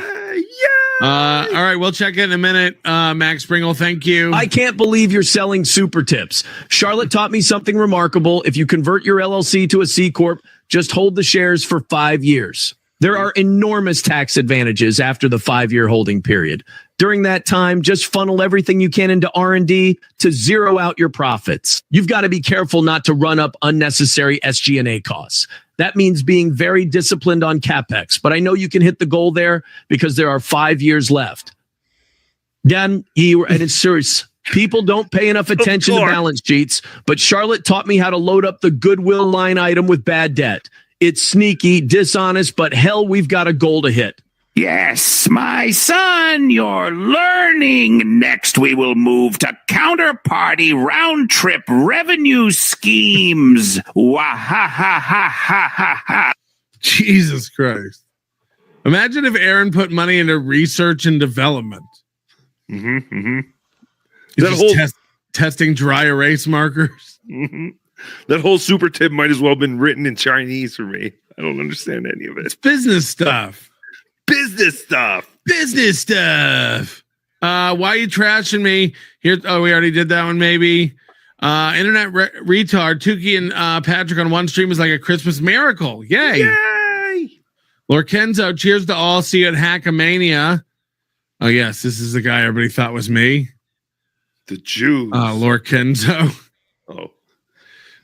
Tony Hotfingers, the Jews. Yeah, the Jews. It's a good point. Brian S. member for 15 months. Happy New Year, Patrick and Tukey. Happy New Yes, we Year. are 25 minutes away from New Year's in Minnesota. What? And I'm wondering what Aaron's going to post. Now, you know he's going to post, and he has the kid. So is he going to post something like wholesome and like how glad he is to be with family, kind of like a virtue signally thing? Or is it going to be more of a like, look at where I am, I'm smoking a cigar, you wish you were me, you can't get this life kind of? It's going to be one of those, 2024 tried to kick my ass, but my God. The first round. What? How many rounds are in boxing? That's the thing. Like, if this motherfucker goes to jail, he's going to talk about how, there was this one inmate and he was so lost, and I taught him about boxing and the discipline he would need. And would you believe he now works in the lunchroom? He's one of the greatest workers they have there. It's fantastic. Hold on, I think I got to change these settings so it like moves this out of the way. Hi. Yeah. It'll be like it'll be like a happy new year to everyone who's celebrating in their own homes, who haven't been foreclosed on by the bank, with their own kids and their wives. Right. So what is it? This is I just learned about this. This is a reverse. Nick took out a reverse mortgage on this house. For people who don't know what that is, it's basically like they give you money every month instead of, or you can take out a lump sum, I guess, and use it, have to pay it out again. Or is it a second mortgage? Somebody said a reverse mortgage. Because a reverse mortgage is something like old people get when they're 70. Mm-hmm. Basically they get like $5,000 a month paid to them for 20 years or until they die, and then the bank can take their house back. Yeah. But it's a way to like, you charge your battery, that's paying off your mortgage during your young life, and then your older life you deplete it and collect checks. But does anybody know if this is a reverse mortgage or a second mortgage? I didn't look into it. It's been busy end of the year. Yeah, I didn't look into it either. But I imagine it's busy for you. You got an offer for a new position. You're going to be. It's been, honestly, there was on the agenda for that meeting, one of the line items was risk mitigation, interference from insane people. What is to be done with this Patrick Melton? It's just Patrick Melton and the insane aura of like the people that surround him. It's been been an interesting challenge. They're like, it's probably best if this guy doesn't speak for us or is affiliated in any way. How much to make him go away? Well, yeah, it's like if one investor, fine, that you can like talk them out of like, okay, this is just a one-off weird thing, but to court more investors, if any of them start to look at it, they wouldn't understand what's going on. Like, how do you explain Joey C to an investor? Investor.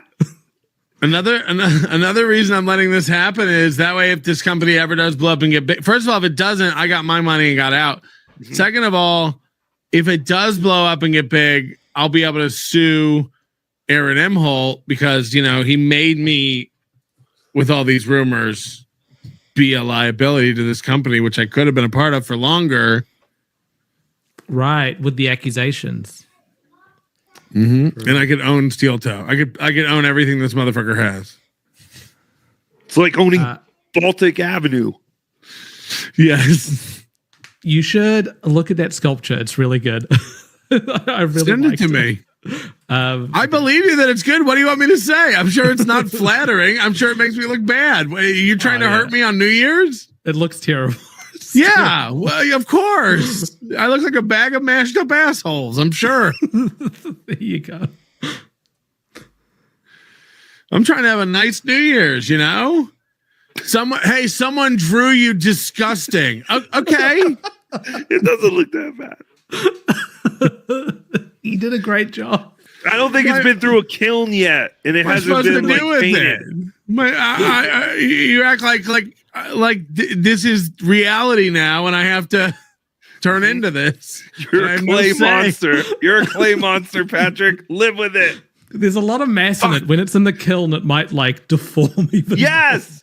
Gross. It might even crack. He might have to make it again. He'll make it better next time. This is what he's doing instead of shows. He's firing up kilns. Well, I think there was also end of the year Patrick Melton watch or something. God damn it. Oh no. Another Hold on, but that's now. Happy New Year's. Keep fighting the good fight. Peace. I think if you put happy NY, it's New York. You need the E? NY? No, it's not Eves anymore, but I don't think NY is an abbreviation for New Year. I don't think that's a generally accepted. It does look like New York. Happy New York. Happy New York to you, seize the day.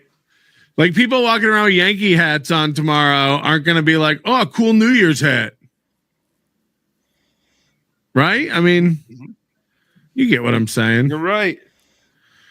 Tuki, any regrets for the guilt of abandoning the guy who brought you to life and made him turn to life of killing on the road and bombing at comedy? Ray has been asking me at least once a week right before he goes on live, like, hey, here's the link. And on Monday, I said to Ray, I'm around every night this week except for New Year's night. That's the only night I'm not around.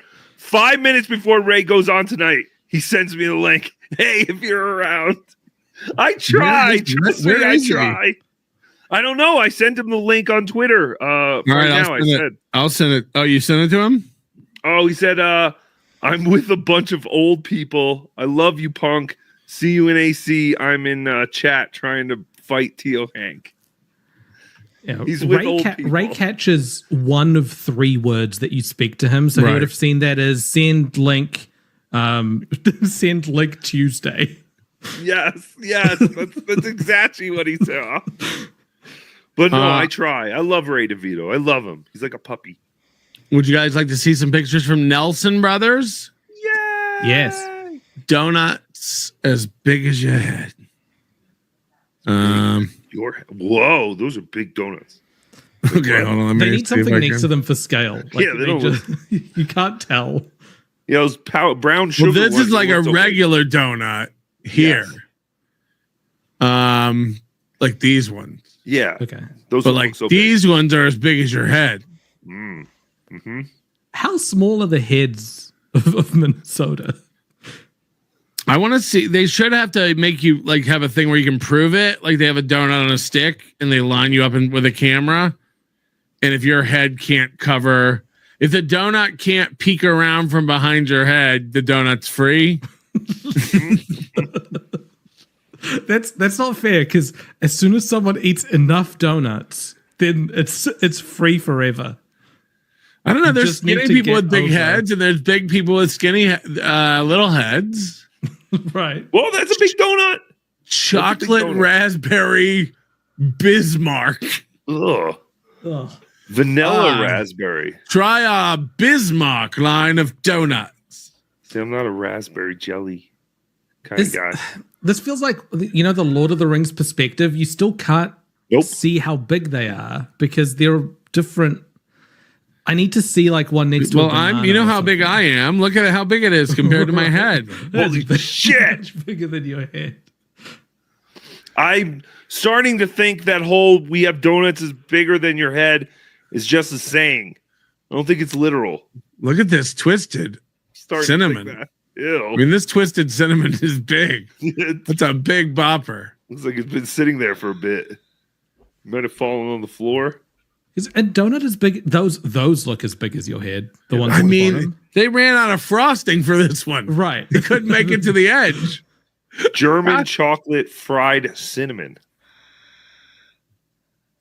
What the fuck? Those are big donuts. Okay, I'll give it that. Yeah, those are big. Those are like donut cakes. Mm-hmm. Cream cheese fried. Yeah, it's like that cookie store in the mall that sells the birthday cake cookies. Mm-hmm. Yes, Mrs. Fields. Yeah, or wherever. The ones that like you put birthday candles in it. Yeah, it's just like a pizza. Cream cheese fried cinnamon. These are flavors I've never experienced before. I go to Minnesota. Look at the tile in the carpet. Yeah, I mean, it's a business. It's gross. This is their carrot cake. This actually looks pretty bomb. Mm-hmm. Now, these plates are the same plates we've seen in every commercial, in Aaron's photo, in every video we've ever seen. They've had these plates since they opened. Mm-hmm. Carrot very cake. Proud of these. But I like that carrot. It looks like taller than your dick. You know what I don't like? You got to have the layers. You need more frosting. Yes, I agree. I like those. What are those little cakes? Those Enzos. They make a good carrot cake. Say the whole word. Enzo, isn't it Enos? Those little say the cakes. whole N. Don't say N. Say the word. Enzo. Oh, I got it. The fuck are those cakes called? Nino's cakes. Doxed. Did you see? By the way, did everybody see Aaron dox his own phone number this morning? No. I was so disgusted with him. Aaron's, or maybe it was last night or the members show. It all runs together. It's whichever one he was like filling out the form to see if they do weddings at the Viking Stadium. First of all, the fact that he's looking this up is insane. He found out you can get a wedding where the Vikings play at US, whatever the stadium is. Is he planning? Because it's like becoming. He was like, dude, if you're trying to tempt me, dude, you tell me you can get him, dude. So that's lower than a Vegas wedding. He went to the event planning. He went to the event planning section of the website and asked, could I have a wedding there? And when he just clicked in the field, the autofill like phone number popped up. It's like he's new to the internet. And his slogan is, I got to teach all these guys how to do a show. It's so good. It's fantastic. It's so fucking good. Did you see how gleeful he was that Nick's house is being foreclosed on? Yeah, of course. Mm-hmm. I thought he was done. I thought he was done with Nick Recader and gossip. I was telling people in the Discord today, like my house was foreclosed on, but I just let it be foreclosed on. It was worth way less than I paid for it. And they wouldn't refinance me because I was on time with my payments. They're like, we're only working with people who are defunct. And it's like, oh, okay, watch. So I just stopped paying. I lived there for 2 years without paying anything, saved like 20 grand. And then when push came to shove in 2010, they couldn't produce the note. They couldn't prove they owned the house because they had sold it so many times that nobody knew where the actual like note that proved they own it was. And they had to like, basically instead of going to court, they're like, all right, we'll forgive you for everything. Just walk away, sign this. And I was like, all right. What? It was weird. It was a weird time. Insane. The mortgage crisis, if you will, as it were. Take that for what you mean it for. Mm-hmm. But yeah, Mubi is very excited. that these 5 children and the one-time love of his life who bought him a book, Proverbs, will now be on the streets because it's not him. So it's another win for the toe. We did it. One more win in 2024. He went not his problem. He went from think about the kids. He was yelling at Nick. Look, Right. You can turn your life around. Just think of the kids. All the way to like, now he hopes they're Get out of the homeless. streets. I'm not someone who looks, to make fun or have joy of someone else's financial misfortunes. But all I gotta say is, absolutely is. He admits he is. It's not even like a secret. Not just that, but he started to like go off about April stinky pussy the whole time. It's like you were married to April. What are you talking about? Like it's like when people like, yo, that guy wasn't funny on the show anyway. It's like, why did you, but you did a show with that guy for a long time. What do you picked him. Right. Right. He called the second house the stinky pussy house. Right. Ashley was a complete bitch. April was an untalented, stinky pussy whore. It's like you pick them good. And, yeah, it's and he dumped April. He said April has been dumped twice this year. well, you know how that goes when you've been dumped twice in a year and it's time to go mosey on back to the farm and She shouldn't have taken all her possessions and left the house. Otherwise, I wouldn't have dumped her like that. It will come out where she's working one day, and it's going to be something insane. Like, it will be either like the most low key behind the scenes, like, oh, she's checking people in at an auto repair place. Like, it was only a chance thing that somebody who knew her walked in and got a photo, or it'll be like she's going to get a job at a radio station selling ads and work her way in there. And like, but that is the job that people in St. Cloud get to do. Like, that's, if you live there, that's the sort of job you have. All signs point to she'll be serving Wrangler burgers for $15. Wrangler burger. I like that they make it $15, none of that $14.99 bullshit. But what's crazy is they add on fries. Yeah, that's crazy. Waffle fries are extra. A burger doesn't come with fries. This is a $22 combo meal. That's so expensive. That's expensive for New Zealand. Like, right? That's insane. $18 for a burger and fries. Well, we haven't seen the burger yet, right? Save money on gas. Save 10 cents a gallon on gas with your restaurant meal. Is every restaurant there in Minnesota connected to a gas station? Yes. Aaron, I don't know if anybody else caught it, but Aaron did this thing where he's like, everyone for Christmas should just get each other gas station gift cards. Yes. Fantastic. So good. They got a brownie sundae. Now then, these prices are reasonable. Look at this. Homemade brownie. We then add 3 scoops of ice cream and smother it with chocolate sauce, whipped cream, and a cherry. $9. That's pretty good. Jesus Christ. The carrot cake was only $6. Apple pie with hot caramel sauce and vanilla ice cream. 3 scoops or just 1? How come they don't tell you how many scoops here? I'm going to go 1 scoop on that one. Sour cream raisin. That's a pie? And holy shit, this sounds like something Simply Sarah would make. And also, why do they write $4.69 next to every single one? You know why, bro? Just write it at the top. It's a bartering system.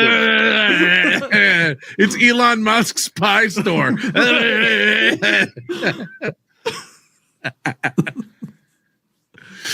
What is sour cream raisin?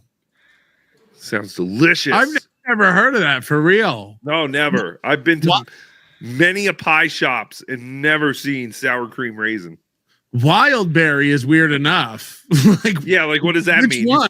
picked out some berries on the bush in the parking lot? Like, what are we talking about? The ones that your mom always told you were poison, but you always doubted her? Hold on. Why is strawberry rhubarb available all year round, but strawberry cream cheese is seasonal? They both have strawberry. The cream. Oh, no. Maybe the cream cheese is seasonal. Seasonal. But then why is the sour cream raisin? If I had a pie, I'm just picturing slicing into like cold sour cream and raisins just floating in it. Like, caramel pecan French silk sounds like the words Mersh would say while he's like.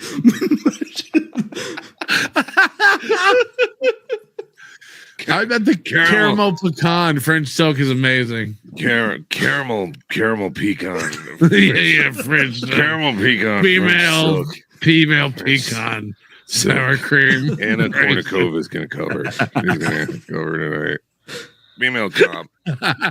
Female cop. The fuck is that? This is our hero. Oh, I thought that was like a muffin. Top of the muffin to you. This is the burger, I guess. Oh, waffle fries. Onion ring. Well, this is the rodeo. What was it? The Western Wrangler. Ooh, I'd wrangle that up. With waffle fries. It doesn't look bad, but the patty does look thin. Yeah, I mean, it's a single burger. It's a little thin. But yeah, those onion rings look good. Bacon looks good. That looks good. Like the onion rings they out thick the patty. They should be at least one patty and one less onion ring. And less raisins in my bun, please. Listen to the New Zealand. He's like, that's too many onion rings, really. Well, it's too thick. It's like too much. You don't really deserve that many onion rings on a burger. Oh, nah, you're doing it all wrong. Oh no, Mike. You gotta assume. Assume? Maybe a little beetroot. Why is this so big all of a sudden? Did I zoom? Northwood No, Natural. I guess that's his fritter nugget French toast. God damn, I need the shit out of everything here. What is this place called again? Nelson Brothers? Nelson. This is where we want to go to lunch with Nick Ricada. Oh, I can't wait. This is amazing. I'm getting everything. Is Nick By the way, have you been to Hash House a Go-Go? Who? In Vegas? Yeah. No. Oh my God. Well, there's one in our hotel. There's one in the plaza. And it's like the best. It was on Man vs. Food. It's like you're gonna lose your mind. You can't finish it. It's just too much food. Is it a challenge? Yeah, they have a thing called the fried chicken Benedict. What? But yeah, they have like chicken and waffles. They have all right, let's do it. The portions are insane. It's pretty good. Are we doing the second annual NLO Tukey breakfast? Bacon and soda breakfast. What is that? Is that the Monday? Was that Monday? Yeah, that's right before we leave on Monday. Okay. Yes. Is Stevie Lou invited? No. He'll just spy and tell what everybody ate. How will we know what soda you had? No, we're going to live stream it. We're going to collect super chats. Yeah, we're going to live stream it this time. You can get spinach Alfredo. Imagine getting the seafood pancakes. Omelet? Moody, I have something to say, but I need it to stay between us. Oh, it's Tell an omelet. Patrick put through my other messages. Oh, no. Are there other messages? Hold on. Seafood He paid to have his stuff expert. He's like, go play my other messages right now. Who was that? Herb. Moody, I have something to say, but I need it to stay between us. Tell Patrick put through my other messages. Got it. Moody, Charlotte taught me about the ASX Venture Exchange. Admittedly, it's in Australia, but you're close enough. You're our man on the ground. We're going to float a public offering and raise capital under mining company speculative valuations. Everyone wins. Everyone except Patrick. Because we're going to dilute him. We're going to dilute his shares and his shares alone. Charlotte knows the way. Charlotte is the gravy train. Follow me now. Aindo, wagi, and Then we do a leveraged buyout of the shares. We take the company private, and we dilute Patrick more during the buyout. The toe is always 2 steps ahead, and you're my number one guy. Yes, Aaron, we dupe the public shareholders on the offering and the take private transaction. Next, I shall show you how to misrepresent revenue streams as software. Does this mean anything to you? Nope. I think we're a minute away from New Year's in Minnesota. Oh, fuck. I don't have a second clock. You don't have anything. 45 more seconds. 45 more seconds. The Ministry of Time and Calculations here has mandated that every clock have seconds. What do you want to call them? What should they be called? The Ministry of Time and Calculations. Right. The Ministry of Minutes. Count us down, Moody. 15. All right, he's still. Is this gonna be 10, good? Do it like Aaron. Perfect, Do it like Aaron. 8, 7, 6, 5, 4, 4, 3, 2, 1. Happy New Year. Smoke weed every day. Everybody keep an eye. Please keep an eye on Aaron's social media. We know a photo's coming. We just want to know what it's going to be. Oh, man, it already feels like things are different. Things are going to really work out this year for Chad. I can feel it. Aaron's going to have the best year ever. It's just going to be wins from this point out. No more goal. Oh, can you guys feel it? Oh, yeah, we got to watch that video. It's a short video. It's worth watching again. The 4 minutes where, because Johnny's sitting there going like, what is this guy talking about? Yes. Like there was no new thing happened at all. Aaron was like $75 ahead for a day. And he came up with this idea like, dude, this could be the end of gold. It makes no sense. And you were supposed to bite on it. That's what it was. Like you were supposed to bite and be like, holy shit, is this an opportunity for something? And it's like, no, it was normal. Wait, he called it paid forward. Oh, God, This holiday season, I felt like such a jerk. I've always felt like I should pay it forward. Maybe this is my chance to pay it forward for the toe. Like, what is he talking about? How can I increase my viewer ratings? Viewer ratings. It's just basically saying, hey, guys, we need more money every day and faster. And if we could just keep it going, it's not an idea. There was nothing there. It was just basically like, hey, I got this great idea. If you guys give me money really quick and actually give me more money today, I'll need less money tomorrow, but we still have to make money tomorrow so that we can make money for the day after tomorrow. It's normal. He pulls this thing like, I don't know. That's just my stupid idea. It's really up to you guys. I have no control over it. Like, yeah, we know. Guys, I have no control over it. It's like, I don't think he has control over anything. I think he's literally losing his mind.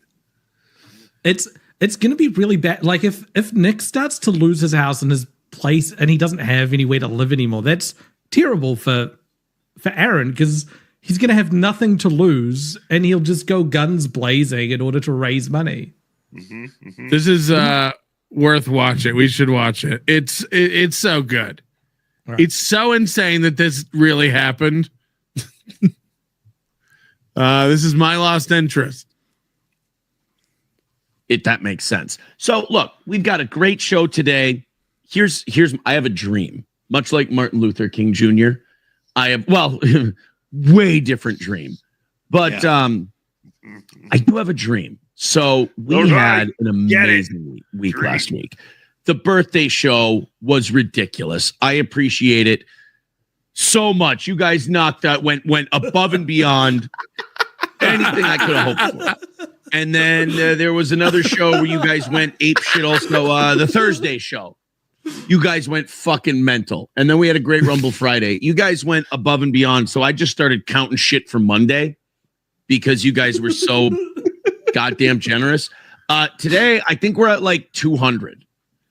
So it's really small. My favorite thing about him is he goes like, "You guys went ape shit. We almost covered a whole goal."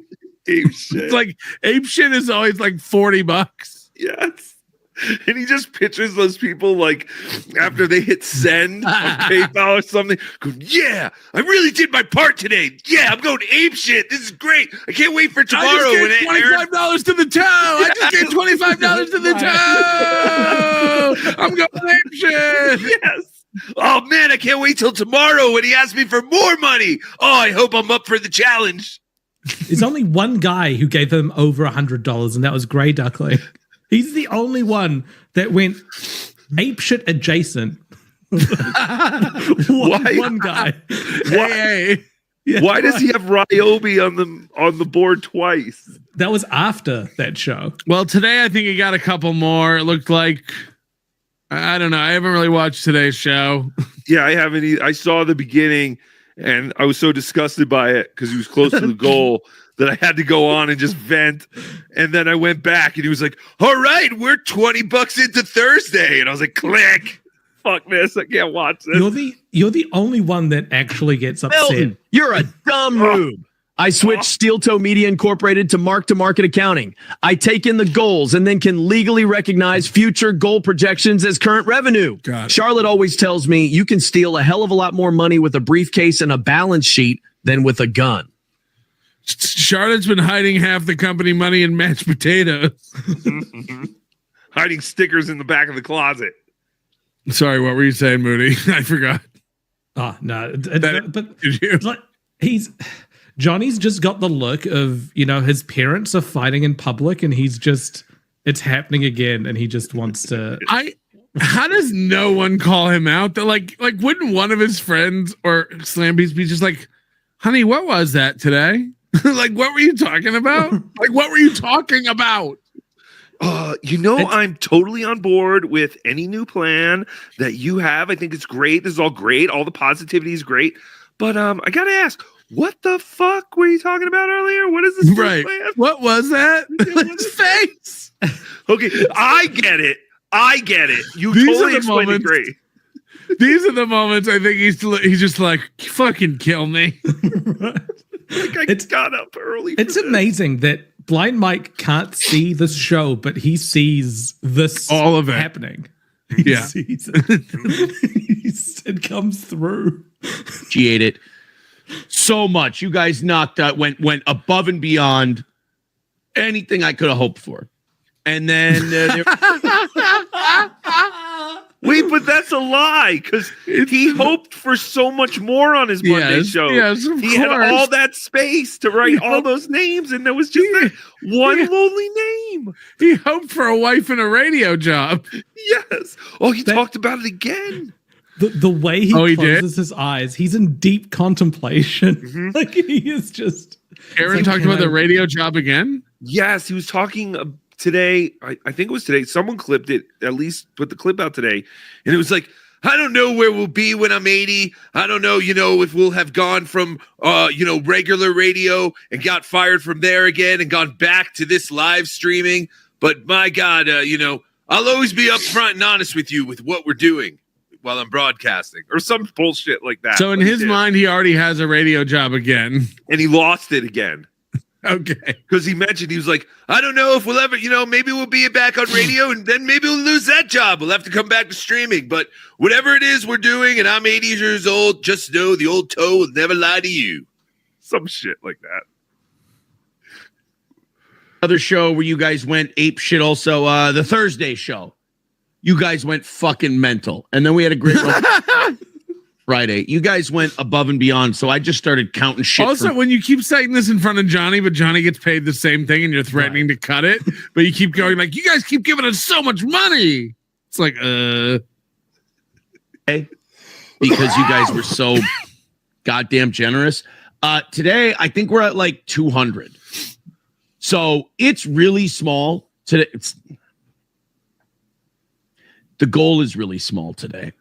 The goal. And so, one thing I'm going to ask of you, I hate doing tech support on the air. I'm really sorry to do this. I apologize. You need to bump yourself up. Yeah. I love that.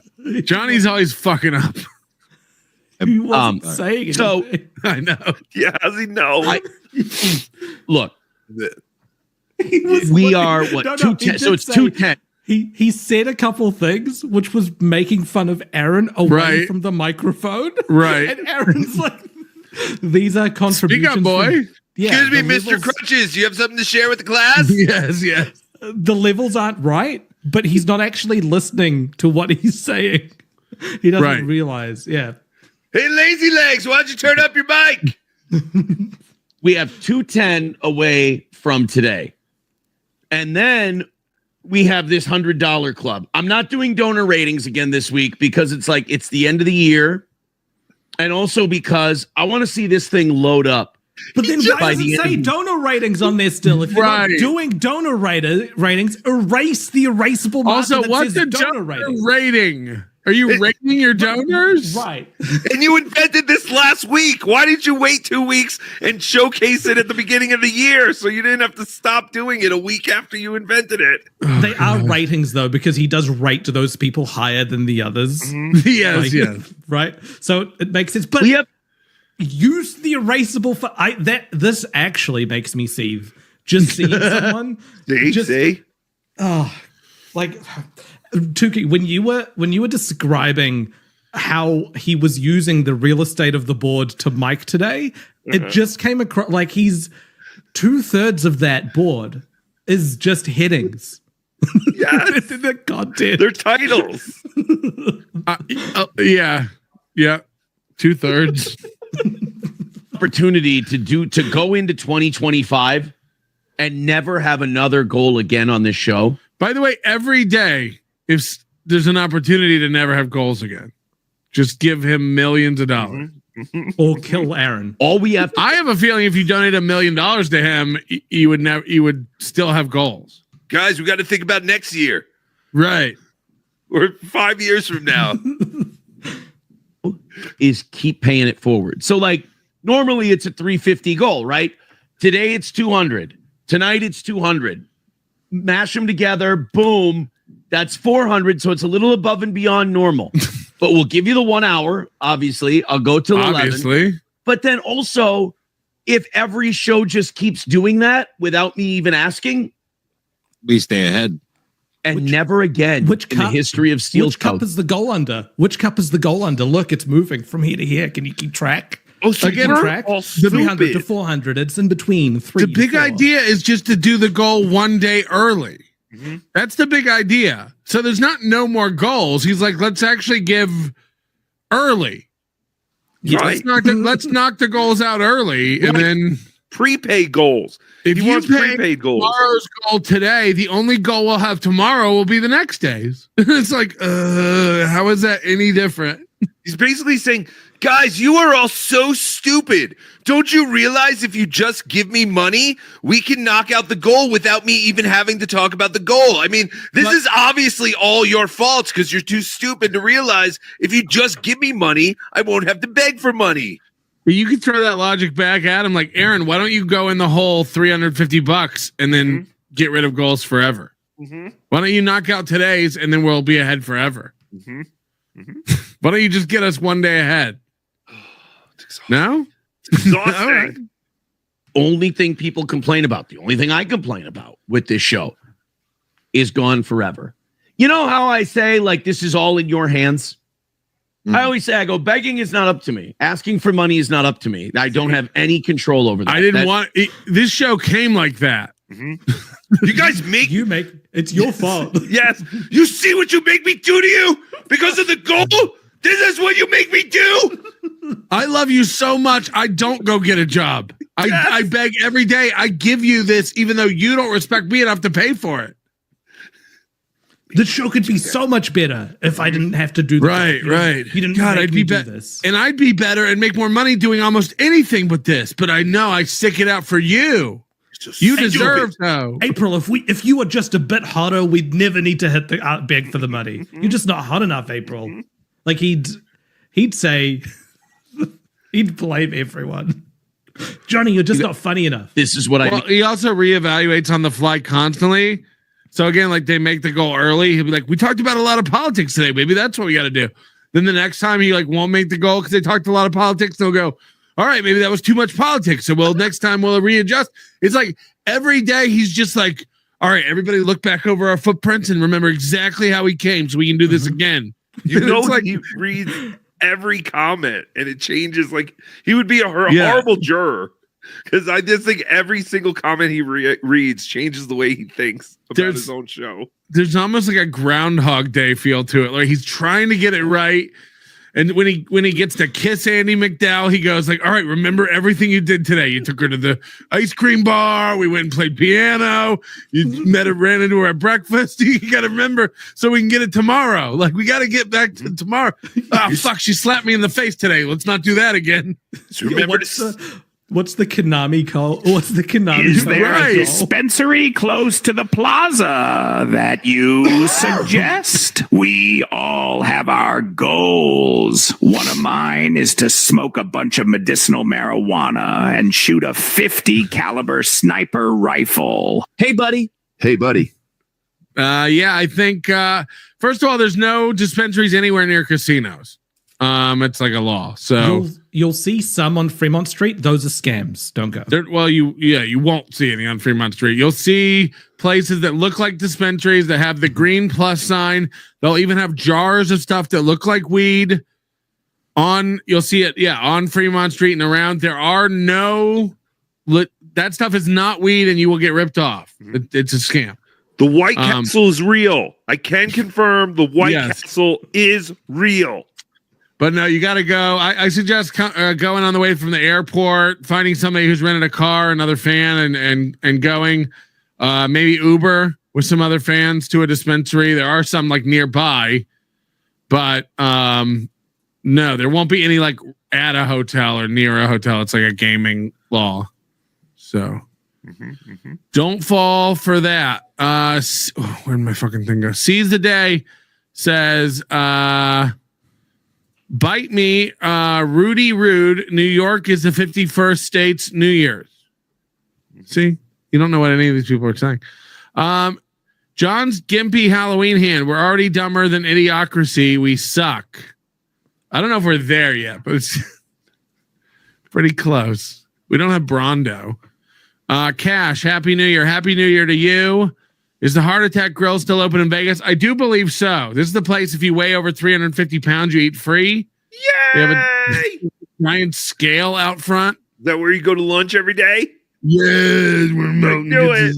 I crawl out of the sea I get my burgers. Get it? Because you're fat? Because you're fat. Imagine, I wonder, they do have to have a limit on that. They couldn't let you go down there every day and just eat for free. Yeah, right? Because you're never going to get smaller eating there. So it's like a perpetual. You will die. I guess true. so. Right. All right, I'm going to go. But Happy New Year to everyone. And wow. See you around. Happy New Year. Wow. Bye. To you. Congratulations, Moody. Very proud of you here on the mainland.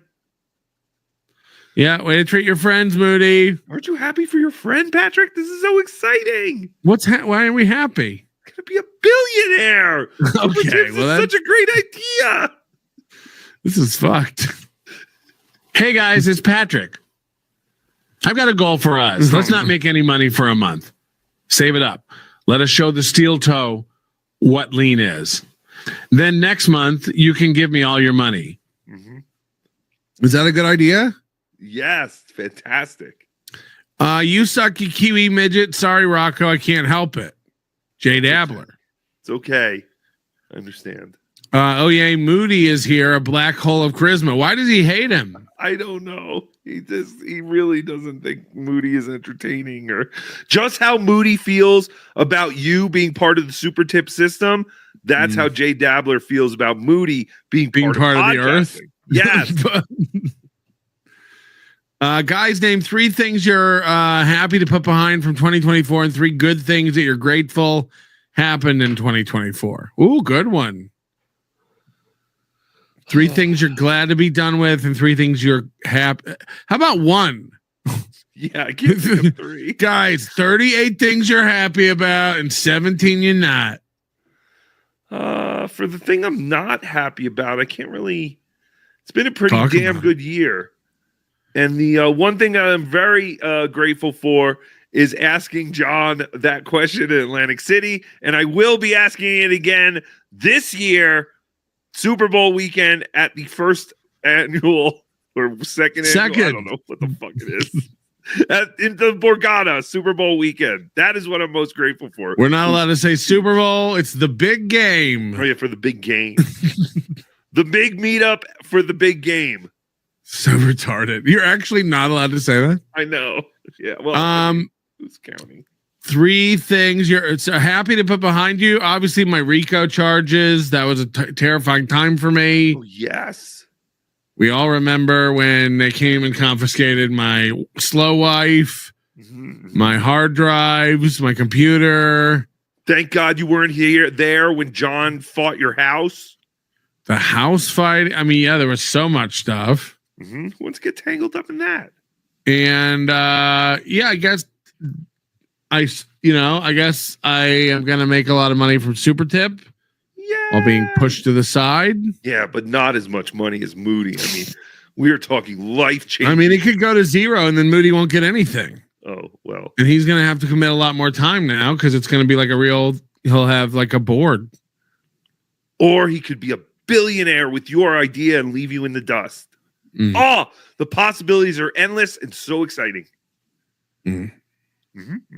Fuck. If John really left for good, who would win John's job and become the next Duke of the Dabbleverse? Rob Saul, Aaron, Ray, Chad, or Joey C? I think Joey C is really pushing for that. Joey C is nuts, but he's not gonna be alive long. He's not. He's punching himself he's giving himself heart punches. Like Stan Stasiak or whoever used to do that, the heart punch. And then he said he's quitting too, or everyone's quitting. Where are they going? Where's Joey going? What's Joey doing? He's not quitting. Him and his wife are going to get a job? They've been doing stuff. They claim that the guy who owns the building they live in has hired them to drive around his old father, who's an old like Army or Navy admiral. And they're doing stuff for him. And then Joey claimed that he owns 10% of the rent that the guy gets on his bill. Joey's an idiot. I don't know. It's also stupid. But he rents. Yes, but I guess if Joey finds other tenants, Joey gets a percentage of the other. It's all he gets a finder's fee for other boobs. Yeah, so the cops came the other day because there's these 2 lesbians, homeless lesbians that fight outside his door. And yeah, Joey I was watching. Okay, yeah, that's right, you were there. But yeah, Joey told that cop, he's like, me and my lady, we manage this place. We manage it. Right, people who manage buildings don't pay rent. Yeah, you live there. Yeah. He talks about it like he's the super. Exactly. You make money and you get to live there for free. Like that's one of the biggest perks of like being a super. That's why Kevin has all those keys. Yes, exactly. I was gonna say, ask Kevin. He has that situation, right? Yeah. He's gonna go flush toilets and clear clogs. Honey, I gotta go. There's another clog on the 3rd floor. My life sucks. It's a mongoose. Holy shit. What do these Pakistanis eat? Oh, good. Vince Griswold, Moody, can you adorn your walls with wacky accoutrements, please? Yeah, he just finished his little man shed. I'm sure he'll decorate it up good and gay. Well, yeah, that's exciting. Can he play that instrument that the didgeridoo? Yeah. It just sounds like Mersh gurgling on his own blood. Female cow. Still Jews. Also in Memphis right now, and it's scary. Don't go there. It was a mistake. Yep. Pat Dixon sent me a picture of him playing pool with Bentley last night. I guess Bentley like goes to Tennessee all the time. What's going on with Pat? What's going on with Pat Dixon? I don't know. Reports are varied. Yes, I was listening to John's show today, and I know Pat was on, and I didn't see it, but I know that people were saying that Pat looked a little out of it or something, but he was making me laugh. I texted heroin. I've heard Adderall. I've heroin. Heard, yeah, somebody said heroin. Please no, don't do it, Pat. No, I was trying to get Pat to whip out his dick on John's last comment show. of the month, you jackwagon. That's my job, to be bad at sending stuff. Hey, buddy. Send me that shirt for comment of the month. Oh, I haven't sent Mikey his comment of the month shirt yet. Oh, fuck. We'll do it when I send out Atomic Dogmas for this one. This is looking like this is what's going to win. My favorite part of fried chicken wings is eating the horn. So pretty good. What's it mean? It's not that mean. Chico Ruizing, thank you for the 10 gifted membership. And Girth Brooks says Ray is a scum trying to sue over the word. Sue over words. Yeah, I can't keep up with that. Is that something that's really happening? I thought he had dropped this. Well, he was on. There's this guy Tom Collins, or something, or Drink. Is it? Yeah, Tom? I saw he got caught like live on tape, but like, is he really this dumb? The guy has no money, and he's just gonna spend it all on a lawyer to sue someone for saying you suck. Well, yes. To answer your first question, is he dumb? Yes, he is. Would he do all this? I don't know. Could a lawyer absolutely trick him into spending his money, believing yes, convincing him that he has a case? Yes. So hopefully Ray does not fall for this tomfoolery. That's what I worry about with all these guys. Like, if God forbid Joey C or any of these losers ever got 10 grand, I think they would like go get a lawyer, and it would be gone so fast. I got to make sure I don't lose it. Well, my retainer's 20 grand. I only have 10. My retainer's 10 grand. Oh no! Good news for you. We're having a Black Friday sale that extends through February. Don't worry though. The year just changed. It's 2025. I sense all great things, new things happening for Ray DeVito. We're gonna make these guys pay. You think he's allowed to just go on the internet and say you stink and use your own words to discredit you? No, they got another thing coming. It's like all they did is just creating mashups of him like lying and then contradicting himself. And Ray's like, they can't do that. Like, literally, can you imagine a judge looking at the video? It's like, so what are we talking about? What's the crime? Well, I guess it was Ray's in court is like, Your Honor, the entire reputation of the Rock Bottom podcast is at stake. Yeah. Like, this is not a joke, Your Honor. Like, hundreds of people are gonna see this. What if Jimmy Fallon sees this? It'll ruin my chances. Jimmy Fallon. What if Ray minus subtract everything bad about Ray ever, and he thinks there's enough there that warrants like a career in comedy? It makes Tukey sad, especially around the holidays. Would you rather be Chad or after tomorrow? I don't care again. But things are picking up. Would you rather be Chad or Ray? I think I'd rather be Chad, if I was going to be completely honest. Ray gets laid. Does he? Yeah. You don't think Ray's had sex more recently than Chad? Not really. You're crazy. With these MILFs. Ray was like fucking some MILF from his gym, remember? But again, was he? I don't think he would lie about that. I think Ray gets lucky every now and then. He gets sympathetic. Ari Jane was into him for a while. Do you think he knows where to put it? Like, do you think, like, I don't know if Ray's had sex. I would question you put it in the butt and then go up. Her belly button. Hey, her belly button. That's a sex thing, right? The belly button. Fuck. It always feels weird when I press on mine. I thought those were sexual feelings, and they felt bad because they were wrong. Girls are innies, boys are outies. Yes. Yeah, I can't. I think I'm gonna hate myself for saying this because he'll use it against me. But I think Chad is also a much better looking guy. I do. No, Chad's probably a better looking guy, but Chad's never getting laid because of his baby. The only way Chad's ever getting naked with a woman is if she's unconscious or dead. Oh, God, that's horrible. No, but it's true. Like you can see Ray like when a bar is closing, like charming a girl into fucking one night. And then Ray's like a genuinely nice. Ray's like a nice guy. You are no. I haven't had enough. Ray's like a nice guy. Yes, he is nice, but he's a nice in a doofy kind of way. I don't think Chad is like a red flag alpha type of weird. Yeah, but chicks like that bad guy type.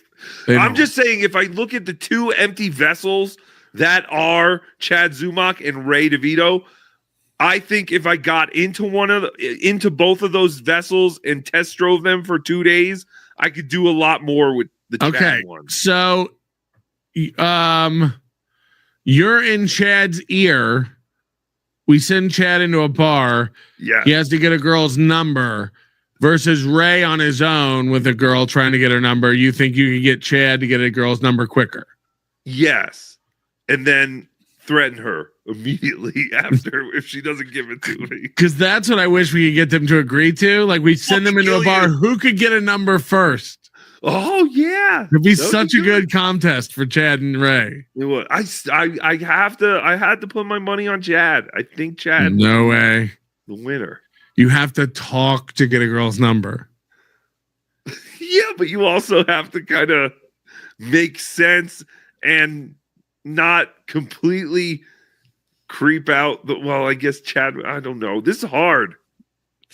Oh, I didn't expect to be quizzed so hard on 2025. No, I think I'd take Ray's brain, which is as wild as that is to say. Ray's brain? In Chad's body. He was the winner of the roast battle between the two, so you might have something there.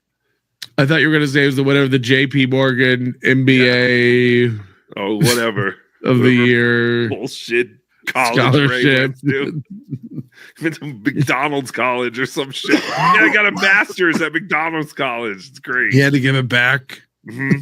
My final was on the McRib.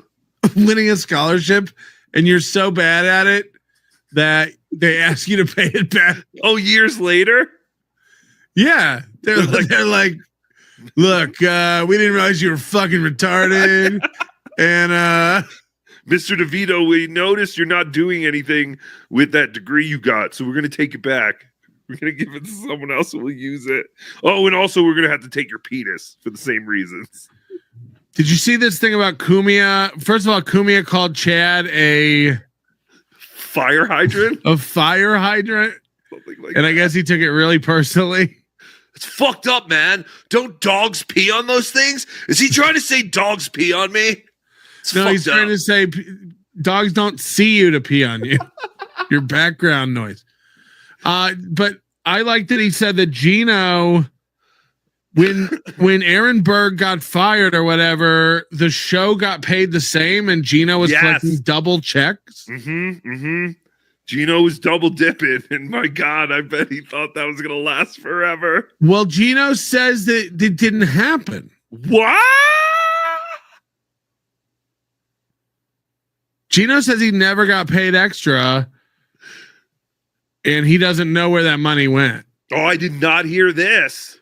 Yeah, hold on. Here's a... oh, shit. Spy report. Spy report. My lost interest. The first one. All right. That is it's just email with nothing in it. And now a second one is going to have the link. I'm hovering.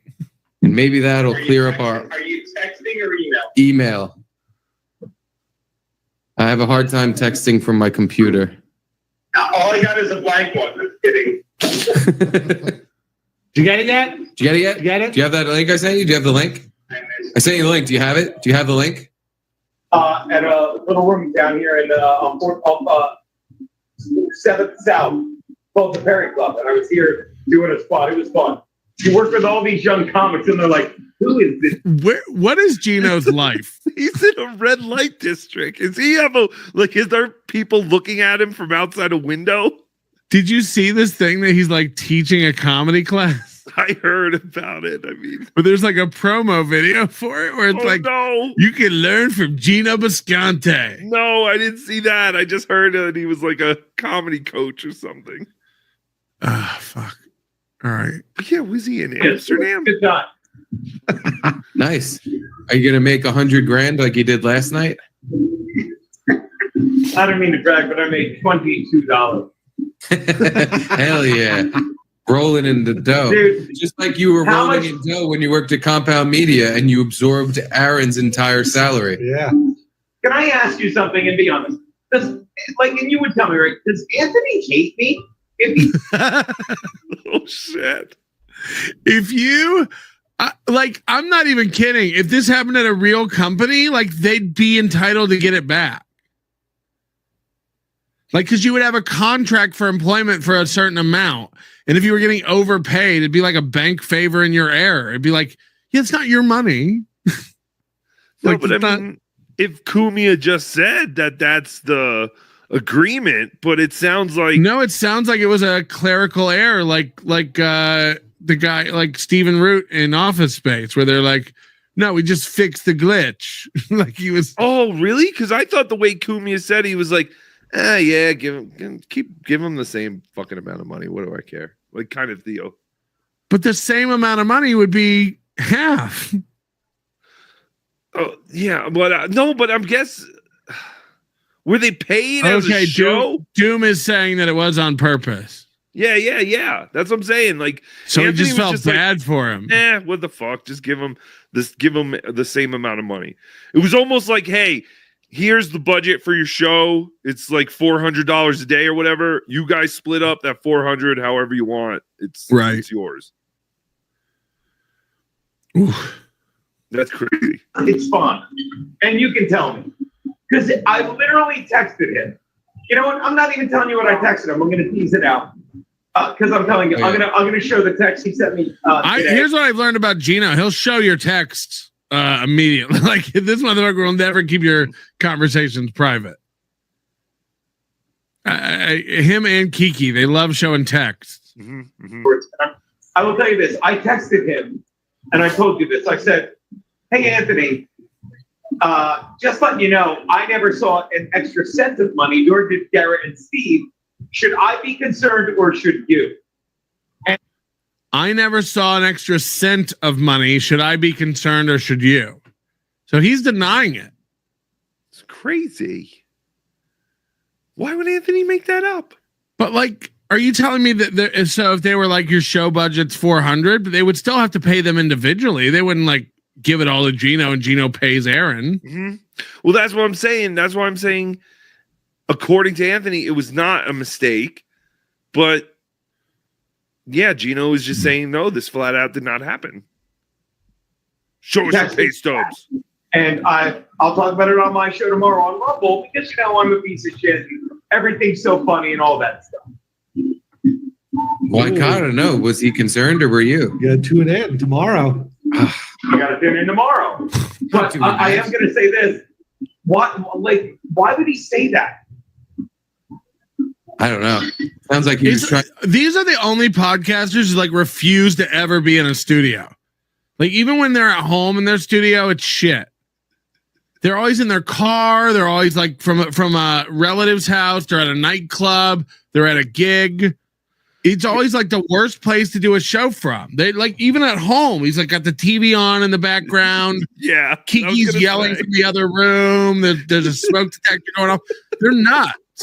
Yeah, I was gonna say it doesn't really matter with Gino. It's usually even when he's at home, but he's broadcasted, I think, from wherever he is before, and it has not been this bad. It's pretty rough. Yeah, no, it's hard. It's hard to make out what he's saying. Was this from yesterday or today? Like, has Gino responded on his show? Is any of the 7 people who watched it live? Can they give us an update? The clip's 8 hours old, so it could be either. Oh, okay. B Smiley, if you're talking about Ray 100% lied about sex. Mm-hmm. I kind of have the same feeling. What about when he spent the night with KB? What? In Atlantic City when she shared her room with. Then shared her clothes. Ray needed clothes Right. for the next day. He didn't have an extra nightie. I heard he cut her open and slept inside to stay warm. No.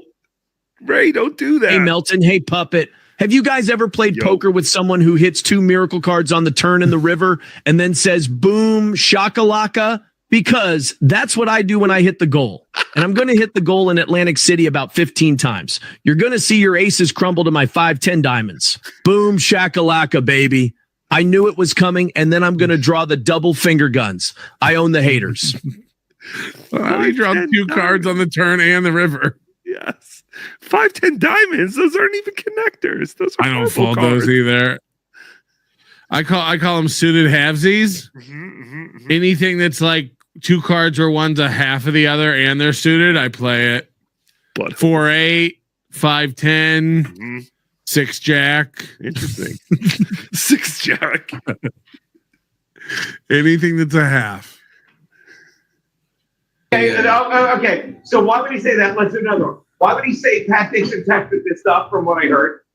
Why would he not say, hey, Pat Dixon's on heroin, he broke Tito's jaw, and that's why I fired him? Well, why would he not say any of these things? At what point do I get to say, wow, Anthony, I'm done. I'm done being loyal. I'm done fucking not telling the stories I can Now, this is wild because they live in the same state now, right? They both live in South Carolina? No, I thought Gino was still in New York. No, but they're moving, right? Aren't they moving in with Keanu's mom? I don't know if that's been confirmed, but I have heard that rumor. They said it. Oh, did they? Then yes, so. yes, that's absolutely 100% true. How far does Keanu's mom live from Anthony? I don't know how South Carolina works. Anthony lives pretty inland, like towards rural. Yeah, like towards Tennessee or whatever connects Got to it. The west side. And It's the Kiki's West mom's Coast. probably on the beach. Probably, I would think. Some really nice, fancy place like Myrtle Beach. But now Gino's saying I'm not going to be loyal. How enough's enough? And we always thought Gino was better friends with Kumia than Pat Dixon, right? Yes, of course. You better hire me now. You know what I wanted to? I wanted to text him back. I'm like, oh, thank God.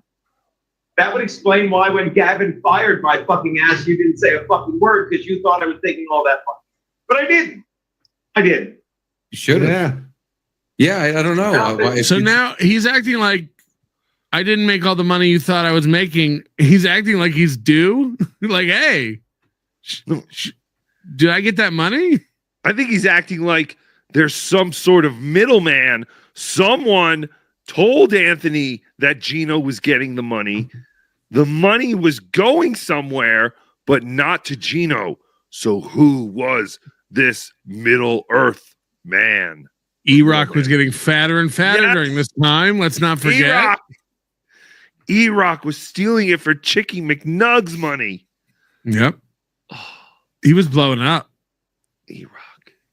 True, why he would say it. Unless he just really hates you and wants to lie about you. I mean, at this point, Gosh darn it, Melton knows about the 6-jack secret. I thought that I was the only one who knew that Jack 6 of spades literally beats any hand at any time. It's remarkable. Remarkable. He said the secret word. You said the secret word. Wouldn't Queen 6 be half?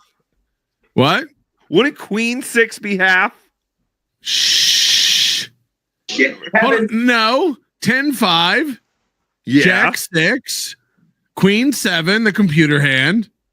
No, but isn't Queen technically a 12? Ace 9. Okay. 9 divided by 2 is 1. All right. Or 11. I don't believe any of this. You don't know how to gamble, dude. Shenanigans. the lies Kevin told during it, it's insane. What did he lie? So what I find interesting is that the behind the scenes, Pat Dixon and Anthony Cumia are possibly working on a Hackamania show. What? Pat Dixon has been talking to Cumia behind the scenes to organize a live Anthony Cumia podcast at Hackamania featuring Pat Dixon, not Gino Bisconte. Spy report. Spy report. So how does Gino feel about that? Not very good, I'm sure. Mm-hmm. Doesn't feel good when your friends betray you, huh, Melton? Fuck, what happened? Well, I just know this one friend who had this amazing idea. Shut up! And then he got his other friends who actually knew how to implement the idea. I'm going to buy a house with it. Oh. It's fantastic. Anonymous, the Iraq stands for embezzler. Yes. Or Moody. Now what? What about Moody? You're upsetting me. Moody's buying an island, though. Fuck you. Yes, Moodopia. all of northern New Zealand. Yes. It's going to be a race of extremely tiny, intelligent people. I got to go pee because my balls are dropping. Mm-hmm. Can you entertain these people? Yes, let me get my trumpet. Okay. And I'll play the song. Hello, everybody. Is your good pal Tukey. Happy New Year. We are coming up on the Mountain Time Zone New Year. Oh, the Mountain Time Zone. The time zone that God forgot. No one gives a shit about Mountain Time. And they never take you into consideration. Just like the potato and the orange. They do all these stupid early shows, and Tukey is fast asleep with sugar plums dancing in Tukey's head. But yes, it's fantastic. I hope everyone's having fun. I am actually recording Rocco behind the scenes doing Tukey for the Tukey Cam. This will be up on my YouTube members only and Patreon, all that. Oh, I feel like Johnny Crutches. Now I'm just doing plugs for my own show. I'll be on later. I'll be on later. We'll be talking politics. I don't personally vote. I think voting is stupid, but I'm going to do an entire show about politics and talk about why all politicians are stupid. Yeah. And, healthcare and all that stuff. But I think Patrick should be back any moment. Yeah, this is great. Oh, let's see what the chat is. Oh, you're a fucking idiot. Oh, you fucking stink. Oh, look at that one. Oh, you can't do this by yourself. Oh, cry. Someone wants me to cry. You just don't understand. But anyway, so we are about 14 minutes away from Mountain Time New Year's. Happy New Year's, everybody. Melton Time, yes. It's fantastic. What is there any Mountain Time, like East Coast has the ball dropping. Is there anything like the biggest Hershey's Kiss melts or something? No, we all watch the same ball drop 3 times or 2 times before it's our turn or something.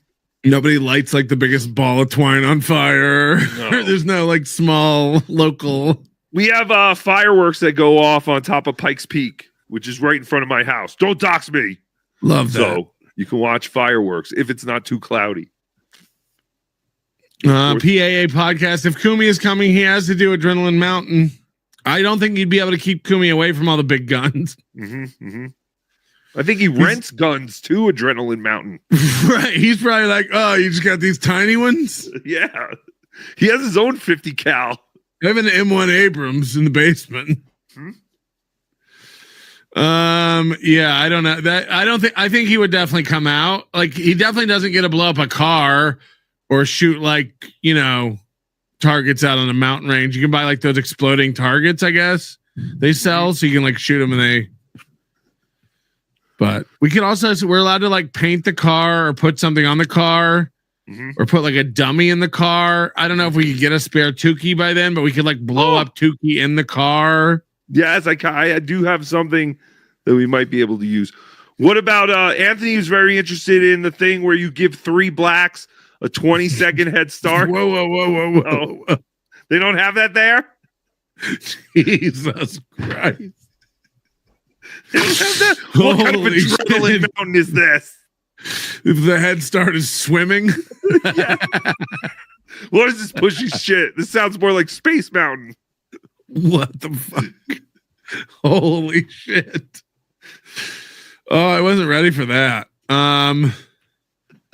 Tamara Ann says reverse mortgages are for people over 62. He took a HELOC on so he took a home equity line of credit on his house. So he might really be broke. I thought he had a big trust fund, or he was like a trust fund kid or Flintstones kid or something. Cocaine is a very expensive drug, Milton. Not to the point where you would like. I feel like when you were if you were filling out paperwork for a loan for equity from your home to buy cocaine, you'd slow yourself down. Maybe. I don't know. It was like that pussy ass weed you're allergic to, Melton. They said it was like from 2022. So I don't even know. Before they met the toe. Right. Cash gifting 5 membership. I made a huge mistake. Thank you very much, Cash, for helping us ring in the new year. 67 new memberships over here. We're doing pretty good. Julie Madoff says free Palestine. Julie Madoff. That's the going rate. That old bit. So there's nobody to watch like carve the biggest piece of fudge or no, there's nothing. We're very proud of our chilies here. There's Colorado. No calf that the town tries to rope. No, nothing. I mean, there might be all this stuff, but I don't know. We blow up a bale of hay or nothing. I mean, come on. Nope, nothing. Now who do you share a time zone with? New Mexico and Utah, Montana, all the party states. Billings. You're really down with Wyoming. Yeah, it is true. Bismarck. We do have a very tiny, pathetic time zone. Stinks. There's not one banging city in the whole bunch except for, I guess you count Denver. Yeah, I mean, that would be the biggest city in our time zone, I guess. But it's too high and dry to set off fireworks. No, actually, go to, oh man, I forgot. I was telling my mom that we should have bought fireworks this year. It's great. You go over the border of Wyoming, get the big shit. It's great. It's really cheap. Denver fireworks live. There has to be something. Oh, they are doing it. Well, yeah. I mean, of course, there's fireworks. Yeah, that's what I want to see. People where you're at. Somewhere. I don't know. Yeah, Google it. I mean, somewhere's doing fireworks tonight. I told you Pikes Peak. Pikes Peak. Is it? Do they do fireworks? Yeah, they do fireworks on top. There's some kind of tradition where they actually walk they hike the fireworks up there. I think it takes them like 2 days. Mexico City's going off. Flagstaff is looking good. Oh yeah, Arizona doesn't do the. Who knows? I don't know how that works.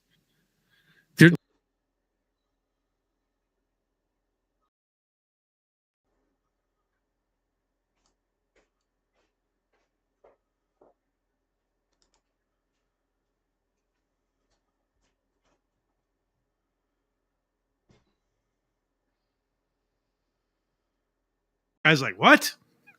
Who is this? I have a college degree. I'm very successful. I'm rich. What a resume. I have a college degree. I've seen wars. Who are you? and what is the... So I'm just trying to play this all out in the world that John wanted to live in. Like, let's imagine the best case scenario for how this could have gone. John says, hey, I got a college degree.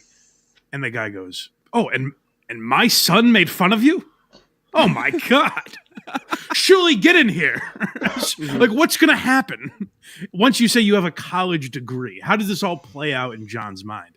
I guess it's that Shuli's dad calls him and says, Shuli, you better apologize to Mr. Melendez. And Shuli goes, I'm sorry, John.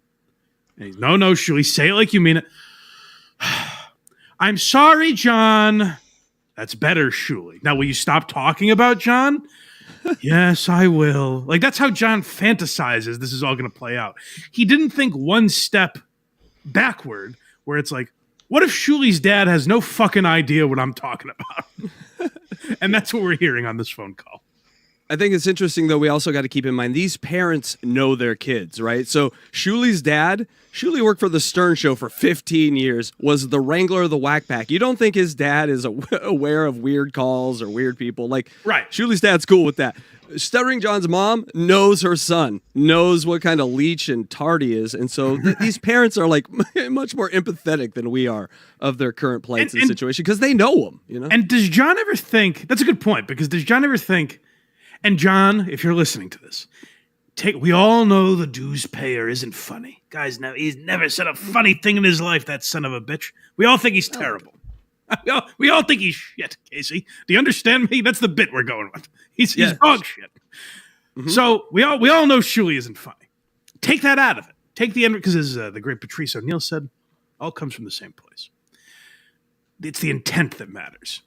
So John, how funny would it have been if you got to go into the Howard Stern show one day and be like, you're not going to believe this. Billy Crystal called my mom and asked her to get me to stop making fun of him. Ted Williams called my mom. You know what I mean? Like, you guys made fun of people. You made fun of people you didn't know. Dare I say, you made fun of celebrities, John. You're the big celebrity we're making fun of. Yeah, you invented it, John. It was all you.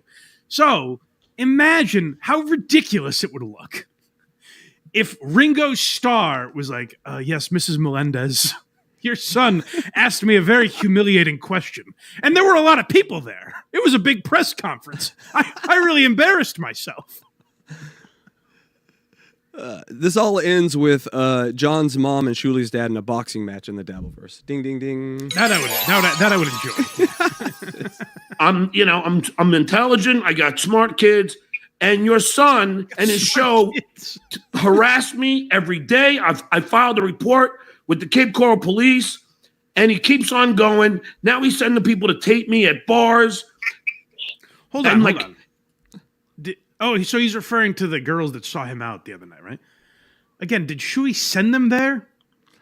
Shuli sends everything. Everything nefarious comes from the dues pay and the shitware. Does Shuli have a tracking device on John? How does he know what bars he's going to be at? Unless John advertises where he's going to be all the time, and people happen to see him out in a city with 8 million fucking people. He was in Manhattan. Yeah, this makes no sense. He's goofing on my 87-year-old mother and saying that they're having sex with my mother. This is your son, Shuli. Tell me something. Why you? Huh? Why you calling me? Because you're his father. That's really the only question, Mr. Egar. You hit the nail on the head. It's like a Seinfeld character. Why you call me with your problems? This is not Wendy's Melendez. Do you call Wendy? Why is he calling him? It makes no sense. Can we talk every once in a while? I need a friend. And I don't know how Shuli reacted to this. Maybe he's terribly offended. I hope not, because that's what John wants. In John's mind, he's like, all I had to do was get Shuli's dad on the phone. And then he would break down sobbing and talking about what a victim he is, because that's what John would do. If I right now picked up the phone and called Osa Melendez, or whatever the fuck her name is, and I was like, your son's been mean to people on the internet, and she's like, what? And then I hang up, John would talk about what a victim he is. He would threaten to sue me. He would report me to the FBI, and he would never stop talking about it. Whereas I imagine Shuli will be like, look at this fucking asshole, and play the clips on his show and make money off of it. John is allowing Shuli to make money off of him yet again. But what a fucking moron he is. Yeah, just a reminder, High Pitch Eric was in Shuli's life for multiple decades. So Stuttering John is no nuisance compared to like what Shuli's probably had to deal with. Right. Eric the Midget, all these people. Yeah. The lady that would go in the parades, she had Shuli's number. Oh my God, imagine that. Yeah, like Shuli knows how to deal with this shit. Maybe you could talk some sense into him. Because I have on my show now. You're his father. Could you just talk some sense into him? I don't want this to escalate anymore. So wet. John. Okay. Whatever gets you off the phone, man. Would you like a cheeseburger with that? He is dealing with this with the seriousness of a telemarketer call. He's like, okay, man. Yep, absolutely. No, I'll look into it. Thanks a lot. All right, you have a good day now. I see a man on the stairway to heaven looking at the final years of his life. Just need peace and tranquility. Life's been so hard. He's mean to me. He's looking at that clock tick away, and he's like, by God, I've seen 87 of these. Maybe I can hurry to the finish. What's next in store for me? What a life I've led. And here comes stuttering John Melendez. A capstone. The capstone to a life. All right. Thank you, Mr. Igor. Happy New Year. Same to you, sir. Okay, now watch. There's a little bit left Okay, of this shit. clip, right? Okay, yeah. I wanna Oh, yeah. So listen to the iPhone that John takes. This is Walter White calling Skylar White.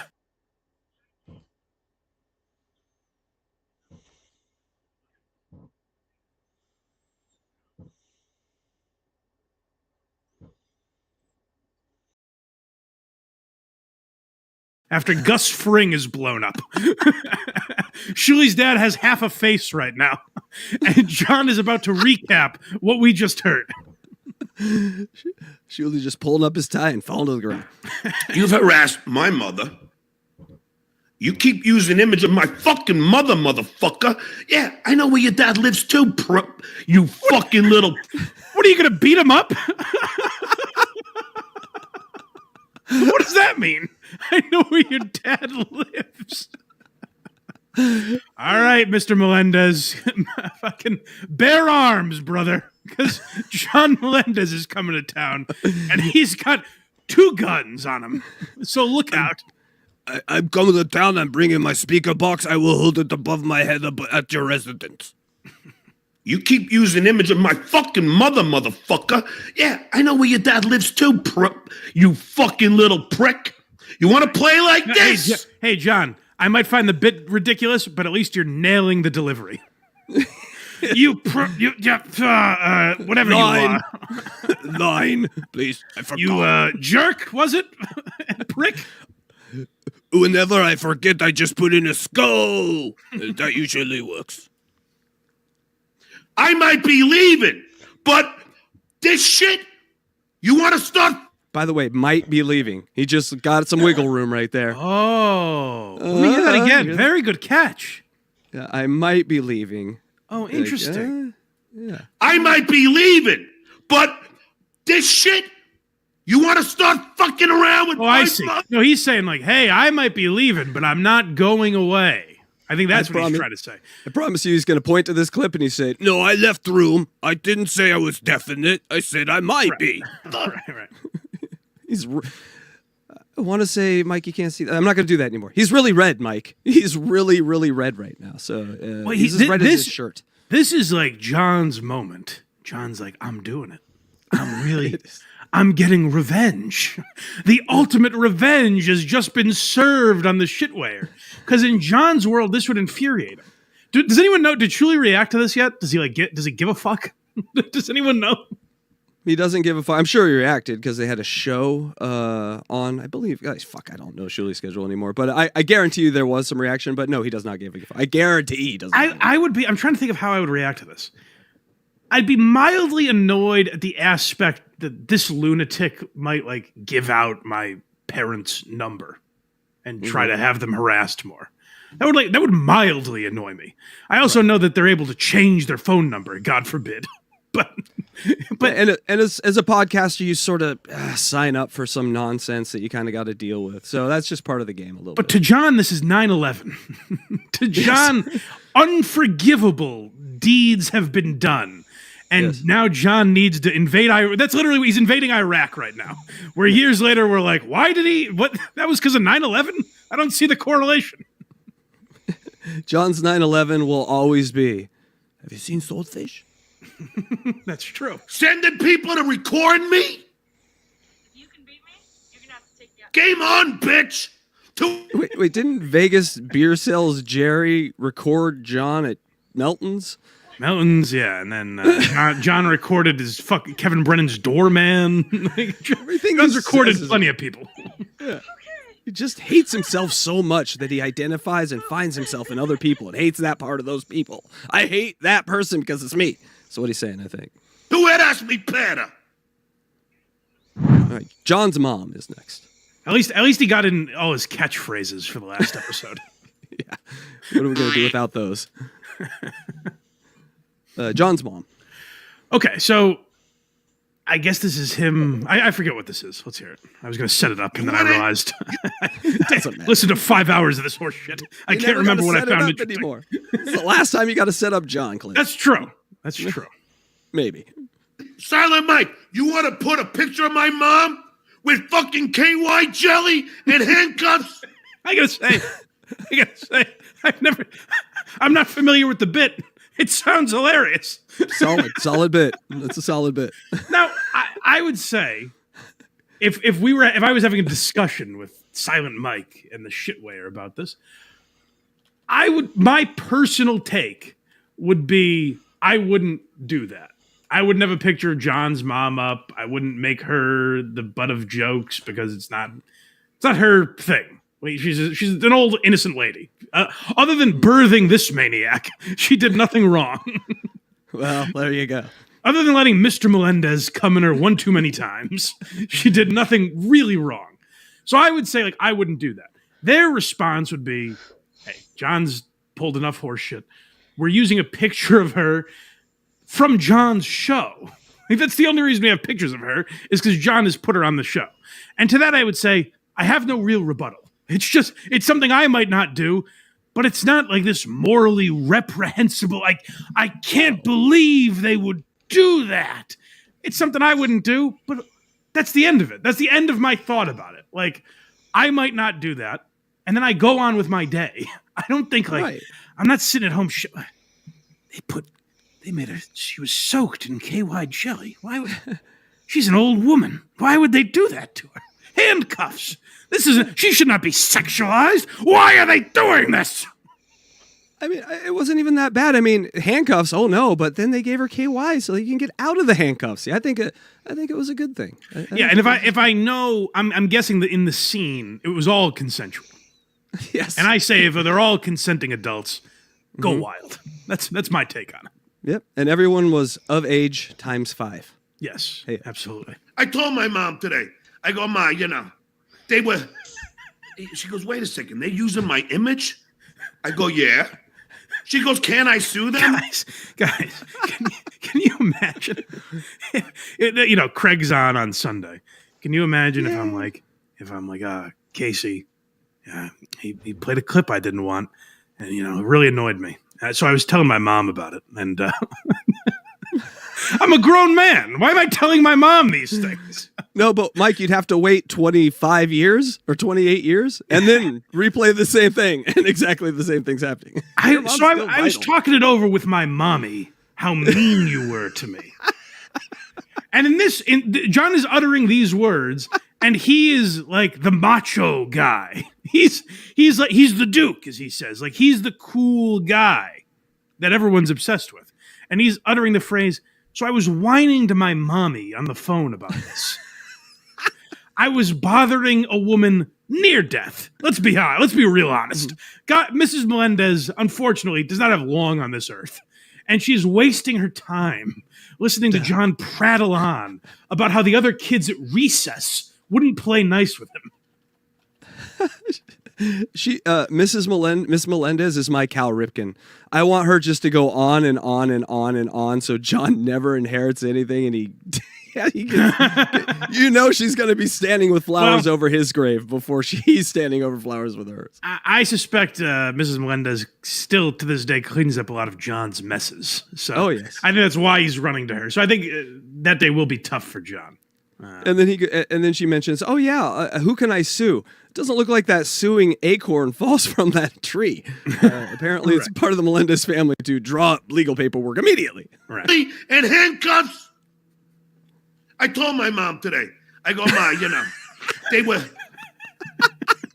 I go, Mommy, they were very mean to me. He is missing the mommy. It needs to be mommy. Just go dive in. It's all right. What were you telling Mom, John? Let's hear it. She goes, wait a second. They're using my image? I go, yeah. She goes, "Can I sue them?" I said, "Probably." Probably. We could, Mom, as we know as Melendez, we can sue anybody. If you go, so the image they're using is from John's show, right? Yes, It's a picture of her on John's show. I assume, definitely the head from Mom's show, and then they might have put it on characters doing things. I don't know. Yeah. I don't think if you Google image stuttering John's mom, a ton of things come up. I'm imagining it's from his show. So what does John think they can probably sue for? Because we've got John's image on this show right now. You've opened me up to a lawsuit, you son of a bitch. Yes. He is striking channels, by the way. He allegedly struck Casey Armstrong's channel like 6 times. For what? Just anything with his song or his like likeness or some parts of his likeness on it. I don't know. I was trying to think, like, it's Casey, so you're like, what did Casey do? You know, like, did he throw? By the way, great name. But what he could have thrown on, like, John's music or just dumb stuff from the Stern Show that was copywritten. Stuttering John's likeness has been trademarked. But I have a feeling John is going. Likeness. No, I have a feeling he's going down his YouTube copyright studio page right now and just. Hell hath no fury, like the Duke scorned, and just, trying to get revenge on everyone. So look for one of those in your inbox, Mike. Just say it. What are they doing with my picture? Oh, they got you with handcuffs, KY jelly, video. They actually think you're very sexy. No one has wanted me in this way in decades, John. I am flattered. No, they don't like you. What? Machines they're just jerking off to you. This reminds me of your father, John. And they're having sex with you. She goes, "You gotta." Well, he actually says that. Hold on, go back a little bit. I haven't had this conversation with my mom, and she's not 90. What are they doing with my picture? Oh, they got you with handcuffs, KY jelly, video fucking machines, saying they're having sex with you. John, take a step back and listen. That sounds funny. You're pitching a hilarious show. You couldn't write it. You could not write that line. I've checked out Shuli's show. I've never laughed as hard as I would at what you're describing right now. I'm thinking I got to check it out again. This is where all the money. You send them over there, John. They have figured out how to literally make a cow give them cash. Congratulations, Shuli. God damn. Are you kidding me? Carl. I said no, but I'm calling this asshole's father today. Gulp. Hey, you want to play, bitch? Good. Get that mouth nice and wet for when you're about to talk. He gets so aggressive on his last day of work. Most people are like, senioritis Friday. We're just going to leave a little early. That's true. Well, give the guy credit. He worked till the final hour. He didn't take a second off. He couldn't say a word and he couldn't tune a guitar. It was the worst podcast I've ever seen, that final fucking 15 minutes. It really was bad. It was like, it's sad to say this. He couldn't even get the big stars like Rob Saul.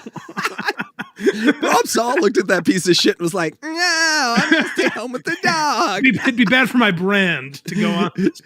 I love him, God love him, but Joey Catalano goes, "Nah, prison was better than this show. I ain't doing that show." Yeah. Well, we'll hear from some of the big gets that John had on his final show. I did fall in love with Clay on this show, though. I got to admit, I've never minded Clay. People hate him. I don't mind him. I feel a little bad for Clay because he is a guy. Clay thinks he has found a friend in Stuttering John. He's like, me and John have become friends. Like, I used to think Clay was trolling. I was like, his name's Clay Dabbler, for fuck's sake. He's obviously trolling him. Excuse me. But like, from watching him, I think he's just a guy that like wanted a friend, and he found a friend in John, and John will never reciprocate that. Like, Clay thinks they're best buddies. If you watch them interact, Clay will literally say, I heard him say the other day, he's like, "Oh man, I had something really traumatic happen to me." I'm not exaggerating. He said those words. "I had something really traumatic happen to me."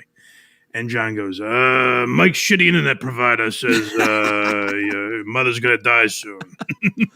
He just goes, this man could have been suicidal, and John did not care. I have a whole different theory about him. I think that you might go in with the best intentions, like we all have, like because you're either a helper or a troll, and there's troll helpers, and they go in and be like, try to befriend Stuttering John, and they befriend Stuttering John, and then as they're his friend, they start to hate him and start to like go, oh shit, I need to get deeper. How do I get to the deepest part of the troll? And I'm just saying, Clay Dabbler is, if he's not a true friend, he has got the deepest. He's out of all the guys, that we've seen over the last years. Clay Dabbler is the one that he can talk shit to John's face, and John doesn't either care or just ignores it in ways that where if anyone else did that, Quadfather, Joey C, that other guy, I always forget his name, that was his buddy there for a minute. DG, that's it. Yes. They would all be just immediately attacked and sent packing. He has wiggled his way into John's mind enough to where he can subtly like troll him pretty mercilessly. That last show, he was trolling him pretty mercilessly the whole time. He's an honest voice on the show is what I'm saying, I guess. All right, let's get back to it. Yeah. I have no reason to kiss his ass. Gotta calm down. All right, ugly. He's got to calm down. He's got to calm down. My parents are the adrenaline of calling Bill Egar, whatever the fuck his name is. The adrenaline that's pumping through my veins right now.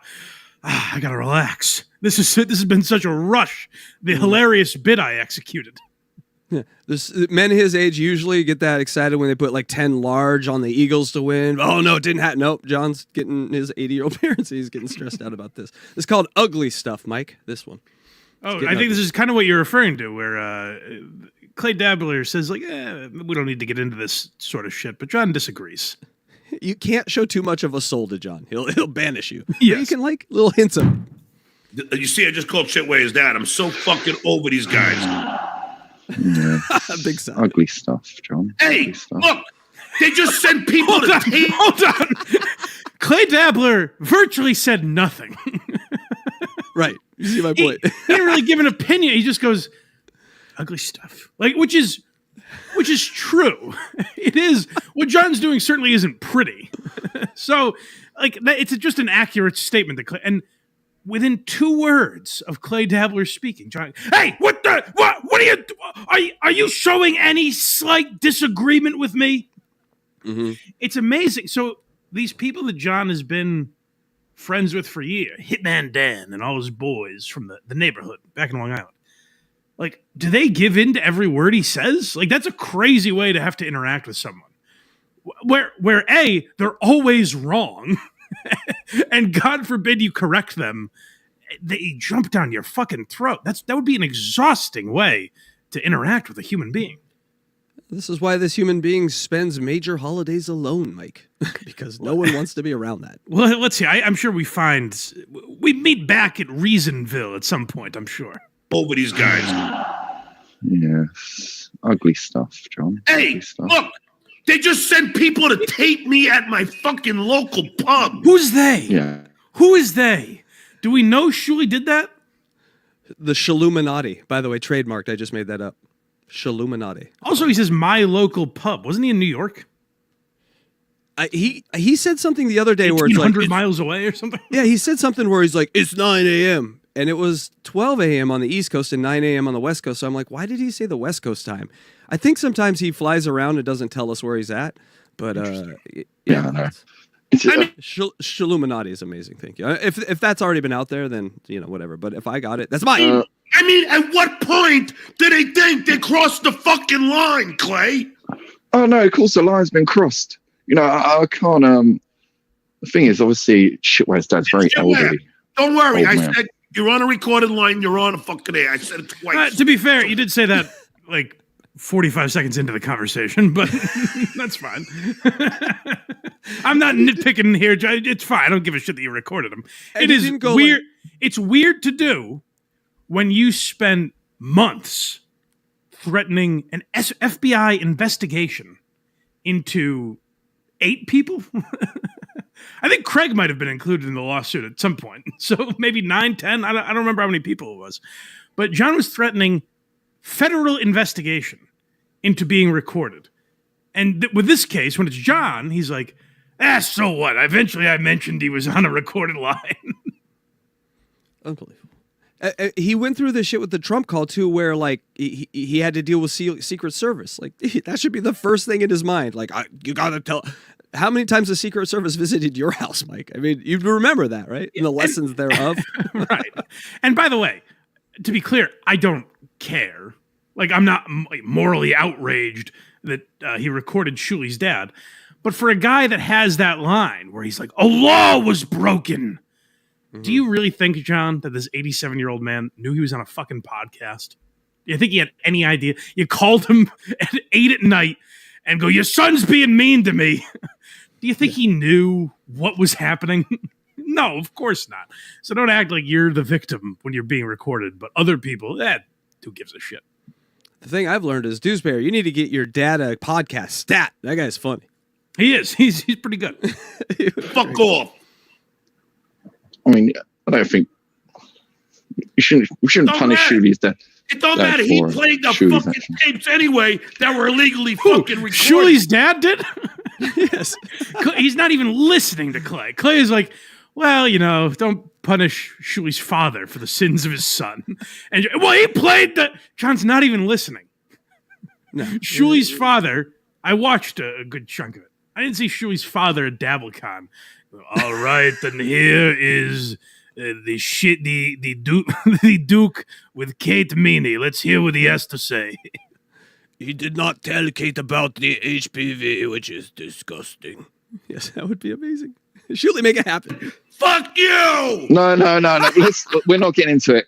Let's not even get. Let's move along and have a great final show, John. No, don't tell me how to act. Hold on. Clay's like, all right, whatever. And John's still behaving like the Neanderthal that he is. Then he snaps out of it and laughs because I'm gonna laugh at myself. I'm gonna get in front of this because I make a fool. He's trying to make it seem like he knows, but this is the thing John says a lot to guys like Clay. He's like, don't tell me how to run my show. Yeah. That is a Howard thing. He's trying to be Howard, where he's like, hey, I protect my show. But the reason John has that in him from Howard is because Howard would say to him, listen, don't do things on my show don't sell merch. Don't do shit that I don't want with my name. So John adopted that, even though he was the one disobeying it when it was Howard years ago. Yeah, you remember the tour around with the comedians making money off of Howard's name, and John pocketed all that money? Yeah, right, exactly. Dabbleverse history. Oh, so we get to... I was hoping that John would regale us on where it all started. How did this all come to be? I did an episode of Why You Laughing about this. There's a guy, I believe his name is Sheet Shitterson. Is that the guy? Who did a documentary? People seem to love his documentary. What's so funny? I just love the names in this world. I don't think it's his legal name, but I think that's the name he goes by. He did a documentary on just how did this Dabbleverse start? But this is John's summation of all of it. Flattery. But did you ever used to retaliate to Cole covering your show, or did you start? Because obviously the Dabbleverse evolved from you retaliating from them watching you going back and forth. Because if you didn't go back and forth, there wouldn't really be much of a Dabbleverse, I'd say. So did you start retaliating when Shitware started covering you more? I did. Well, when Lady K did, I just had an argument with Royce. He was my co-host. Pat, this is a long time ago, and we didn't do a Dabbleverse show. We would just bash some of the Stern people. John, how would that have been possible? We didn't do a Dabbleverse show. It's like if I invented a sport tomorrow and go, years ago, no one covered this, and today, there's gonna be a guy that comes and he's gonna be the son of God. Not yet, but trust me on this one.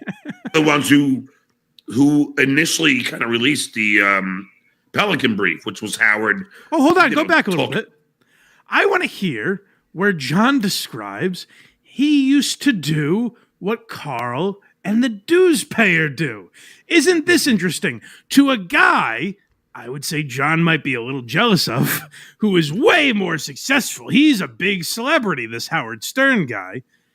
Interesting to see how John behaved toward Howard Stern. Let's hear this.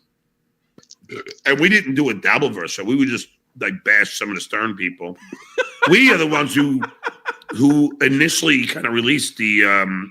He says it in one sentence and doesn't. The brain doesn't connect. The synapses don't connect between the two thoughts. We didn't do some horse shit show that focuses on one guy and makes fun of him all the time. Now let me tell you what did happen, Clay. What we did is focus on the Howard Stern show and make fun of it, and call those people losers. And we tried to get J.D. Harmeyer fired. And I'm actually, what he's about to tell us is, I'm responsible for leaking footage that Howard didn't want out there. Dare I say, recording without his consent. Time to call. We got Howard's mom still alive. We can still call her. We can still let her know what's going on. It's amazing. So John just did this where he's like, Mr. Igor, your boy is misbehaving. And yet when Clay's like, how did this all start? John essentially says, well, it was virtually all my fault. Everything I blame them for, I did first. He doesn't acknowledge he has no acknowledgement of what he's saying here. Listen to this. He's like, so I did a show. It wasn't some lame Dabbleverse show. I would bash the Howard Stern show, the guy who gave me my start. Pelican Brief, which was Howard, talking to everyone and telling them how we gotta, get out there. Do fake likes. Yeah, fake likes and fake. So I'm the one who, and I had it in my book, my best-selling book. Oh. But what happened then is you wrote a book bashing Howard. Oh, great. You put pen to paper. You said the show isn't enough. I want this on record. I want it in writing how much this guy sucks. Oh, good. For the record, still no Dabbleverse book yet. So, John, you're still a leader in the shit. Yeah. Then, then Carl did, and then although, if John wrote a intrapersonal book about the Dabbleverse and what it did to him and what his life has been like, I'd read that. I'd read the shit. That's what I said about his one-man show. If John had any perspective, what he's going through is fascinating. Yeah. To be the center of all this attention. There's not a lot of people that can relate to that, really. And there's even fewer that could coherently describe it. You know what I mean? Like King Cobra, a guy we cover on Who Are These Socials every Thursday at 6. Like he has that kind of where there's a subreddit and there's YouTube channels that cover him and everything. But King Cobra couldn't articulate what's so fascinating about him. Right. John, I believe at one time in his life could have. I think those days are gone. But I do think like there was hope for John at one time. And that's what makes him so interesting. Yeah, then the Whippets came, Mike. Then the Whippets came. Sure. Royce and I argued about fair use. Then I realized I was wrong, and then I laid off Carl. Hold on. I laid off Carl. The reason the Dabbleverse exists, unlike what John is about to describe, the reason that Stuttering John became a recurring segment on Carl's show, if you listen to the second time John is mentioned, it's because he's like, there's this show that's covering me. These guys are real losers. Like John was talking about them. So it makes it interesting. So they're like, well, let's revisit this show. Oh, look, would you look at that? It still sucks. And that's all that really happened is they said John's show sucked. But then John didn't understand fair use. And he said, I know what will make them stop talking about me. Litigation. I will sue them. I will scare them into not talking about me anymore. And that didn't work. They weren't really scared of you. That's how this all started, John. You could talk. They talked about my kids and they called my mother and they got my gigs canceled. You were mad that they were making fun of you and you couldn't get them to stop. That's all this is. And it's amazing. John's the one describing this and he doesn't realize it. And he does everything Howard Stern did, so he sues his enemies because Howard sued, right, yeah, put a gag order on Opie and Anthony, and yeah. So he thinks he's exactly the same as Howard all the time. Then Carl did, and then Royce and I argued about fair use. Then I realized I was wrong, and then I laid off Carl. I like that. I like that memory where he's like, and then I said, Carl, I'm very sorry. I hope you never make fun of me again. And would you believe it, Clay? He didn't stop. I offered to take care of his cat. They just kept going, and that's where it started. All right, this next was called Hate. That's where it all started. Yes. All right, let's hear more about hate. It doesn't seem John has enough of it. No, it is filled with it. Pat, it's the same thing they used to do with Stern. Some people listen because they like me. Some listen. Oh, I think you said it's a bastardization of love or something. No, it's a what? Okay, so I made a mental note of this weeks ago. Pat Dixon was on John's show and said, he said, love is he's about to say it, whatever. Love is a bastardization of hate, or it's a cousin of hate, or whatever the fuck he said. Hate is it's a not, bastardization of love, yes. whatever the fuck. It's not that brilliant a thought. It's been said before. But Pat Dixon said it as kind of a throwaway line, and John goes, could you say that again? And Pat goes, what, do you mean the thing? Okay. And he repeats it. And then John goes, that's pretty good. I'm going to use that. In the weeks following, John has bungled this sentence every time he's tried to use it. Let me hear it again. Where Pat Dixon, this was not a poignant moment in Pat's life where he's like, I uttered the world's greatest phrase. He just said some cliche that John was like, is that scripture? That's unbelievable that you were able to formulate those words. And so he's trying to bring it back like it's going to be a significant callback in Pat's mind. Yeah, this is John's fool me once, you won't fool me again. Yeah, except he does that too. I've heard him fuck that up too. So he can't even use that as a stand-in. Yeah. Pat, it's the same thing they used to do with Stern. Some people listen because they like me. Some listen. Oh, I think you said it's a bastardization of love or something.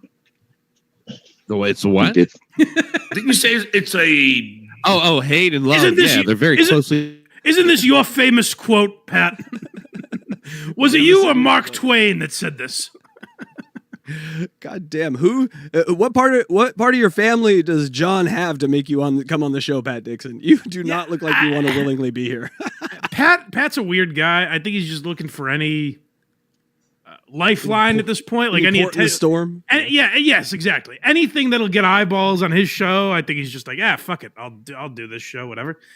But, like, he doesn't think John's fun. So it's a weird position to be in, where he kind of has to pretend like John's cool for a few minutes, but. Whatever you got to do, man. You know? Yeah, I mean, I think he thought other people were coming on the show too, and then just realized he is going to be the biggest guest on this whole thing, and he's like, God damn it. Yeah. I can't win. By the way, this is what a comedian, Pat Dixon, is doing on New Year's Eve. Like a huge night for comedy. And Pat's on the show with Stuttering John. He'll always remember where he was. It's like connected, yeah. Hate is like a perversion of love. Yeah, that's what it was. I couldn't remember. That's it. Like, brilliant. How it's a perversion. In this case, it feeds some kind of weird need they have, though, to feel like there's something that they hate they can actually impact. You know, hey, don't ruin your brilliant. Keep it to the quotes, Socrates.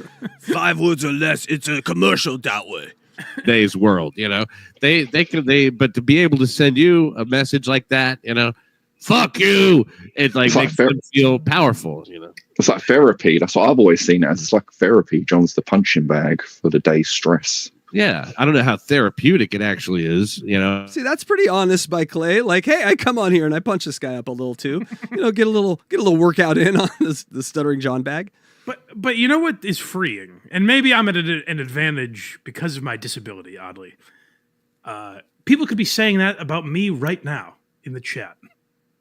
I have no fucking idea. If it bothers you that much, don't read it, John. You know? Like, I've heard people give Rogan shit because Rogan says, like, he doesn't read the comments. And people are like, he's lying. He's a lie. I don't think that's a lie. I mean, I'm sure at times he sees things, like maybe he sees more than he lets on. But Joe Rogan is worth $400 million or whatever the fuck he's made. He doesn't need to look at my thoughts on him. He doesn't need to see a video like Joe Rogan bombs with Mark Normand and hear my thoughts on it. He's beyond that in his life. So he has a good philosophy on it of like, well, why I don't need to read the comments. I'm sure they fucking hate me. John has been wrestling with this thought for 6 years. how do I change everyone's mind in the comments? And the answer is don't read them and make them whatever you want. Right now, the chat is going nuts. They're all complimenting me and saying how great I am. That's what's happening in my head. Mike, another brilliant show. What I won't do is look at the grim reality of what the chat probably actually is saying about me. Because it would bother me, John. Just admit that. Well, Clay Dabbler said hi to me. He said Happy New Year, Cartoon Boy, to me. So they're being nice in the chat right now. Hello, Clay Dabbler. Yeah, welcome. No, but it's it's something. All right, Well said, Pat. It's time for some Clearwater chat. Clay Dabbler and Joey C would be a great show, by the way. Just putting that out there. We are about to talk about this man is negative space in broadcasting. I don't understand chat that way. if his microphone was off, it would make more of an impact than this guy. He is my favorite human being that has ever picked up a microphone. He is void of anything. He doesn't have a fucking thought in his head. He is great. I love this Clearwater Chad guy. He promoted, I have not looked into it yet. Clearwater Chad, please don't take it down. He promoted that he has a YouTube channel. He does. I have to find this. It's amazing. Oh, you want to start covering him? Oh my God, I know. Clear. All we're gonna do, I assume. Yes, because this guy, Chad, we're coming for you. This guy, no, not in a this good way. Fantastic. He Yes, might be my favorite broadcaster ever. So he comes on John's show, and I hey, maybe it's Andy Kaufman-esque. I don't get the bit. I think it is. Maybe he's brilliant. He comes on, and they go, hey, Clearwater Chad, do your Stuttering John impression. He goes, oh, yeah, the dues payer is no good. I don't like that dues payer. Lady K has a mom wife. And they're like, oh, what a great impression. It's meta. It's so give me meta. Give me a celebrity right now. Brendan Schaub. Hey, I used to be a fighter. Yeah, you'd be surprised. I'm Brendan Schaub. I really know how to drive a truck. That's Clearwater Chad's impression. That's the level of impression he does. And he goes strictly after the dues payer in a way that John forgets that he's like, I forget sometimes what I'm doing because I'm drinking and doing a show. But Chad always remembers what the goal is. It's always he insults the dues payer in a way that like a child would try to sidle up next to like the cool kid in school, where he doesn't even know what he's saying. He's just like, John will be like, this is ridiculous. And he's just like the dues payer, right, John?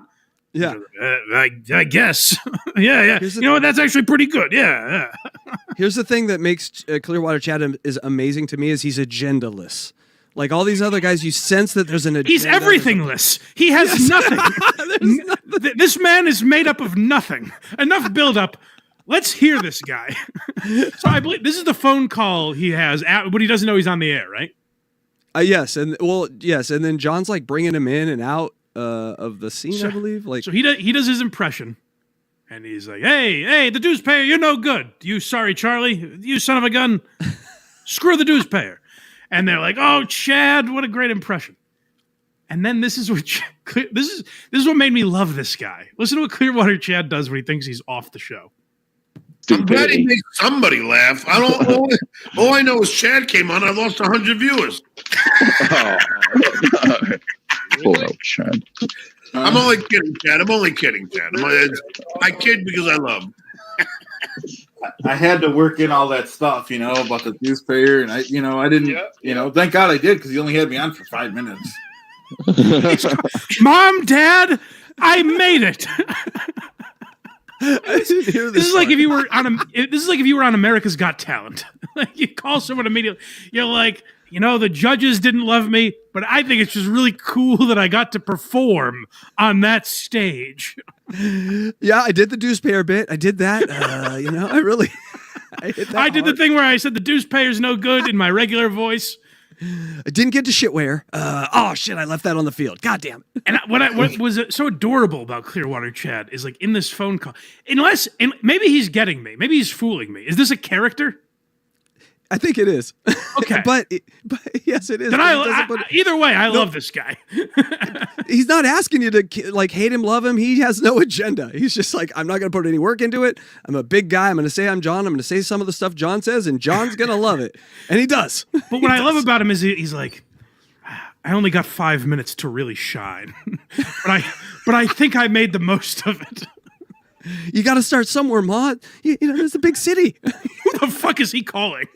Grandma. He's got to be calling a grandma. This man deals only in grandma talk. What about the final boss? Did he not show up? Chad, you idiot, you're on. Out of there. Yeah, that's true. Because the longer it goes, someone goes, get the fuck out of there. Well, but here's how Clearwater Chad is taking it. Hey, you know, the longer it goes, I could have botched the amazing appearance I had. I left people wanting more. I went out on a high note. What's this? Clay Dabbler said in this show that there's a lot of autism in this world, and he ain't lying. If this is a real human being, which I'm still skeptical of, but if this is a real human being, he's my favorite guy that's ever existed. What about the final boss? Did he not show up? Chad, you idiot, you're on. Out of there. Yeah, that's true. Don't tell him, John. Yeah, the longer it goes, I didn't have funny stuff. Chad doesn't. Chad oh no! Chad's questioning himself. He's like, I didn't bring my A game. I burned all my last material on that last special. I just had nothing. I think that's what he's. I think he's saying he burned his material. Like, thank God they kicked me off because I didn't have any more heaters to throw at him. Like how bad the dues payer is. You're wrong. Shush. And can we just stop for a second and realize that this man on the top left started with the greatest broadcaster at all time and then ended with Clearwater Chad? That is the biggest drop in the history of He's run the gamut. He found somehow Stuttering John found his way. The first thing he ever did in broadcasting was with the king of all media, literally the go-to reference. Who's the greatest radio personality of all time? Everyone would say Howard Stern. You start with Stern, and then maybe you work your way to your other favorites. He worked his way from Howard Stern to what I have referred to as negative broadcasting. The antithesis of broadcasting in Clearwater Chad. That is, which, by the way, what's great is I thought maybe Chad Zumach lived in Clearwater, Florida or something. Clearwater Chad is another impression he does of just some guy. Yes. Some guy named Chad out there. Yeah, he's got like 2,500 followers on his YouTube, so it's a thing going on. I know what we're doing Sunday. Craig, buckle up. Oh, that is going to be amazing. Spy on him. Let's spy on him. This is funny. This guy is trying to talk over you now. Right. You know what I mean? The more guys he brings on. Yeah. Right. Yeah. They would have quelled your moment. You had the spotlight, Chad. Finally does something interesting on his show, and it's by accident. Stuttering. What asshole is giving him this pep talk? I don't. I was trying to recognize the voice. I don't recognize. You did it, buddy. Yes. He said I had to talk over them a couple times, and I had to get my stuff out. I had to get my stuff out. Like he just had to cleanse. It's like when like Carlin released so many specials. He just had to get these thoughts out into the world. I'll tell you, I've been in some of these back rooms. This is dangerous. Some of the things people say in these back rooms, it's dangerous. This is a guy. This is a guy that thinks he just had his moment, and he's like, well, 2025, my world is about to change. Is he in Jake Hudson's trailer? It looks like Jake Hudson's. He has a montage, like his phone's ringing off the hook. He's on Kimmel and Colbert. he's going through the montage in his head. Oh, what did those guys like? Those guys seem pretty nice and stuff too, during it. Yeah, I didn't really. Is he just talking to a recording of himself? It sounds like him. That would be amazing. That would be that would elevate him to Kaufman. Because I had to get my stuff in, so I tried to say, "Oh, Clay doesn't have the lighter, like you said." Oh, he's taking note. This is his writing partner. He's Elton John. I did the thing about Clay's lighter, like you said. This is a team with this nothingness requires a team. Like you can't do this by yourself. Seth Rogen and Evan Goldberg, where Chad might star in the movies, but he's got another genius writing with him. We need these writing sessions recorded, please. The chat, the one guy says, "Yay, Buffalo guy is back." This feels dirty.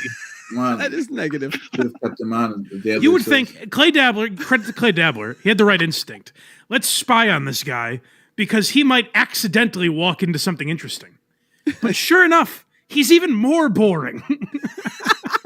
He's even more boring when he thinks he's not being recorded. It's astonishing. He's like, well, now that's done. Let me drink my milk. Yes. And wait for success to roll in tomorrow. Yeah, good. Maybe he'll bring you back. Yeah. They all deserve each other. This can't be real, right? Am I getting played? No, they aren't. They have to stumble into this, or John has to stumble into this. Clay is a guy that and Pat Dix can handle this. They're yes and guys. And then this other guy, Clearwater Chad, he's below the bar, so he can make it under there too. John's the only one that just stumbles into this. He can't do this on his own. So no, this is not a bit. That's if Clearwater Chad is doing a bit here, if this is like a thing he thought would be funny, it's so brilliant because to have this guy say, hey, maybe I'll have you back. It's so subtle. Yeah. As to how sad it is. And that to be writing, it would almost like it wouldn't exist as writing because you would think it was be too subtle. It's Tarantino-esque. It's amazing. And another thing on the side, if you're weighing that way, is that they're saying nice things, right? Like who is talking behind the scenes about John saying nice things? That seems fishy. Hey, man, maybe I'll have you back. Maybe you'll get your shot at the crown once more. They were so good. Yeah, John looks great. Like it seems very complimentary. It's like if he had a lukewarm set on Carson's Tonight Show, where he's like, hey, listen, he didn't call me over to the couch, but he just waved. He only waved at me. But hey, you know what? A lot more people are gonna recognize me tomorrow. That's for sure. And hopefully, I get on there again. And maybe Johnny will like me more the next time. What I do is a little weird and abstract, so it's not for everyone. But maybe the second time he sees me, maybe I'll get that call over. Yeah, I heard he was just in a bad mood that night. Some of the guys at the stage hands told me he wasn't feeling it. Just keep watching. I'll call you later. Okay, bye. Bye. You are back, Chad. Oh shoot! Am I? Oh my! No, see, is it a bit? No. Oh shoot! Am I on? God damn it. I used to be good at these things, then the Dabbleverse has scrambled my brain. But I would say no, not a bit, just because there's no sort of like punchline in it. There's no sort of Clearwater Chat. Either way, I'm a fan. I'm less of a fan if it's a character. Like if this is the real guy, I love this guy.